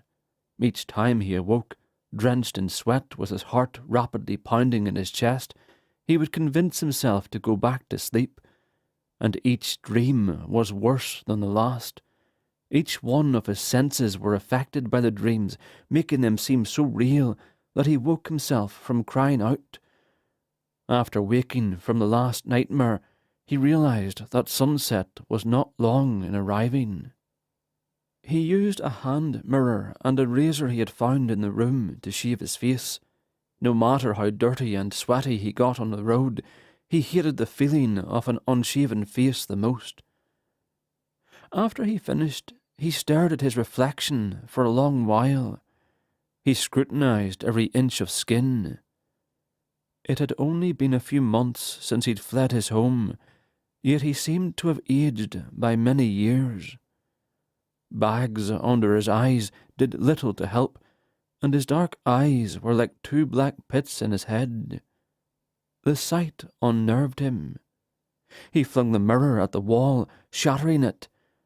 The floor was littered with shards of glass. "My lord?" Aramis turned to see Mel in the doorway. He hadn't heard him come in. "Yes." "The men have prepared breakfast if you are feeling hungry." "I'll be down shortly," Aramis said. "I'm going to show Sergid and a few others where the trail is. I'll be back as quickly as possible." Aramis nodded. "I'll meet you in Oakhaven, then. Larson is taking me there today. We need to prepare for what's coming." Aramis knew that Mel didn't like the idea of them travelling separate. The look on his face made that evident, but they both knew too that there was little choice in the matter. Lord Bavil had important information. "Don't do anything rash," Mel said, only half jokingly. Aramis grunted in reply. After Mel left, Aramis went downstairs and ate a small meal. Although he was hungry, he just didn't feel like eating. Larson showed up shortly after and gave him a change of clothes. Aramis hadn't realized how dirty and torn his own were, despite cleaning them the night before. The clothes were a drab shade of brown and made of cheap material. "You'll stand out less," Larson explained. "We want as little attention on you as possible." Aramis didn't argue. The sooner he was in the city, the better. He assumed they would have ridden horses, but Larson thought travelling on foot was a better idea. "It's easier to hide without a horse," he said. "Patrols are everywhere." It took a few hours to reach the city. They would have arrived earlier, but a large group of soldiers had caused them to take a roundabout approach to the city. Aramis assumed they would enter the city through the main gate with some sort of disguise. Instead, Larson led him to a sewer grate on the side of one of the walls. Larson glanced around, then lifted the grate up and motioned Aramis to get into the tunnel. "Hurry," he said. Aramis obeyed and climbed inside. The tunnel was small, only 4 feet high. He had to crawl on his hands and knees. He heard the grate close behind him. "Where does this lead?" Aramis asked. Larson laughed. I don't think you want to know. A few feet in, and Aramis's hand touched something wet and slimy. A foul smell assaulted him. Gods, please tell me we aren't in the sewer. We're not in the sewer. Then where are we? The sewer. I told you that you didn't want to know. Yeah, Aramis muttered. Larsen squeezed by him and guided their crawl. After 100 feet, they reached a large open chamber lit with torches. Aramis was glad they didn't have light in the tunnel. There was no telling what he might have touched. I found this place shortly after Audemars took the throne. We haven't explored all the tunnels. Some of them are caved in, but this one leads out of the city. We use it to get in and out without being noticed. We'll wait here until nightfall, then we'll go up to the city. Up? Aramis asked, looking toward the ceiling. Yes, this room is on the ground. There's a ladder against the far wall there. Larsen pointed. That leads into an alley between some shops. What do we do until then? Larsen shrugged. Make yourself comfortable. Aramis spotted a cot. Is that clean? He asked. Yes, I had one of my men bring it here earlier. Good. Aramis climbed into it and propped his arms behind his head. The minutes ticked by slowly. Larsen pulled a dagger from his boot and began sharpening it with a whetstone. Sisk, sisk, sisk, pause. Sisk, sisk, sisk, pause. Aramis's eyes began to grow heavy. His long night of terrible dreams had finally caught up with him. He vaguely heard Larsen continue to sharpen his blade. Sisk, sisk. His eyes opened and he felt someone touching his shoulder. He snapped his head up and reached for his attacker, only to realize it was Larsen. Sorry, Larsen said. I didn't mean to startle you. It's time. It's dark already? Aramis asked, surprised. That was the first time he'd slept without having a nightmare. Yes, I was going to wait until I'd heard from Sergid, but no messenger has arrived yet. I'll take you up. There's a tavern you can use at night. The owner was loyal to your father, and he's given us his blessing to use it. During the day, you'll need to stay here. Your sleeping routine will have to change for the next few days. What's sleep? Aramis said with a chuckle. How long before your army arrives? If Linessa sent them when I asked, 3 days, maybe 4. Larsen tilted his head and squinted his eyes, muttering calculations to himself. If they don't kill or capture the patrols on their way in, Audemars will know they're coming before they get close. The element of surprise will be lost, and he'll be prepared to fight. I'll send a runner to pass the word to the army. Good idea, Aramis replied. I honestly hadn't thought of that. Well then, Larsen motioned toward the ladder. After you. They climbed up and opened a grate like the one on the outside of the walls. The grate opened and closed without a sound. Larsen must keep it oiled, he thought. The night air was warm. The alley they came up into was quiet and dark except for the rats and other denizens of the night that scurried in the shadows. Larsen closed the grate and then motioned for Aramis to follow him. They paused at the end of the alley. Then Larsen casually stepped out into the main street and glanced around. Satisfied all was clear, he nodded to Aramis. The two walked a block north toward the castle and stopped at the building on the corner of the street. A newly painted sign swung above the doorway. It read, Kingsway Tavern. Aramis found the name funny in an ironic way. They entered the building and found that it was empty with the exception of the owner, who stood behind the bar. "Larson," he greeted with a nod. He was wiping a glass with a rag. "Albert," Larson replied. "This is Aramis." Albert set the glass on the counter, tucked the rag into his belt, and came around the bar. He stopped a few feet from Aramis and knelt on one knee. "My lord," he said humbly, "as I served your father, so shall I serve you. Anything you require is yours. Merely say the word." "Thank you, Albert. Please rise." Albert stood back up. "Business has been slow lately, so I was just doing some cleaning. Do you need anything?" "Yes," Aramis answered. "Ink and paper, if you have any." "Of course." Albert disappeared behind the bar and returned a moment later, carrying parchment paper, a quill, and an ink vial. Larson cleared his throat. "We may want to keep you out of sight, in case anyone decides to come in for a drink." "Take any room you want," Albert said. Aramis accepted the items from Albert and headed toward the stairs that led to the rooms. Larson followed.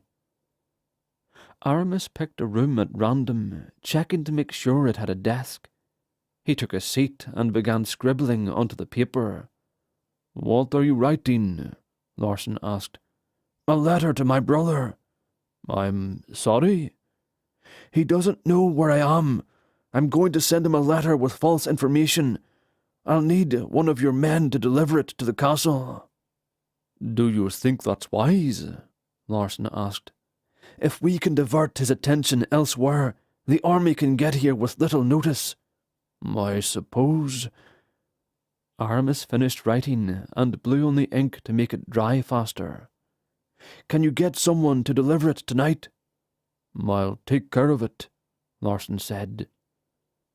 The next morning, while Aramis and Larson were eating, a messenger came into the underground makeshift camp. "Sir," he said to Larson. His breathing was laboured. Larson stood up. "What is it?" The messenger shook his head, tried to speak, and fell silent. His eyes became watery. "What happened?" Larson asked, the worry in his voice evident. "Dead," was all the man managed to say. Larson glanced back at Aramis. "I'll be back." He left with the messenger. Aramis could only guess at what might have happened. He finished his breakfast and then summoned his sword and armour and began practicing his sword fighting. Before he left in exile, he would practice with the soldiers. While he wasn't the most skilled, he could certainly handle himself in most situations, and his magical armour and sword didn't hurt either. A quarter of an hour into his practice, he had worked up a sweat. While his armour was practical, there was only one flaw: ventilation.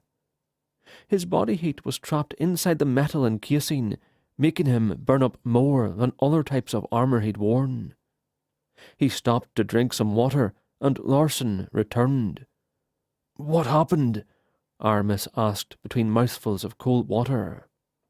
"The messenger who was here, his brother was killed last night. His head was removed and set on a pike outside the castle. His body was hung by the feet above the castle's main gate." "Gods," Aramis said, shaking his head. "For what?" "For delivering your message," Larson said softly. "Whatever was in it, your brother did not take it well." Aramis slumped to the floor, dropping his water. The wooden cup clattered to the floor, and the water splashed his legs. "I never—" he sighed. He opened his mouth several times to speak, but words failed him. "Don't blame yourself," Larson finally said. "Admar is a cruel man." "We cannot use that excuse to justify all of his atrocities," Aramis replied. "This ends now." Chapter 11. Physical might can never compare to the power of mortem. Audiobook. Aramis was sprinting toward the castle, his anger overriding his good sense. He'd outdistanced Thorson when the man had tried to stop him. The man meant well, but Aramis knew there was only one way to stop Audiobook. He had to kill him. The main gate was shut. Aramis pulled his helm down mid-stride, lowered his head, and ran as fast as he could. He slammed into the gate with the force of an ox, bending the metal barrier and sending it crashing open. Several guards stood by. As he breached the walls, they all gaped at the spectacle, unsure of what was happening. One of them snapped out of the shock and drew his blade, then charged him. Aramis summoned his own blade and met the man head-on. Their blades clashed together loudly. The guard issued a curse.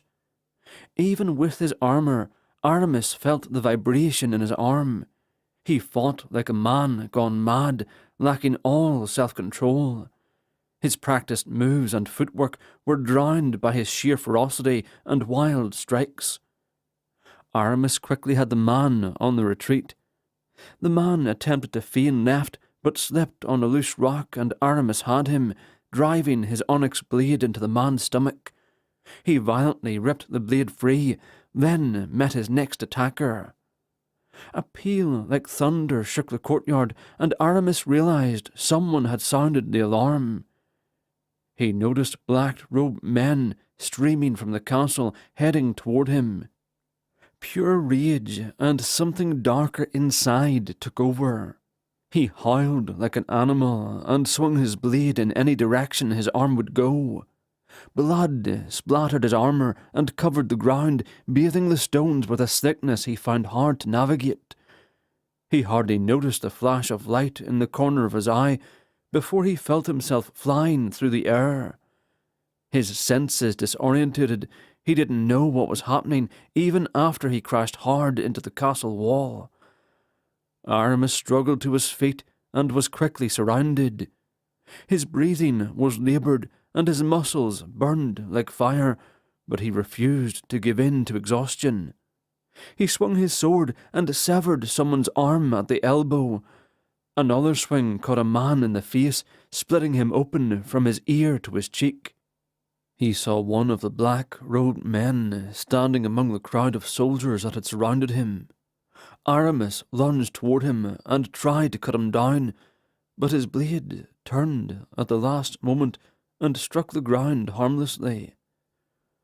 Aramis growled and swung again with the same result.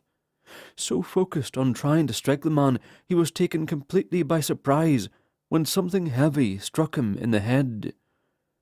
He staggered from the blow and his legs became wobbly.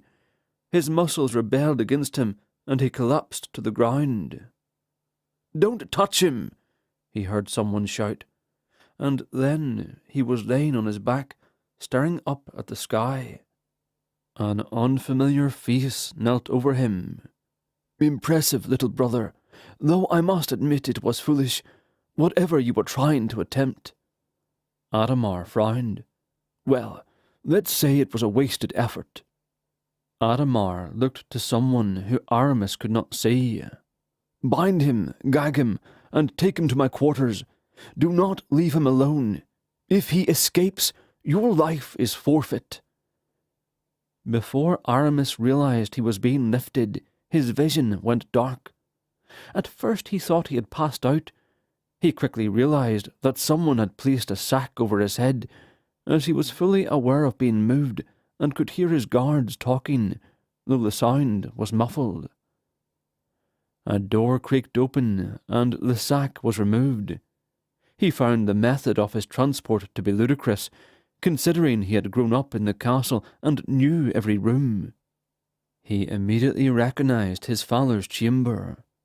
The terrible memory of his father's assassination flooded him, overwhelming his senses.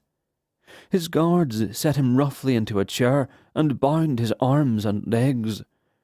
One of them grabbed a cloth and forced it into his mouth, then tied it in place. He glared at them. "I'll get free, and I will kill all of you!" He screamed the thought in his mind as he struggled to break his bonds. One of the robed men entered the room and came to stand in front of him. "Dispel the armor," he said. His voice was a deep baritone and didn't fit the face that stared down coldly at him. Aramis hardened his eyes in an attempt to show his disobedience. "Dispel your armor, or I will dispel it for you." Aramis huffed through his nose. He dared the man to try. Perhaps knowing Aramis would not be complicit, he touched Aramis's forearm and leaned down, placing his face within inches of Aramis's. "I warned you," he said softly. An intense pain shot through his body. Had he not been bound to the chair, he would have flailed about wildly and fell to the ground. Unable to move, it made the pain that much harder to bear. A muffled noise was all that escaped him through the gag. Then his armour disappeared in a swirl of hissing mist. He breathed furiously through his nose as the pain receded. The robed man stood back up and straightened his hood. "Now then," the man said, "tell me where the bones are."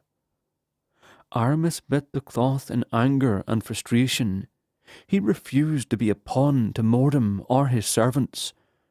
The robed man's eyes stared at him intensely, studying him.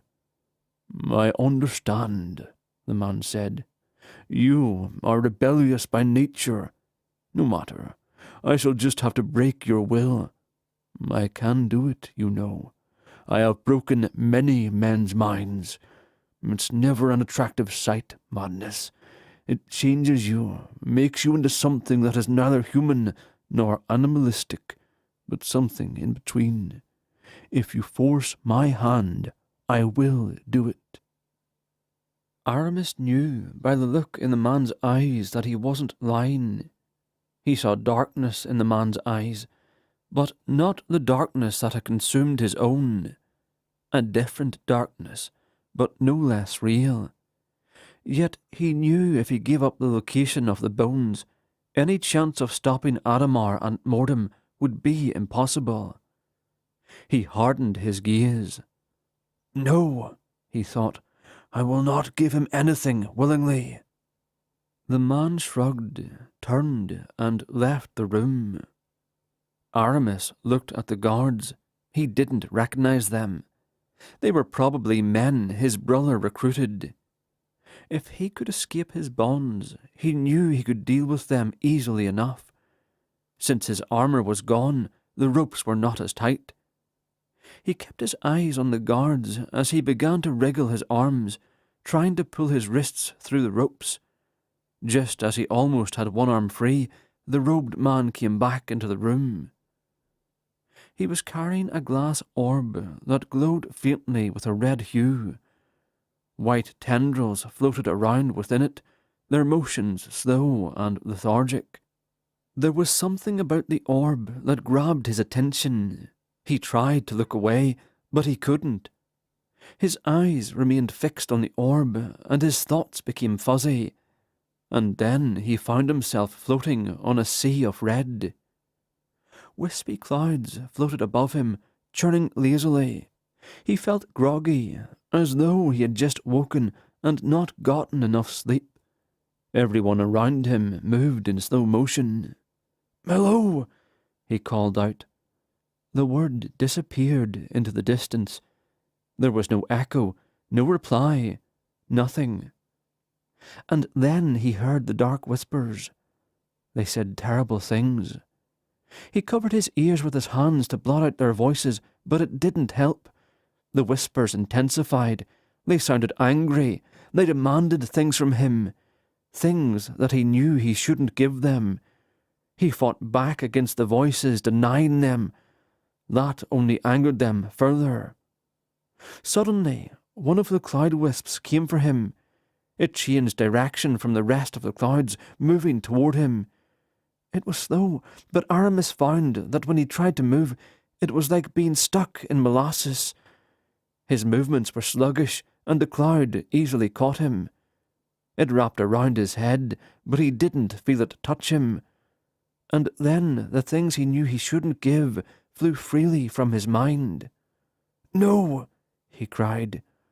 The dark whispers laughed, and then he had the sensation of falling. "What is he doing here?" an angry voice demanded. Aramis blinked several times, trying to clear his mind. Something had happened, but he couldn't remember what. He shook his head, fighting against the fuzziness. The world around him swam momentarily, then came into glaring focus. The robed man held the orb, but there was no colour swirling within it. It was clear and empty. Then he saw his brother Adhemar for the first time. He stood as tall as Aramis, but he was thin by comparison. Fine-boned and long-fingered, he cut a handsome figure in the opulent court clothes that he was wearing. Light blue eyes under long lashes were as pretty as any maiden's, and his classic, even features reminded Aramis of sculptures he had seen.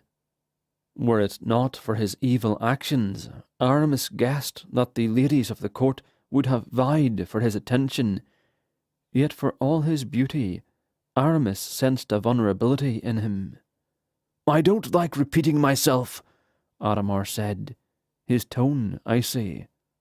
"We thought you sent him," one of the guards answered. The robed man smiled condescendingly. "I was just leaving," he said.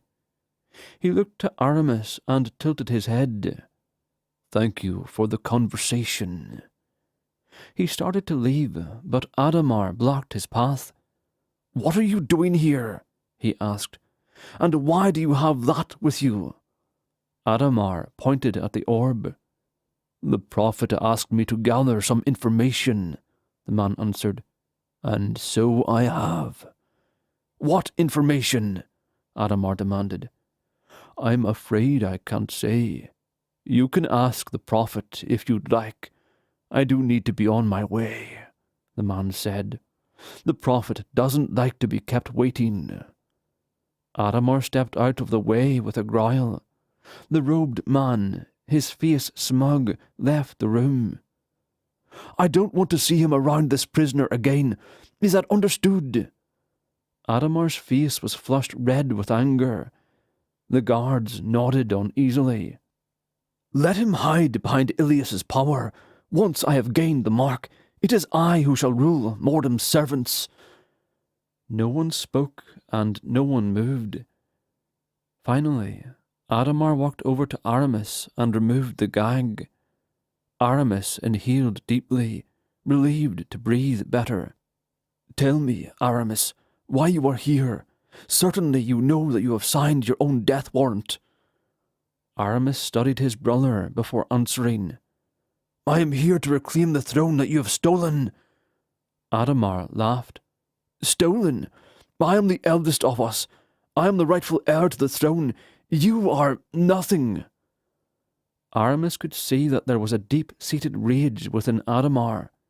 He wondered what happened to him, wondered what he had experienced to make him full of so much hatred. Aramis knew that anything he said would fall on deaf ears.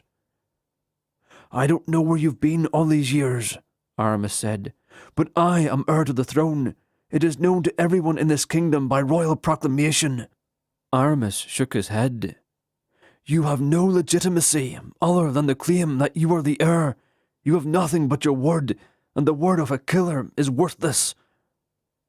Adhemar's eyes lit up with a burning fury, and Aramis had the fleeting thought that perhaps he had gone too far. He didn't care. Whether they were brothers by blood or not, Aramis hated him. He'd killed their father, and there was nothing that could quell his own hatred for Adhemar. "Leave us!" Adhemar shouted. The guards scrambled to flee the chamber. The last one to leave slammed the door shut behind him. Adamar paced back and forth across the chamber in front of Aramis. "I understand from the prophet that you are the chosen vessel for Mordham's return," he said as he paced. "Tell me, brother, what did you do to catch our dark god's attention?" "I serve no god," Aramis spat, "least of all Mordham." Adamar paused to look at him. "I held the same delusion once," he said. "Over the years I have learned otherwise." He began pacing again. "The gods do as they please, choosing us for service when they see fit. Assuming you live beyond today, give it time, you'll see things as I do." "I will never see things as you do. You are a tyrant. I've seen the destruction your troops have brought upon the people. Your people! How could you?" Aramis asked, his voice rising to match his anger that threatened to boil over. Adamar sighed. "You don't understand, do you? I thought you'd have figured it out by now, seen the signs." Adamar walked over to a table that sat in the corner, adorned with a few crystal glasses and a bottle of brandy. He poured himself a glass and looked at Aramis from over his shoulder. "Would you like some? The servants found it in the pantry, hidden behind some flour. Apparently father had a secret stash and was keeping the best stuff for himself." Aramis glared in response. Adamar shrugged and downed the entire glass. He refilled the glass and then resumed his pacing. "I'm going to be honest with you. As such, I expect that you can do the same service to me. Can you agree to that?" Aramis remained silent. "I'll take your silence as consent, then. Where do I start?" he asked aloud. "How about from the beginning, as far as I know it to be true? You and I are brothers, but only half. We share the same father, but my mother died after contracting the plague. Father spiraled into a depression after that, a long, deep darkness that consumed him. Have you ever experienced anything like that? I suppose you haven't, but I have." Adamar took a sip from the glass. "I was 10 when death took her from us. She was beautiful. Her passion for life was unrivaled. I think that is what father loved most about her." Adamar paused for a long moment before continuing. When he spoke again, Aramis could hear a strangled emotion in his voice. "I tried to help him feel better, but nothing worked. The servants told me to be patient, that he needed to grieve, and that once enough time had passed he would find some normalcy. As the years passed, I began to doubt that was true. Those years were difficult, to understate it. I was passed from one servant to another, servants who barely noticed my existence. I was tutored and trained as I should have been, but not having father's attention was crushing." Aramis thought he saw Adamar wipe a tear from his eye. "When I was 16, father met your mother. Somehow she managed to pull him out of his depression. He came alive again, enjoyed the things he had forgotten for so long. Well, most of them. Father doted on his second wife, the way he never had time to do with me. After a few years she became pregnant with you. My disdain and jealousy doubled when I heard the news. I was already jealous of your mother for the attention father gave her, attention that I never received. The thought of a half-brother getting the charming life I never experienced was too much. When it comes to kings, second sons are disposable, only needed in the event that the heir dies prematurely. Second sons never feel the weight of the crown, nor the dangers of kingship. I digress." Adamar drank the rest of the brandy and returned the glass to the table. "Why are you telling me this?" Aramis asked. "Are you trying to justify your evil by blaming our father's grief for your childhood? That it didn't go the way you wanted it to? Please, spare me. That's life. Nothing ever goes the way you plan." "You are right, my brother. You are too right." Aramis knew that he should hate Adamar, but he was finding it hard to keep that hatred burning the more he heard. "Yet I am not trying to justify anything. The things that happened. There was nothing that anyone could have done to change that. But Adamar came to stand in front of Aramis and looked him in the eyes. Aramis could see that his eyes were watery and red. "Is he crying?" Aramis thought. "Father and I didn't agree on many things, least of all you. When you were born, the physicians thought you were blind. Your eyes had a milky substance that could not be cured. Father suggested—" Adamar sighed and bowed his head. "Father suggested that you be put out of your misery. Since you weren't going to be heir, he felt he would be doing you a service, keeping you from facing the difficulties of a life without sight. I disagreed." Aramis didn't want to believe it, but something in Adamar's tone made him consider the words closely. "What happened?" Aramis asked. Adamar looked at him. "I told him you weren't blind. I didn't know for certain, but I thought I had seen your eyes following me a few times. It was only a suspicion, but one that ended up being proven.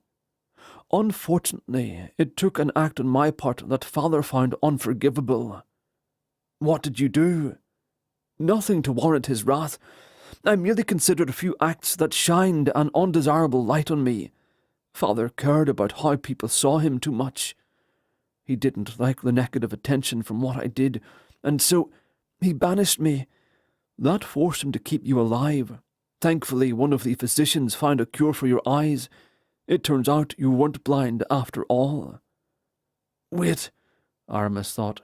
You saved my life?" Aramis asked, his voice a whisper. "I wouldn't go that far," Adamar said. "No." Aramis suddenly understood why he'd never heard of his brother. "No, you did save my life. If you hadn't been banished, Father would have followed through. I would be dead." Adamar nodded. Aramis was overwhelmed with emotions, but then his suspicion returned. "What about what you've done to our people, to our father?" Adamar knelt in front of him.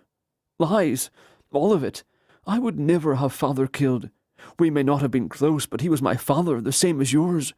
The prophet, unbeknownst to me, sent an assassin to kill Father.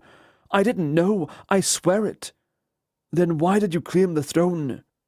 "The prophet told me that Father had removed my banishment and had requested that I return. He tricked me," Adamar said harshly. "I had no reason to doubt him. When Father exiled me, I had nowhere to go. Milius found me.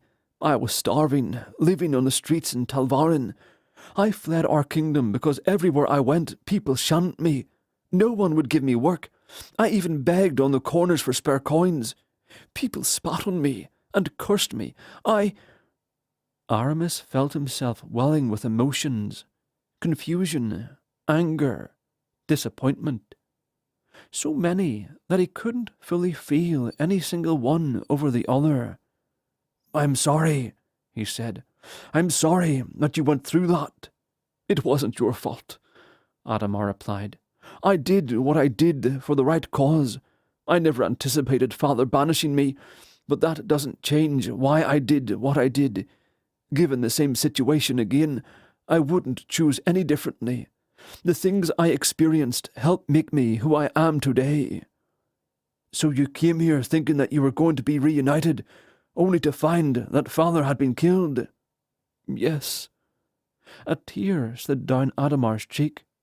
"I arrived after he'd been killed, but before the funeral, I was told that you had killed him. I didn't know you or your character, so I assumed it to be true. I had the guards sweep the city for you. They never found you. I assumed that you had fled, and that was proof of your guilt." "I was being held as a prisoner in the dungeons," Aramis said. "I was tortured and told to admit that I'd killed our father. I didn't kill him, and I refused to admit anything like that." Adamar stood up. "You were in the dungeon the entire time?" "Until my friend rescued me." "Melchiades, right? Yes, I was told he had helped you murder our father." Adamar shook his head in disbelief. "They lied to me," he muttered. "They lied to me," he repeated, shouting it. "Ilias had our father killed and blamed it on you. I can't believe it. Why would he do that? I trusted him. He was like a second father to me." "From what I've seen and experienced at the hands of Mordom and his servants, I'm surprised you want the mark. They're all dark and twisted people." "No, not all of them," Adamar said. "I've come to see that corruption has indeed filled Mordom's ranks, but it wasn't always like that, not until recently. Something has changed, but I don't know what. Mordom told me to find you, to keep you safe. The prophet said Mordom wants to take human form, and that he has chosen you as the vessel. You must feel so blessed." "Blessed?" Aramis said. "Gods, no. I didn't want this blasted mark to begin with. A Templar cursed me with it." "That's odd," Adamar said. "Mordom only gives the mark to those who ask for it. I believe you, but I don't understand. That's not possible." "Did they tell you that too?" Adamar's shoulders slumped. "I'm sorry, Adamus. If I'd have known they weren't what they said they were." "What do we do?" Aramis asked. "What do you mean?" Adamar replied. "The man who had the orb, he did something to me. I'm not sure how, but he forced my armour to dispel, and I think he found out where the bones are." "The bones of Mordom?" Adamar's sudden excitement worried Aramis. "Yes," he answered. He watched his brother carefully as he related how he got the bones. Aramis was excited, but not in a way that justified his initial worry. "So you have the blood and the bones. That is good. I have the ashes. Where are they? We need to keep them out of Ilias's hands." "The blood is back at my hideaway. The bones are hidden by magic, but I can get them. We may have a problem, though." "What?" "The man with the orb. I think he knows how the bones are hidden. I'm a little confused as I think about it, but I think he pulled the information from me. Everything is muddled." "Then we need to hurry. There are different types of crystal spheres like that, but there are some that can rob a man of his wits. It's possible he used it to get what he wanted out of you. He's probably going to find the bones as we speak." "Can't you send your men to stop him?" Adamar shook his head. "He's a higher rank than I am. If my men even obeyed that order, he'd have them killed. No, we've got to do this ourselves." Adamar unsheathed a dagger from the folds of his tunic and cut Aramis's bonds. "He's a Templar, and he's very dangerous. Tell me where the blood is, and I will retrieve it. You go get the bones." "I don't think that's going to work," Aramis said as he stood up. He rubbed his bruised and scraped wrists. "There's a network of men loyal to our father who have it. If they saw you, they would kill first and ask questions later. I'll get them both and bring them to you. Where should we meet?" Adamar rubbed his chin, thinking. "There's a house in the city. It's secluded and abandoned. I can slip you out of the castle, but the rest is on you." "What about you?" Aramis asked.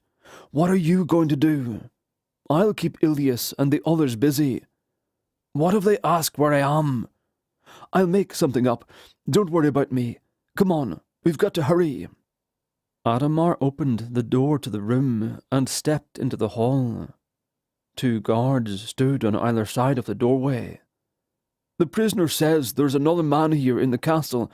Go, find him. Bring him to me alive." The guards sprinted off.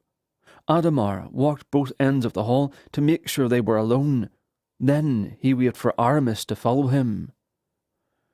Adamar led Aramis to the end of the hall and into an empty room on the right side. He closed the door behind him. "There's a passageway in this room that leads outside the castle walls. You'll need to find a way back in, as the door only opens one way. I'm sure however you got into the city will work for you again. Meet me at the end of District Street. You'll know the building when you see it. The windows are boarded." Adamar pressed a stone, and a section of the wall shifted back and to the left, revealing a narrow staircase. Aramis grabbed a torch from the wall. It was odd finding out I had a brother. I didn't believe it at first. It's even more odd meeting him after all this time." Aramis smiled. "I like it, though. I'll see you in a few hours. Together we'll stop this darkness before it's too late." Adhemar embraced him in a hug. "Be safe, my brother." "I will." Aramis nodded, then stepped into the tunnel and disappeared into the darkness. Adhemar pressed the same stone, and the wall slid back into place. Mordum was right. That was easy. Chapter 12. Friendship is powerfully forged in the heat of struggle. Miltiades. It took Aramis longer to escape the castle than he thought it would. The tunnel branched off in different directions, all leading to caved-in chambers or dead ends.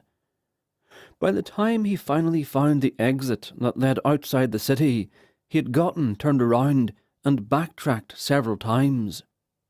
The sun was setting, and the sky was painted with beautiful colours.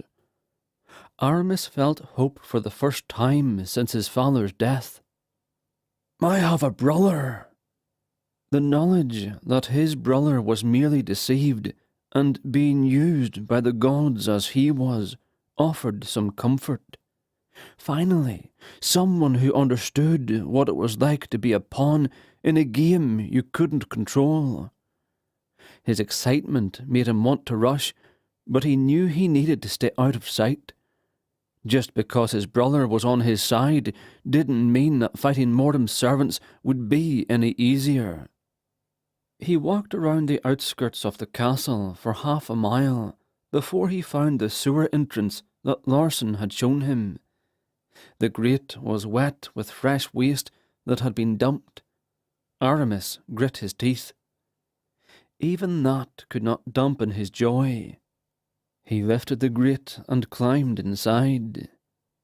He made his way carefully through the tunnel to the chamber they'd been using as a hideaway. As soon as he stepped into the room, he was greeted by several faces. "Aramis!" He turned to see Hannah. His heart fluttered down into his stomach, and he realized in that moment just how much he loved her. He embraced her tightly and held her close for a long moment, breathing in her scent and feeling her soft hair and skin. It felt like a dream. "I'm so glad you're all right," she said. "Larsen told us you went to kill Adhemar. I was afraid you'd been captured." "I was," Aramis said, releasing her. "But I escaped." "How?" Mel asked. He stepped through the small crowd of people. "Adhemar, let me go." Everyone in the room went silent. "What do you mean?" Larsen finally asked. "He's not what we think he is," Aramis said. "He's been deceived by Mordum's prophet. He's not responsible for any of this." "My lord," Mel said gently, "he's trying to subvert you. We know he's responsible. Everything we've seen." Mel had a troubled look on his face. "I know how it looks, but he's not the decision-maker. He's not behind any of this." "What about your father?" Larsen asked. "Mordum's prophet tricked him. He sent the assassin, not Adhemar. I know it sounds crazy," Aramis said, "but I believe him." "It is crazy," Mel said. "The fact that you would believe him is even more concerning. Think about it, my lord. Think, why would he tell you all that? Why would he let you go? He wants something from you." "No," Aramis said, shaking his head. "He's telling the truth. I saw it in his eyes. He said we need to keep the blood and the bones out of the prophet's reach. He's got somewhere safe we can hold them until we defeat the prophet and his men." Aramis realized everyone was staring at him as if he'd gone mad. "What?" he asked. "What is it?" Larsen shook his head. "I can't trust the word of someone who willingly follows the god of death. I've seen things that can't be reconciled to this information." Aramis was confused. He wished he could take the things he saw and put them into their minds. If only they had seen and heard what he'd seen, they would know. "If you don't believe him, that's fine. That's your choice. But I do, and I'm going to take the blood and the bones to him." Aramis went to grab the wineskin that held the blood. Mel stepped in front of him and placed a hand on Aramis's chest. "My lord, I can't let you do this. We've worked too hard to get here. We can't just hand everything over to him." "Of all the people," Aramis said softly, "I would have expected you to back me. Get out of my way. I'll finish this. I'll end the darkness myself." Mel didn't budge. His eyes were pleading. "He's trying to trick you," a voice whispered in his head. "He doesn't want you to succeed." "Move," Aramis warned. Mel stood resolute. "I said move," Aramis said again. "You can't handle it, can you?" "I'm sorry?" Mel asked, confused. "You can't handle the fact that this war is coming to an end. Your entire life's mission has been to fight against Mordom. If he's defeated, you wouldn't know what to do with yourself, would you?" "My lord, think about what you were saying. I never wanted war in the first place. Can't you see that Adamar has you fooled? You're going to give him everything he needs to bring Mordom back into this world. Please, tell me you see the truth." Aramis did see the truth. "Move," he said again. "I cannot let you do this." Mel's betrayal stung worse than anything he'd ever felt. Aramis's eyes watered with tears. "I knew it," he said. "I knew you would do this, but I thought maybe." Aramis clenched his jaw and steeled his emotions. "I thought maybe you'd value our friendship more than the lines in the sand. You know I don't want this, but I have no choice." Aramis pushed Mel away, then summoned his armour and his blade. The air hissed, echoing off the walls of the chamber. The others gathered, scrambled out of the way. Hannah backed up, shaking her head in disbelief. "What happened to you?" she asked, horrified. Her disgust wrenched his heart, but he knew that she didn't understand. He could forgive her of that. Mel stood protectively in front of the wineskin. "That," Aramis thought, "I can never forgive." "Please, my lord, Aramis," Mel said, shaking his head. "Please don't do this." "I am your king," Aramis said coldly, "and you will address me as such. Get out of my way, or I swear by the gods I will cut you down." When Mel didn't move, it enraged him. The dark whispers began filling his ears, urging him to strike him down. They told him things that Mel had thought about him. His rage took over, and he charged Mel, swinging his blade in a downward chop, seeking to cleave him from shoulder to hip. He managed to summon his own blade in time to block the strike. Aramis heard Larson and his men draw their own blades. "Traitors, all of you," he snarled. "You will all regret this," he screamed. He turned on Larson's men. One of them came at him, waving his sword wildly. Aramis quickly sidestepped and tripped the man as he passed. He tumbled to the ground. Another man began to circle around him, trying to flank him from the rear. With a growl, Aramis threw himself into the others, kicking, punching, and even jabbing with the hilt of his blade. His anger told him to kill them, but something else kept his hand from following through. He knocked several of them unconscious and broke a few noses. Larson dropped his blade, the fear evident on his face. Aramis turned back towards the wineskin to find Mel still guarding it. He'd summoned his armour and stood in a defensive position. The whispers urged him on. He stabbed forward with his blade, attempting to pierce Mel's armour. Mel knocked his sword aside, but didn't counterattack. "Fine, let him die a coward!" He stepped close to Mel and thrust a few strikes at him, testing his defences. Mel blocked them all easily. Aramis felt his tattoo burning. The power called out to him. It wanted him to use it, to unleash it against Mel. His anger, the whispers, the call of the mark, they overwhelmed his senses. He closed his eyes and unleashed the dark power welling within him. A blast of black lightning shot forth from the tip of his blade, striking Mel in the chest. Mel staggered back from the force, landing heavily against the table and smashing it. The wineskin fell to the floor, but didn't burst. Aramis screamed with all of his might. The dark power flowed out from him, and black flames consumed everything near his sword. The cot and the broken table flared, giving birth to a fire. Mel rolled out of the flames and got back to his feet. Still he would not attack. Aramis sent a torrent of black flames at Mel, bathing him in a shower of darkness. The fire seemed to have no effect on him.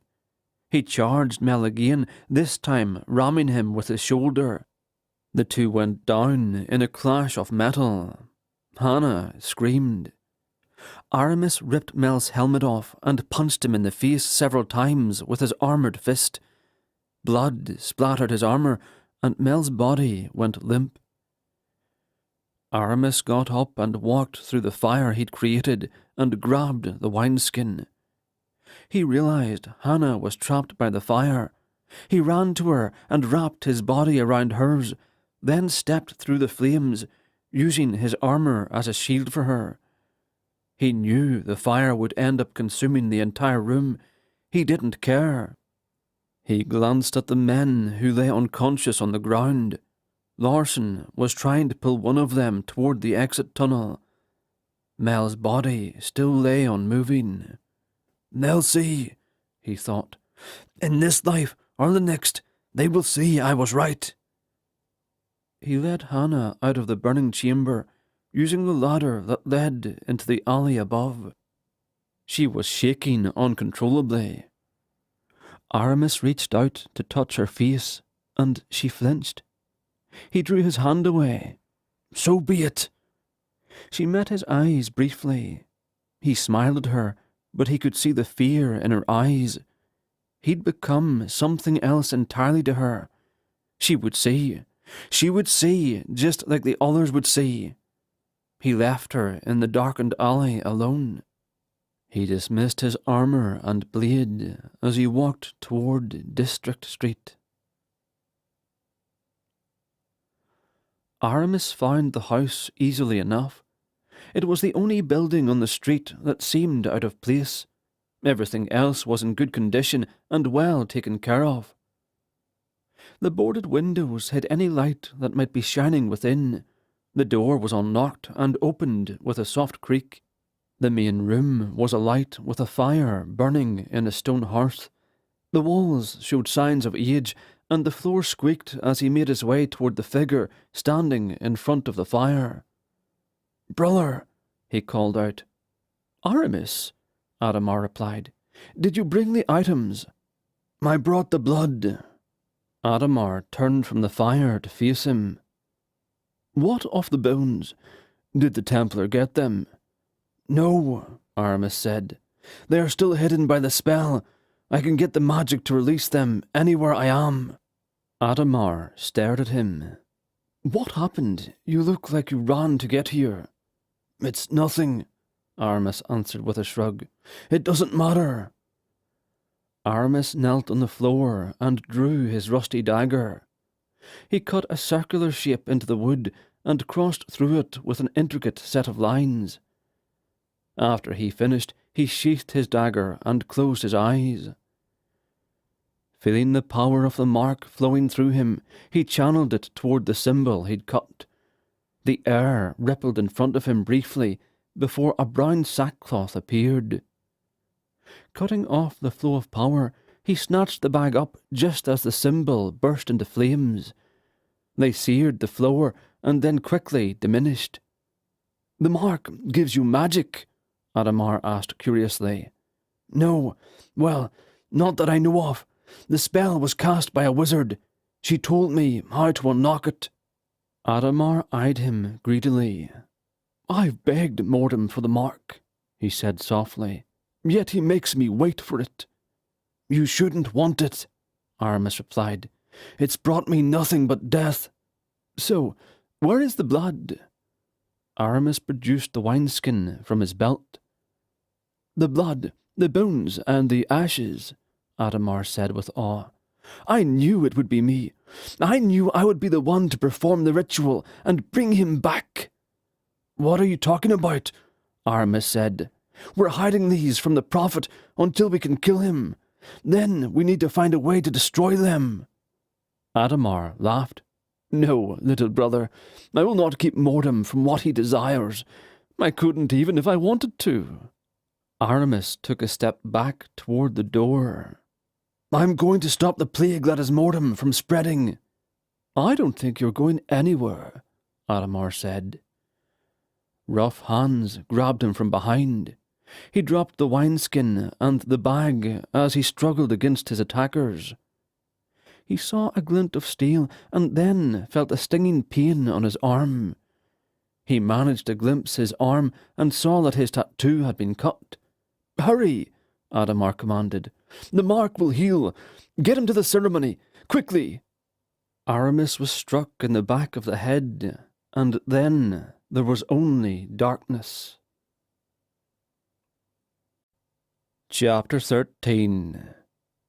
To abandon a friend to the darkness would be an assault upon my conscience. Melchiades. When he awoke, the first thing he noticed was the noise. Hundreds of people, most of them wearing the robes of Mordem's priests, were gathered around a large pit that had been dug. Aramis guessed it must have been created recently, as the dirt was dark and fresh. The crowd was chanting, but he couldn't make out the words.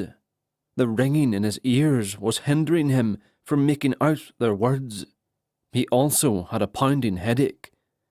He was standing upright, bound by thick ropes across his legs and chest.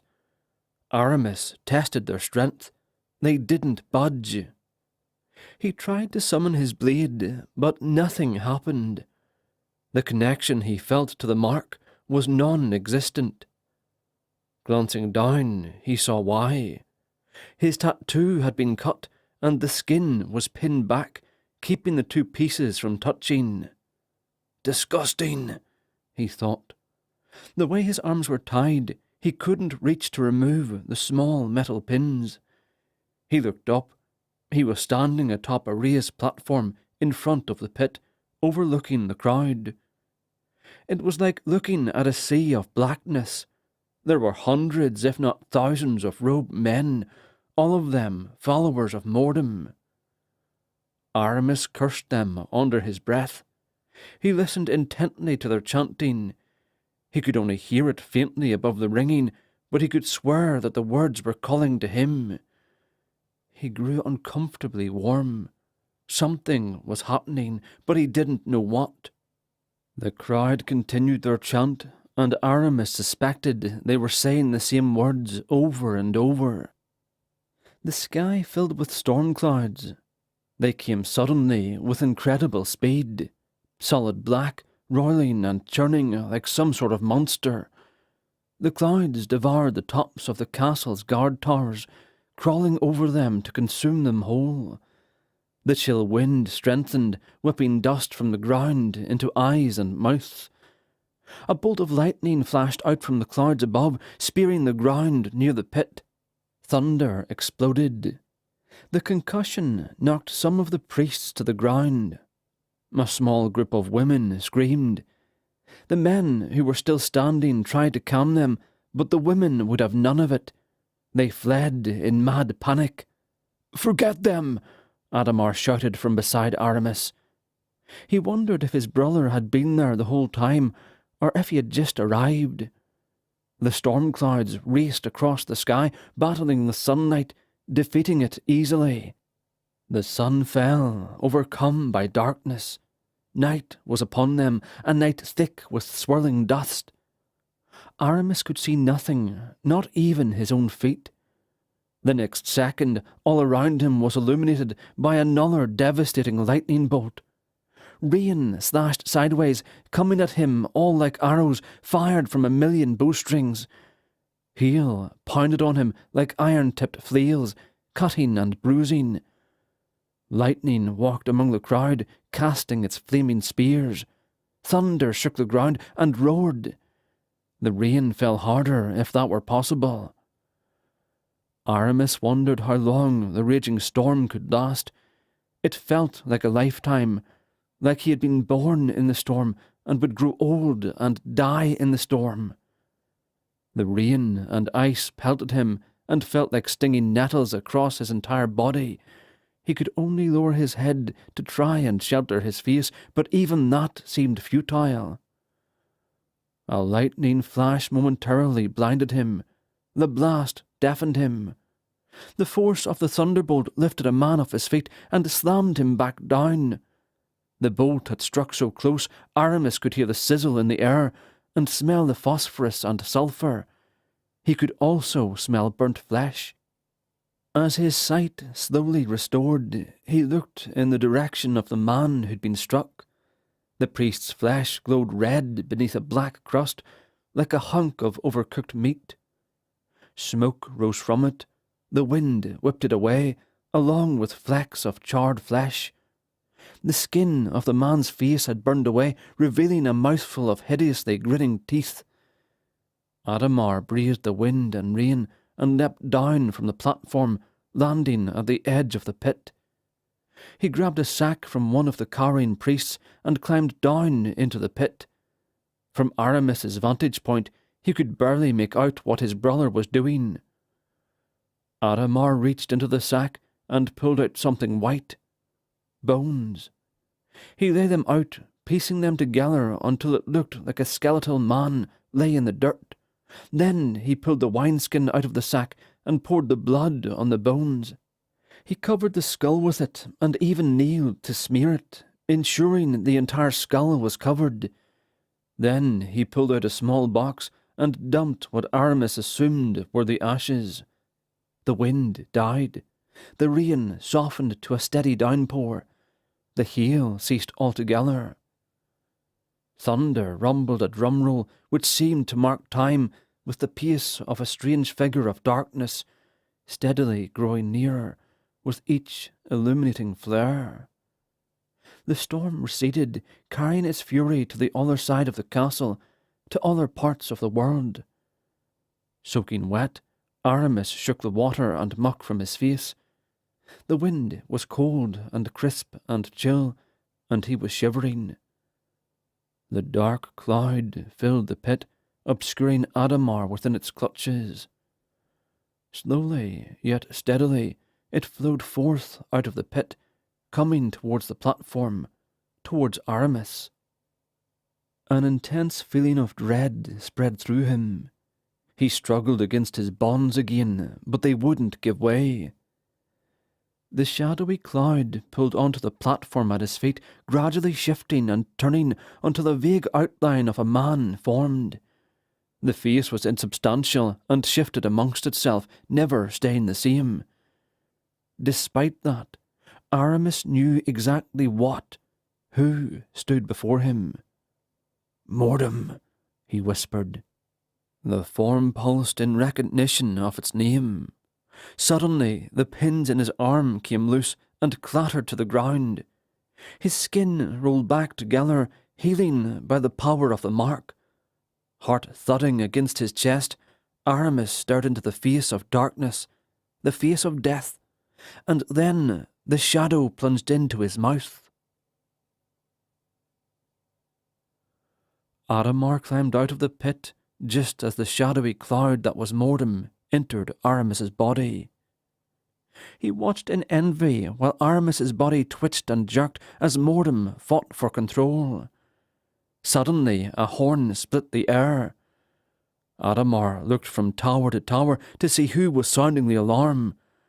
Spotting a guard waving a flag, he ordered one of the priests to go find out what was happening. He turned his attention back to Aramis. His younger brother writhed, and his eyes rolled into the back of his head. "He's putting up a stronger fight than I expected," he muttered to himself. A tremor shook the ground, followed quickly by another. The horn sounded again, this time from the other side of the courtyard. A whistling sound filled the air. Adamar looked in every direction, but he didn't see anything. A crashing sound echoed through the air.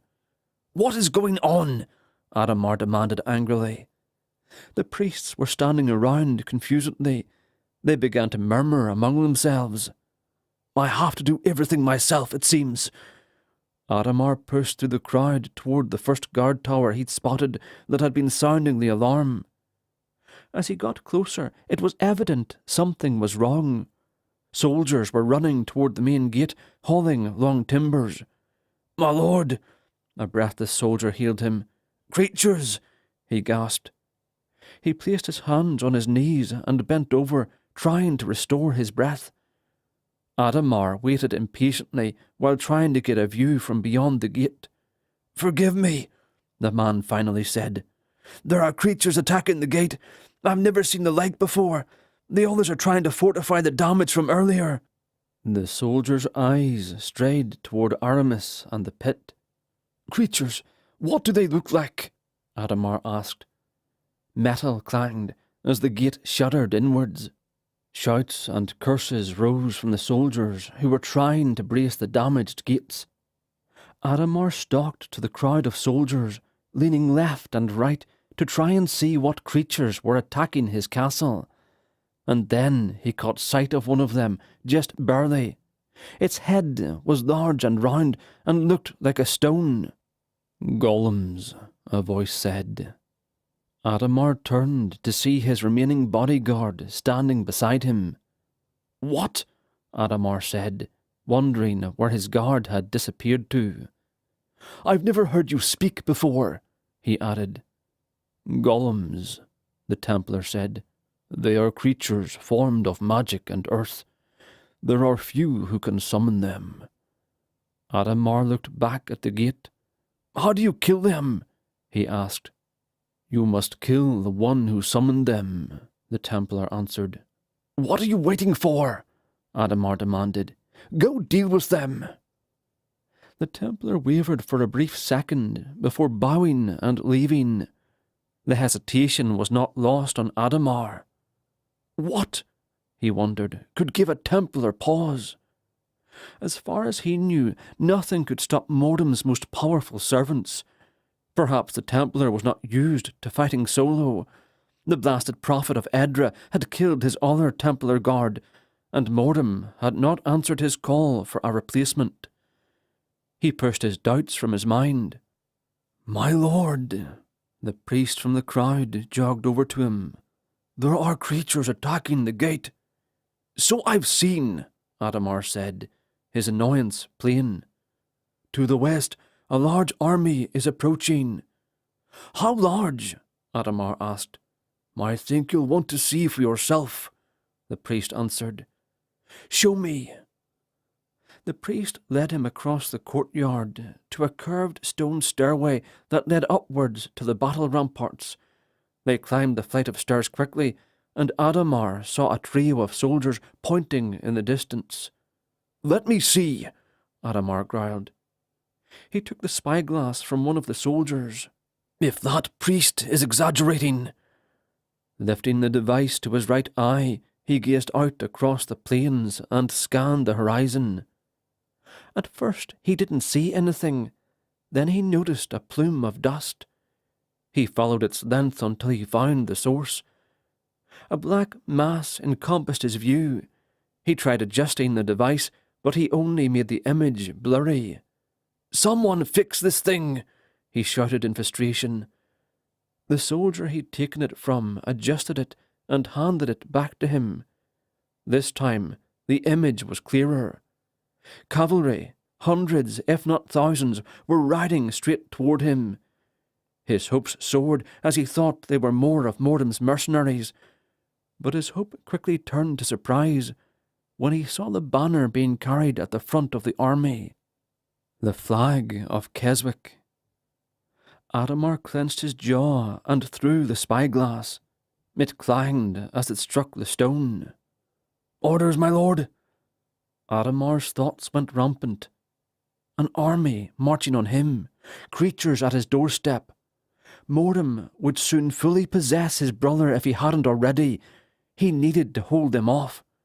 "Ready the catapults! As soon as the army is within distance of the walls, rain hell on them!" He left the wall, taking the stairs two at a time. He ran towards the pit. Climbing onto the platform, he noticed Aramis's body had gone slack and pale.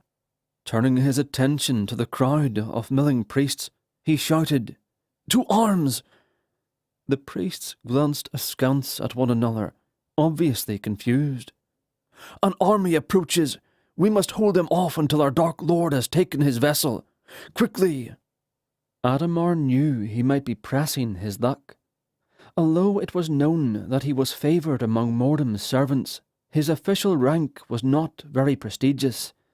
The prophet himself was likely among the crowd. In a display that Adamar found truly beautiful, the horde of priests threw back their hoods and summoned their armour and blades. The hissing of mist overpowered any other sound, including the clanging of the gates. A sea of shiny blackness filled his vision, and pride swelled within him. This would be his army soon. "To the west!" Adamar shouted as loud as he could. The legion of priests streamed forth, heading to the gates. He turned to Aramis. It didn't look like he was breathing. "Good," he thought. "If Aramis is dead, then Mordham is in control." Everything was going in his favour. Aramis was dead, the priests were following his commands, and soon Mordham would walk in his midst. Mordham would bless him with the mark, and he would be the new prophet. All his sacrifice, everything he had worked for, had led to this moment. He shook visibly with excitement. The clash of steel and the shouts of battle erupted nearby. Adamar turned his attention to the ruckus. A small band of men, perhaps 30 of them, were clashing with his soldiers less than 100 feet away. Adamar looked to the gate, but the creatures had not breached it. In fact, the priests swarmed the gate, pushing it outward and attacking the stone golems. How in Mordham's name did they get in here? Drawing his own sword, he leapt off the platform and ran to join the fray. As he neared the battle, he recognized one of the men as Aramis's priest friend. He'd heard the rumours of the man. Supposedly, he was a priest of Edra before she was killed. If that were true, then his armour and blade had left him. He would be an easy kill. Adamar charged into the fight, bringing his sword in a downward arc toward the priest. He immediately regretted it as soon as he'd engaged the man. From afar, he appeared to wear normal armour, but as he stood before him now, he realized that the priest still had God-blessed armour. He tried to retreat. "Come now," Mel called after him. "You aren't very brave without your Templar guards, are you? Come, let's dance." Adamar sprinted away, fleeing the battle altogether. He could hear booted steps of pursuit. He ran towards the platform, desperately hoping Mordham had gained full control of Aramis's body. As he clambered on, he risked a glance over his shoulder and saw the priest had been intercepted by his soldiers. His stomach dropped when he saw that Aramis's body was gone. The ropes lay at the base of the stone slab. He whirled around, bracing for battle, yet Aramis was nowhere to be seen. Another horn, this one different than the last two, split the air. Adamar looked from the empty slab toward the gate where the priests were swarming out into the main city. Biting his lip in indecision, he left the platform and made his way back to the battle ramparts. The soldiers were gone, but the spyglass lay where he left it. Snatching it up, he checked to see if it were broken. The only damage was a few scruff marks on the metal. The lens was still intact. He looked out at the advancing army. They were closing on the main city gates. Black armoured priests were forming into ranks outside the city, preparing for close-quarters battle. Figuring out how to adjust the device, he turned it to the city gates. Large piles of stone lay strewn about. He grinned triumphantly, knowing his Templar had found those responsible for the creatures. The last of the priests filtered out of the gates, rushing towards their fellows outside the city. A thunderous boom filled the air and drew Adamar's attention. Flashes of light coming from the approaching army crackled to life, forking their way toward the ranks of Mordham's priests. The magical lightning shattered upon an unseen barrier. Black flames erupted from the priests and spread across the distance, striking the cavalry. Both men and horses were consumed by the unholy fire. Screams of agony reached Adamar's ears. He grimaced. He had seen battle before, and had even killed, and despite his loyal devotion to the god of the dead, he found that he just couldn't stomach the sounds of the dying. Perhaps it was because they reminded him of his own impermanence. He knew then, in that very moment, that he was afraid to die. Adamar shook his head to clear his mind. There would be time to think of such things, but it was not now. The enemy was almost to the formation of priests, and then the battle would be on in full force. He imagined what the priests might be feeling, their hearts pounding, adrenaline coursing through their veins. They stood foot to foot, packed tightly together, with not much room to manoeuvre. The less space between them, the less of a chance a horseman had to get through. Seconds felt like an eternity, and then the army washed up against a line of priests. The noise and commotion was loud and rumbling. Adamar stood straight-backed, his chin high. He turned his gaze away from the clashing armies and up to the sky above them. It was dull and grey. An explosion rocked the ground outside the city. Both sides were thrown into silence. Adamar used the spyglass to see what was happening. Some sort of magical blast had killed hundreds of his priests and soldiers. Their bodies lay smouldering on the field. The smoke cleared to reveal two forms, both clothed in white. Their faces shined brilliantly, and Adamar had to look away lest he be blinded. "Wizards," he growled under his breath. "No," a voice beside him said. It startled Adamar, and he turned to see Aramis beside him. His hand went to the pommel of his sword, but Aramis raised his hand, and Adamar was paralysed. He couldn't even move his eyes. Aramis looked to him, and Adamar knew that it was not his brother inside the body. Not any more. "They are not wizards," the undead voice said. "They are gods." Had Adamar been in control of his body, he would have given his lord an incredulous look. "It is time, though I am not ready," Aramis said. He lowered his hand, and Adamar's paralysis faded. He fell to his knees. "My lord Mordham," he said in a trembling voice, "grant me the blessing of your mark, I beg you." Aramis, or Mordham as he had become, looked down at Adamar. "I do not have the strength to spur," he answered. "Rise, and tell me what is happening now. These eyes are not like my own." Adamar rose and looked out at the battle. The priests in the rear echelons were already streaming back through the city gates. Many had no idea where they were going, only that they wanted to be far away from the blood and the death. You're... He quickly corrected himself. "Priests are fleeing. They are retreating through the gates. Our enemy has routed us." "They need a leader," Mordham said calmly. He looked at Adamar and began to whisper words his mortal ear could not hear. Then he pointed to where the priests were fleeing. Adamar's body rose into the air and flew over the castle walls toward the battle. Adamar felt his stomach do strange things as the wind clawed at him. The clouds parted. A mote of sunlight fell from the heavens and touched him as he descended onto the battlefield. "To me!" he shouted. "Rally to me!" He blazed as if dipped in flame, lit from above with the light. His shout brought the fleeing priests and soldiers to a halt.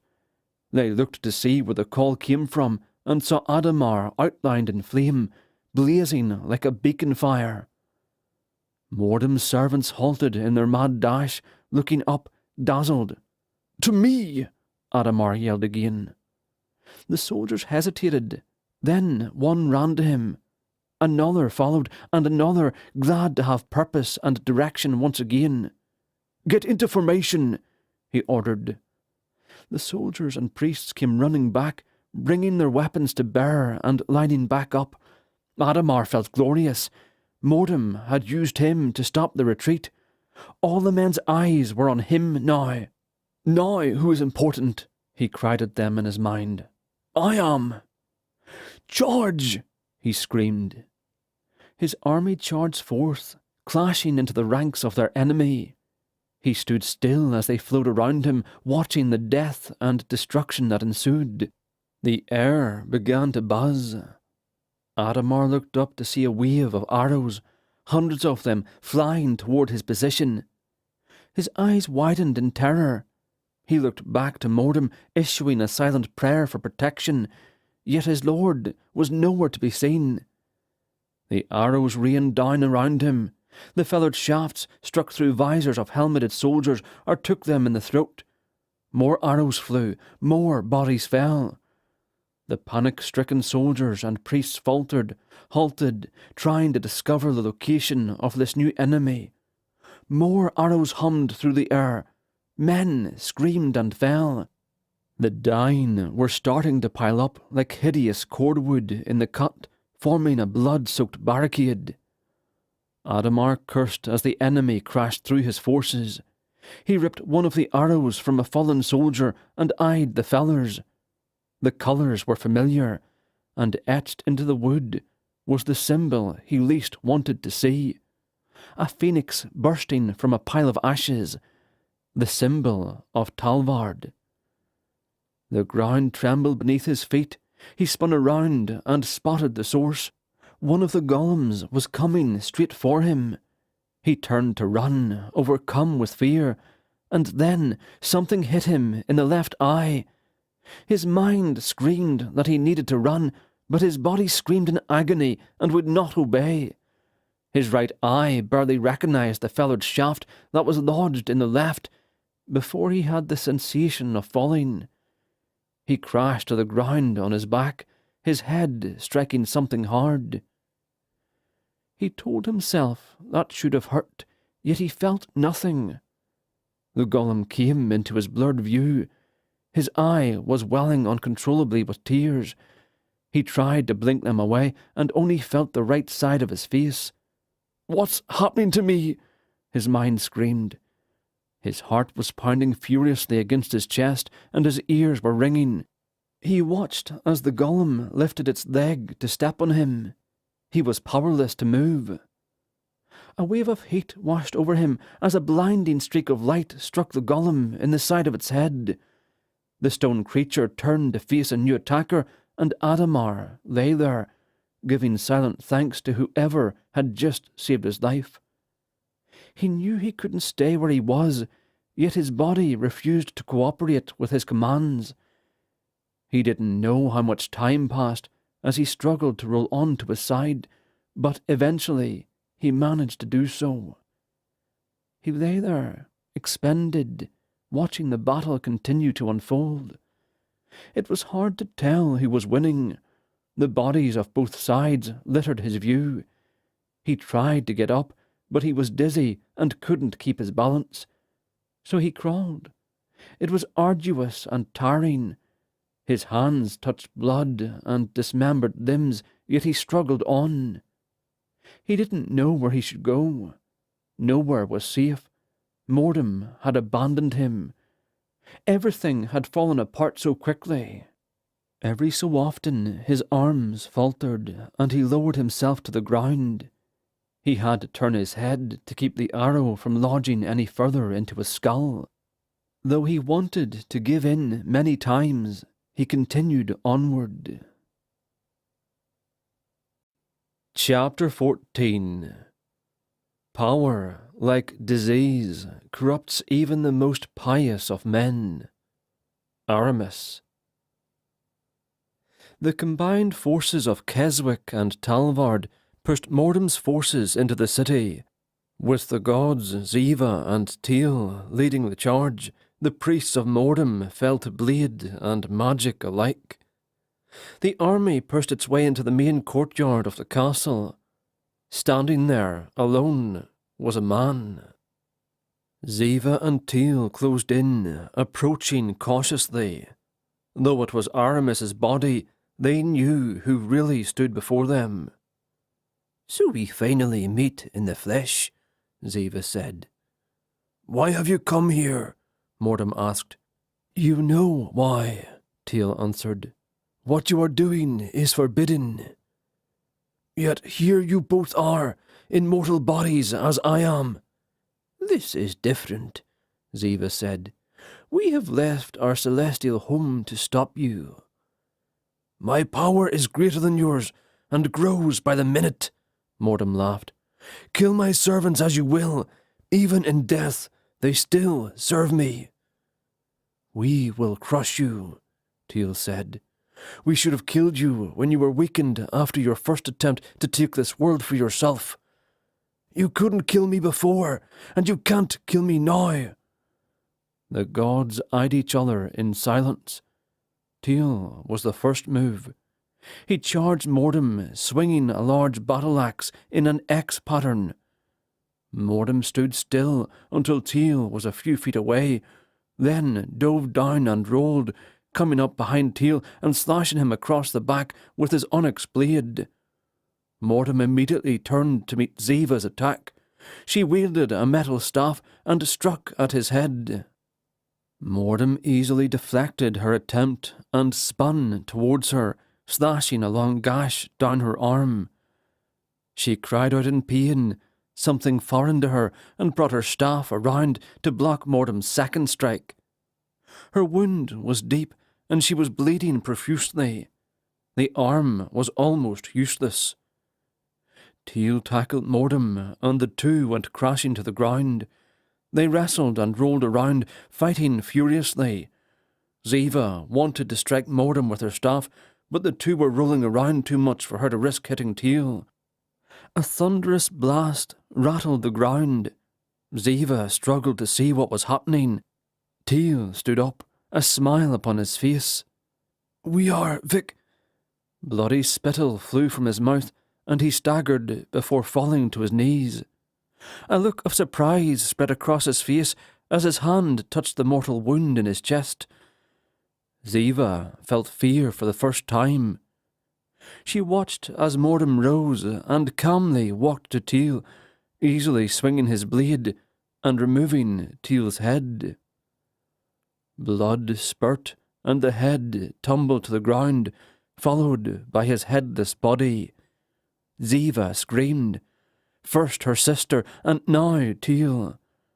Mordom, she knew, would never be satisfied. She tried to grip her staff in both hands, but her cut arm was numb.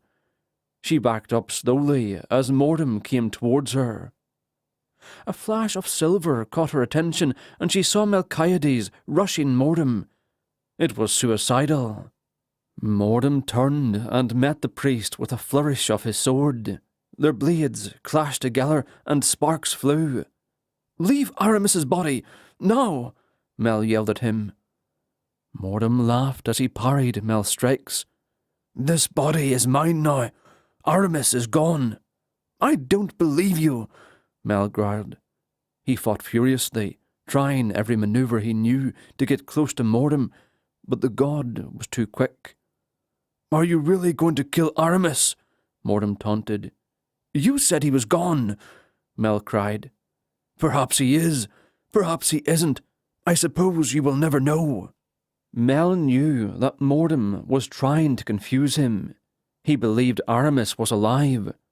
Somewhere deep inside, he was sure Mortem held his friend's soul prisoner. He tried to keep his mind focused on the battle, but he kept thinking to what Aramis had told him. Mortem could not be defeated by sheer force or a killing blow. There were specifics, and unfortunately, Aramis had only divulged some of the details. He was already tired. His muscles screamed at him, burning intensely. He couldn't keep up the fight, and this time there would be no welcoming goddess to give him his life back. Mortem rushed him, trying to end the fight quickly. Mel blocked the god's charge with his shoulder, and his arm cracked from the blow. From his peripheral, he saw Ziva flinch as if in pain. Could she feel what was happening to his armour? The courtyard began to fill with soldiers. Mel tried to keep his attention on Mortem, but he did notice Garrick. Where did the man's loyalties truly lie? He wondered. His answer came quickly as Garrick joined the fray. His black armour and sword glinted faintly in the dull light of the sun. He attacked Mortem. The god turned angrily towards Garrick, and without a word or movement, Garrick cried out in agony and collapsed to the ground, clutching his chest. "How dare you!" Mortem thundered. His voice echoed off the castle walls of the courtyard, deep and booming. Mel saw an opening and charged Mortem, stabbing his blade into the god's side between his ribs. Mortem turned and punched Mel in the side of his face, sending him reeling. He lost his grip on his sword and fell hard onto his back. Mortem towered over him, raising his own sword for the killing blow. An arrow slammed into the side of Mortem's head, exploding with magical sparks. Both Mel and the god turned to see Lunessa, the Lady of Keswick. She stood a few feet away, holding a bow.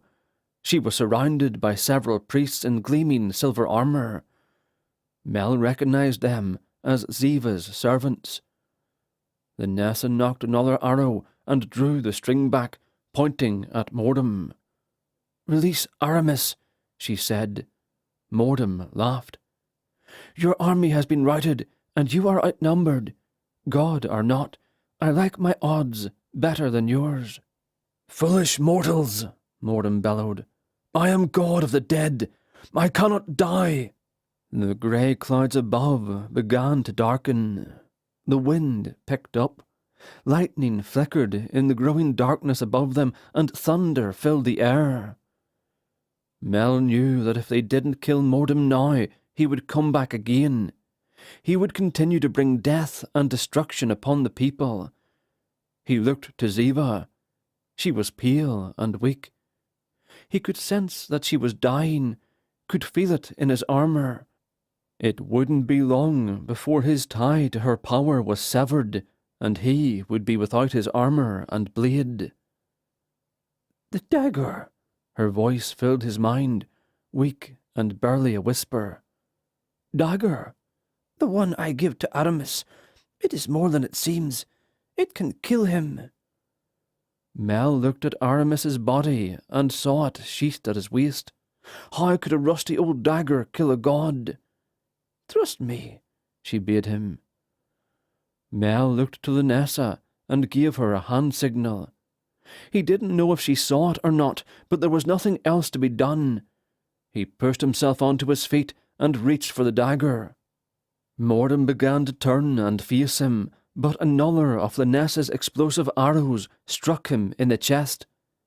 The concussive force threatened to push Mel backwards, but he dug his boots into the dirt for leverage and forced himself forward. He snatched the blade from Aramis's belt and jabbed the rusty dagger into Mortem's chest, his aim true. The blade pierced his heart. The hilt of the dagger became red hot and burned Mel's hand. He cried out and let go of the blade in shock. His armour began to dissipate, but he couldn't take his eyes off Mordom. The dagger glowed with a blinding white light, piercing the darkness within Aramis's body. The blackness in his friend's eyes dimmed, slowly returning to their natural colour. Aramis's mouth opened in a silent scream, and the black cloud that was Mordom rushed out, disintegrating into the air. Aramis's body collapsed lifelessly to the ground. The dagger's glow dimmed and then faded entirely. Mel rushed to his fallen friend and pulled the dagger out. Aramis was pale and didn't appear to be breathing. "No," he whispered over and over. "Please, no." Tears stung his eyes. Had he killed his friend by killing Mordom? He looked to Ziva. Her body lay not far, but she was faintly moving. "Come," she called out to him. Overcome with grief, he could barely comprehend the word. He forced himself to move and went to her. He wiped his tears. The life was quickly fading from her eyes. She opened her mouth to speak, but no words came out. "You can save him." "How?" Mel cried. "Please, tell me how." Ziva closed her eyes. "Come near." Mel lowered his head to her, inches from her face. She opened her mouth and breathed out a golden wisp of air. He gasped when he saw it, and the wisp flew into his mouth. He was filled with a tremendous power. "Breathe into..." And then her presence was gone. Mel stood there, not sure what she intended to say. Panic filled him. She said he could save Aramis, but he didn't know what she was going to say. He fell to his knees at Aramis's side, tears streaming down his face. He turned his friend's face to face him and stared into his lifeless eyes. Agony wrenched his heart. He began to sob uncontrollably. He placed his head on his friend's shoulder. He would have prayed, but he knew there were no gods left to hear him. Vanessa knelt on the other side of Aramis, and Mel saw that she too was crying. Mel raised his head, looking at her. "Why?" he cried. The golden wisp flew out of his mouth. Vanessa's facade of strength broke, and she shook her head. The wisp flew into her mouth. Her eyes widened in surprise. She had felt the power Mel knew. She looked down at Aramis and shook her head again. Leaning down, she pressed her lips against Aramis's in a soft kiss. As she exhaled over him, the wisp slipped out of her mouth and into Aramis's. Mel saw it and wondered what it could mean. Time passed, and Mel dared not move lest he miss something. Vanessa eventually rose to her feet and walked away. Garrick knelt beside Mel and placed his hand on his shoulder. "We should probably move his body," Garrick suggested quietly. "He paid the ultimate sacrifice. We should honour him for that." Mel ignored him. Eventually, Garrick left too. "I should never have left him," Mel grieved in his mind. "I should have followed him. Even though Adamar tricked him, I should never have let him out of my sight." And then he thought he saw Aramis's chest rise. It was almost imperceptible, and Mel doubted whether he actually saw it. Then his chest rose and fell. Mel wiped his eyes, wanting to be sure of what he saw. He wasn't seeing things. Aramis was breathing. "He's alive!" Mel cried out. "He's breathing! Someone help me!" Garrick and Vanessa rushed to help, followed by others. They lifted him gently and carried him inside the castle. Mel led them to Aramis's room, and they laid him on the bed. Vanessa ordered everyone to leave except Garrick and Mel. The three of them took turns watching him, while the other two dozed off. 3 days passed uneventfully. I'm afraid I must go, Garrick said on the third day, breaking the long silence.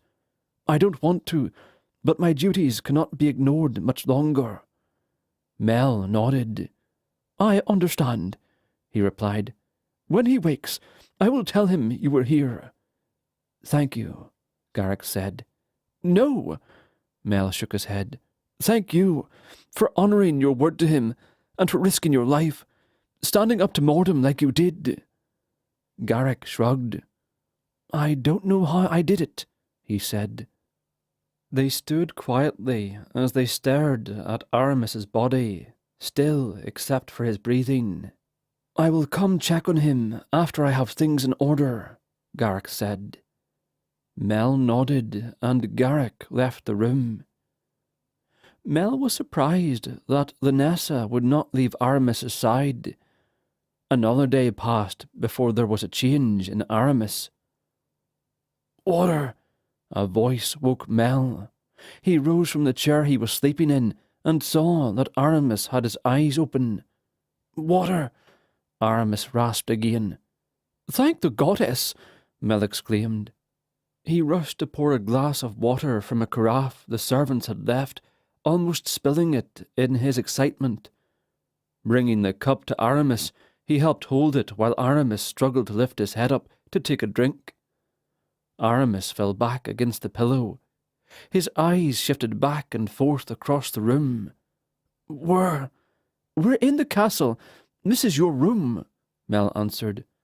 How are you feeling? Aramis moved his head weakly to the side so that he could look at Mel. I feel like death, he whispered.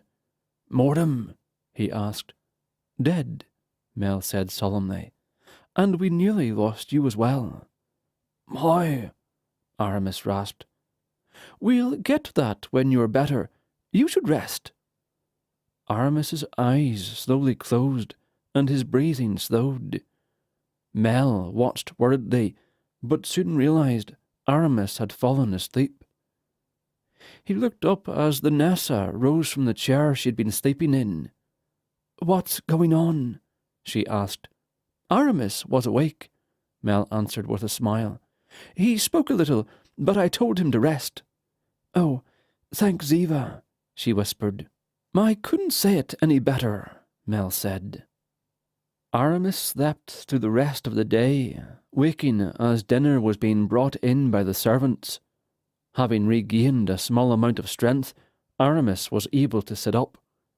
The three of them ate together in silence until Aramis spoke. I feel like I've been trapped in a dream, he said. His voice was stronger.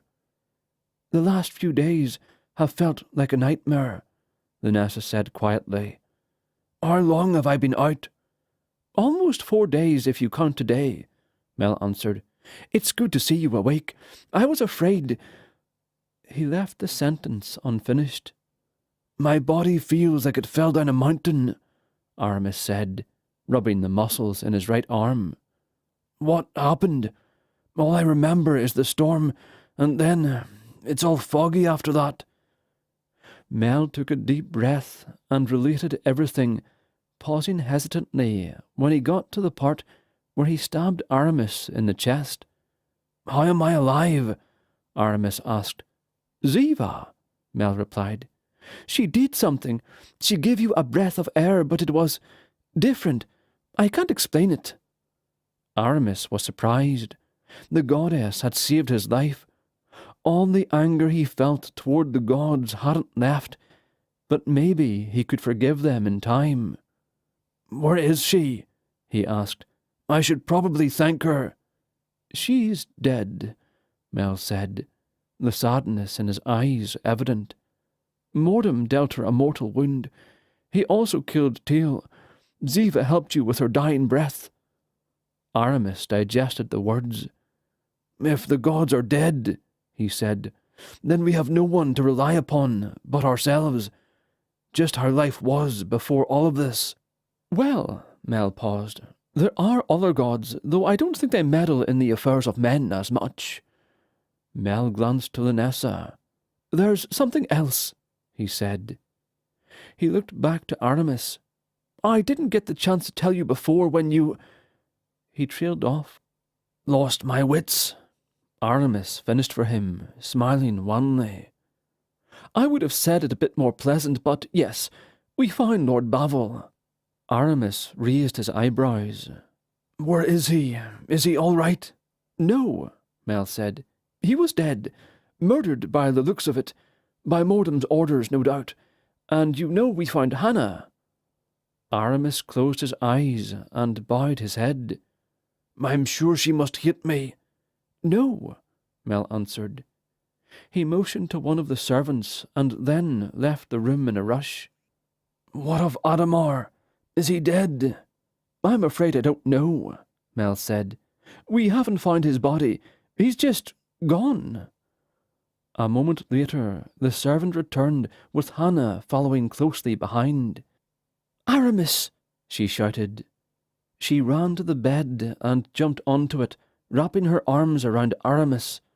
Weakened as he was, he could only smile as she tackled him to the bed. "Careful, please, milady," Mel cried in exaggerated terror. "It's fine," Aramis said.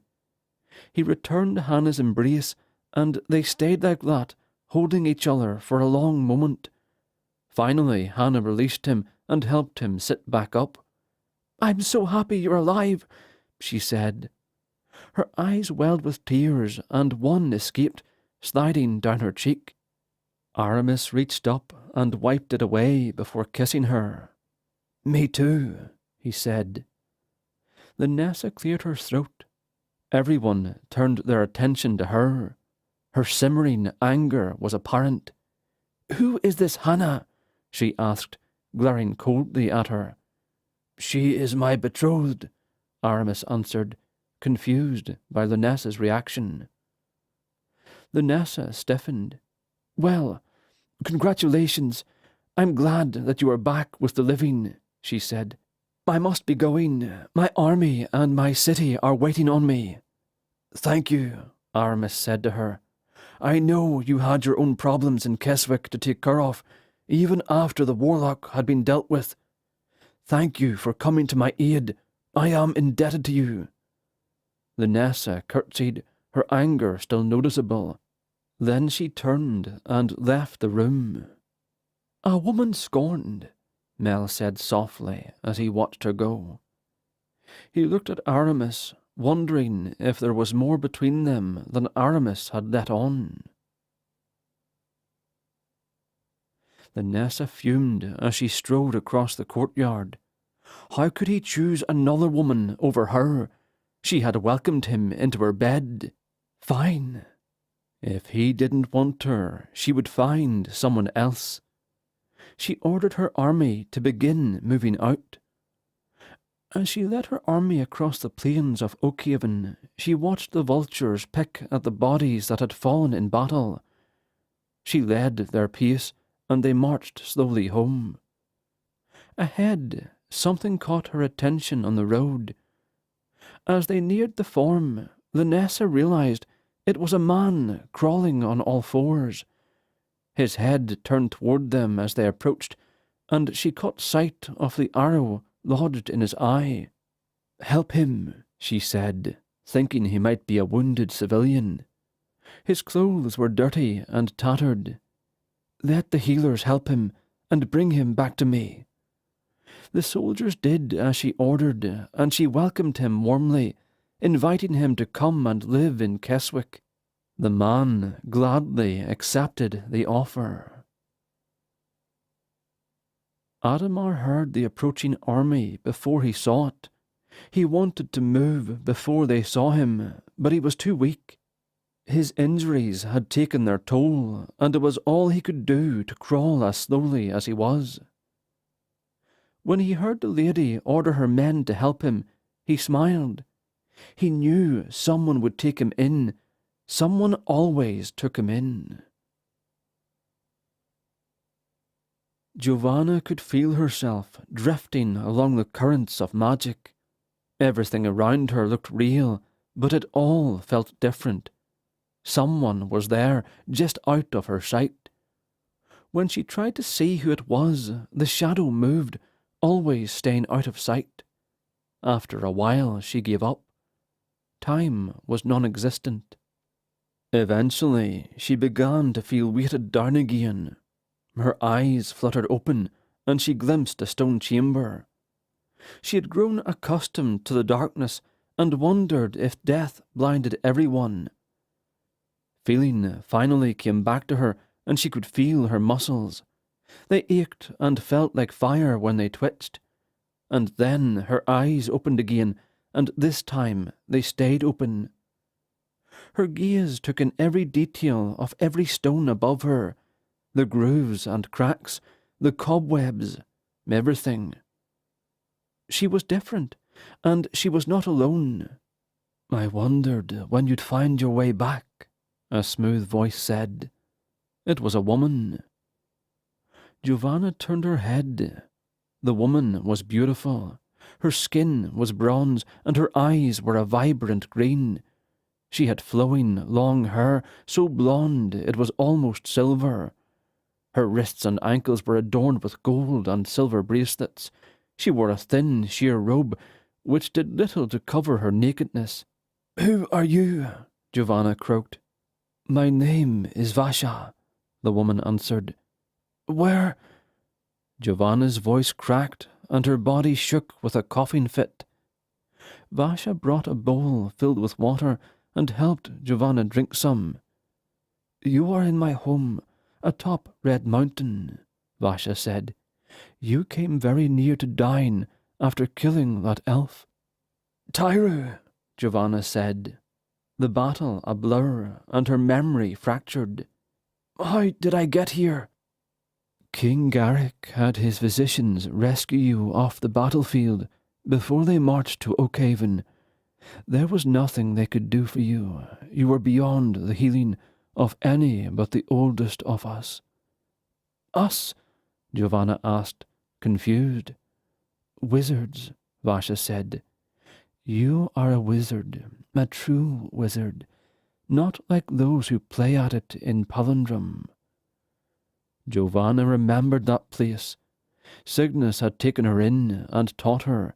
He never understood her, though. Never understood that she was different. "Why am I here?" Vasha smiled. "I'm going to train you." As the weeks passed, Aramis regained more of his strength, and things slowly became more stable around the castle. Servants got back into their routines, and the castle quickly became a swirl of politics and business as usual. Eventually, most of the people found it difficult to imagine life had been any different the past few months. Most of the nobles loyal to Aramis's father had been killed, replaced with younger men whose character was akin to Adamar's. After the coronation, a small ceremony with only a few in attendance, Aramis's first act as king was to remove anyone Adamar had put in power. They were given the choice to leave the kingdom or be locked in the dungeon. Most of them had accepted the first option. Aramis also issued a decree that all the towns and villages that had been burned and attacked by Adamar's men were to be immediately rebuilt, with everything to be funded by the royal treasury. As the word spread, the people who had fled their homes slowly returned. Crops were replanted, barns rebuilt, and livestock tracked down. There was still so much to do, Aramis knew, but the first steps were the hardest. He and Hannah were married after the coronation, and since they didn't have the time to get away from their duties, Aramis promised Hannah a lavish honeymoon once things in the kingdom were back in order. How long it would take, he didn't know. Mel, acting as the chamberlain until Aramis could find someone to appoint, began a spiritual journey to find a new god to serve. Aramis thought he was a fool, but he kept that to himself. Each day brought new troubles, but also things to be thankful for. The scars of Mordham's war would probably never be fully healed, but only time would tell. Aramis looked forward to a bright and hopeful future. This has been The Restored King, Book 4 of the Fallen King Chronicles, written by Richard Fierce, narrated by Andrew McDermott. Copyright 2017 by Richard Fierce. Production copyright by Richard Fierce.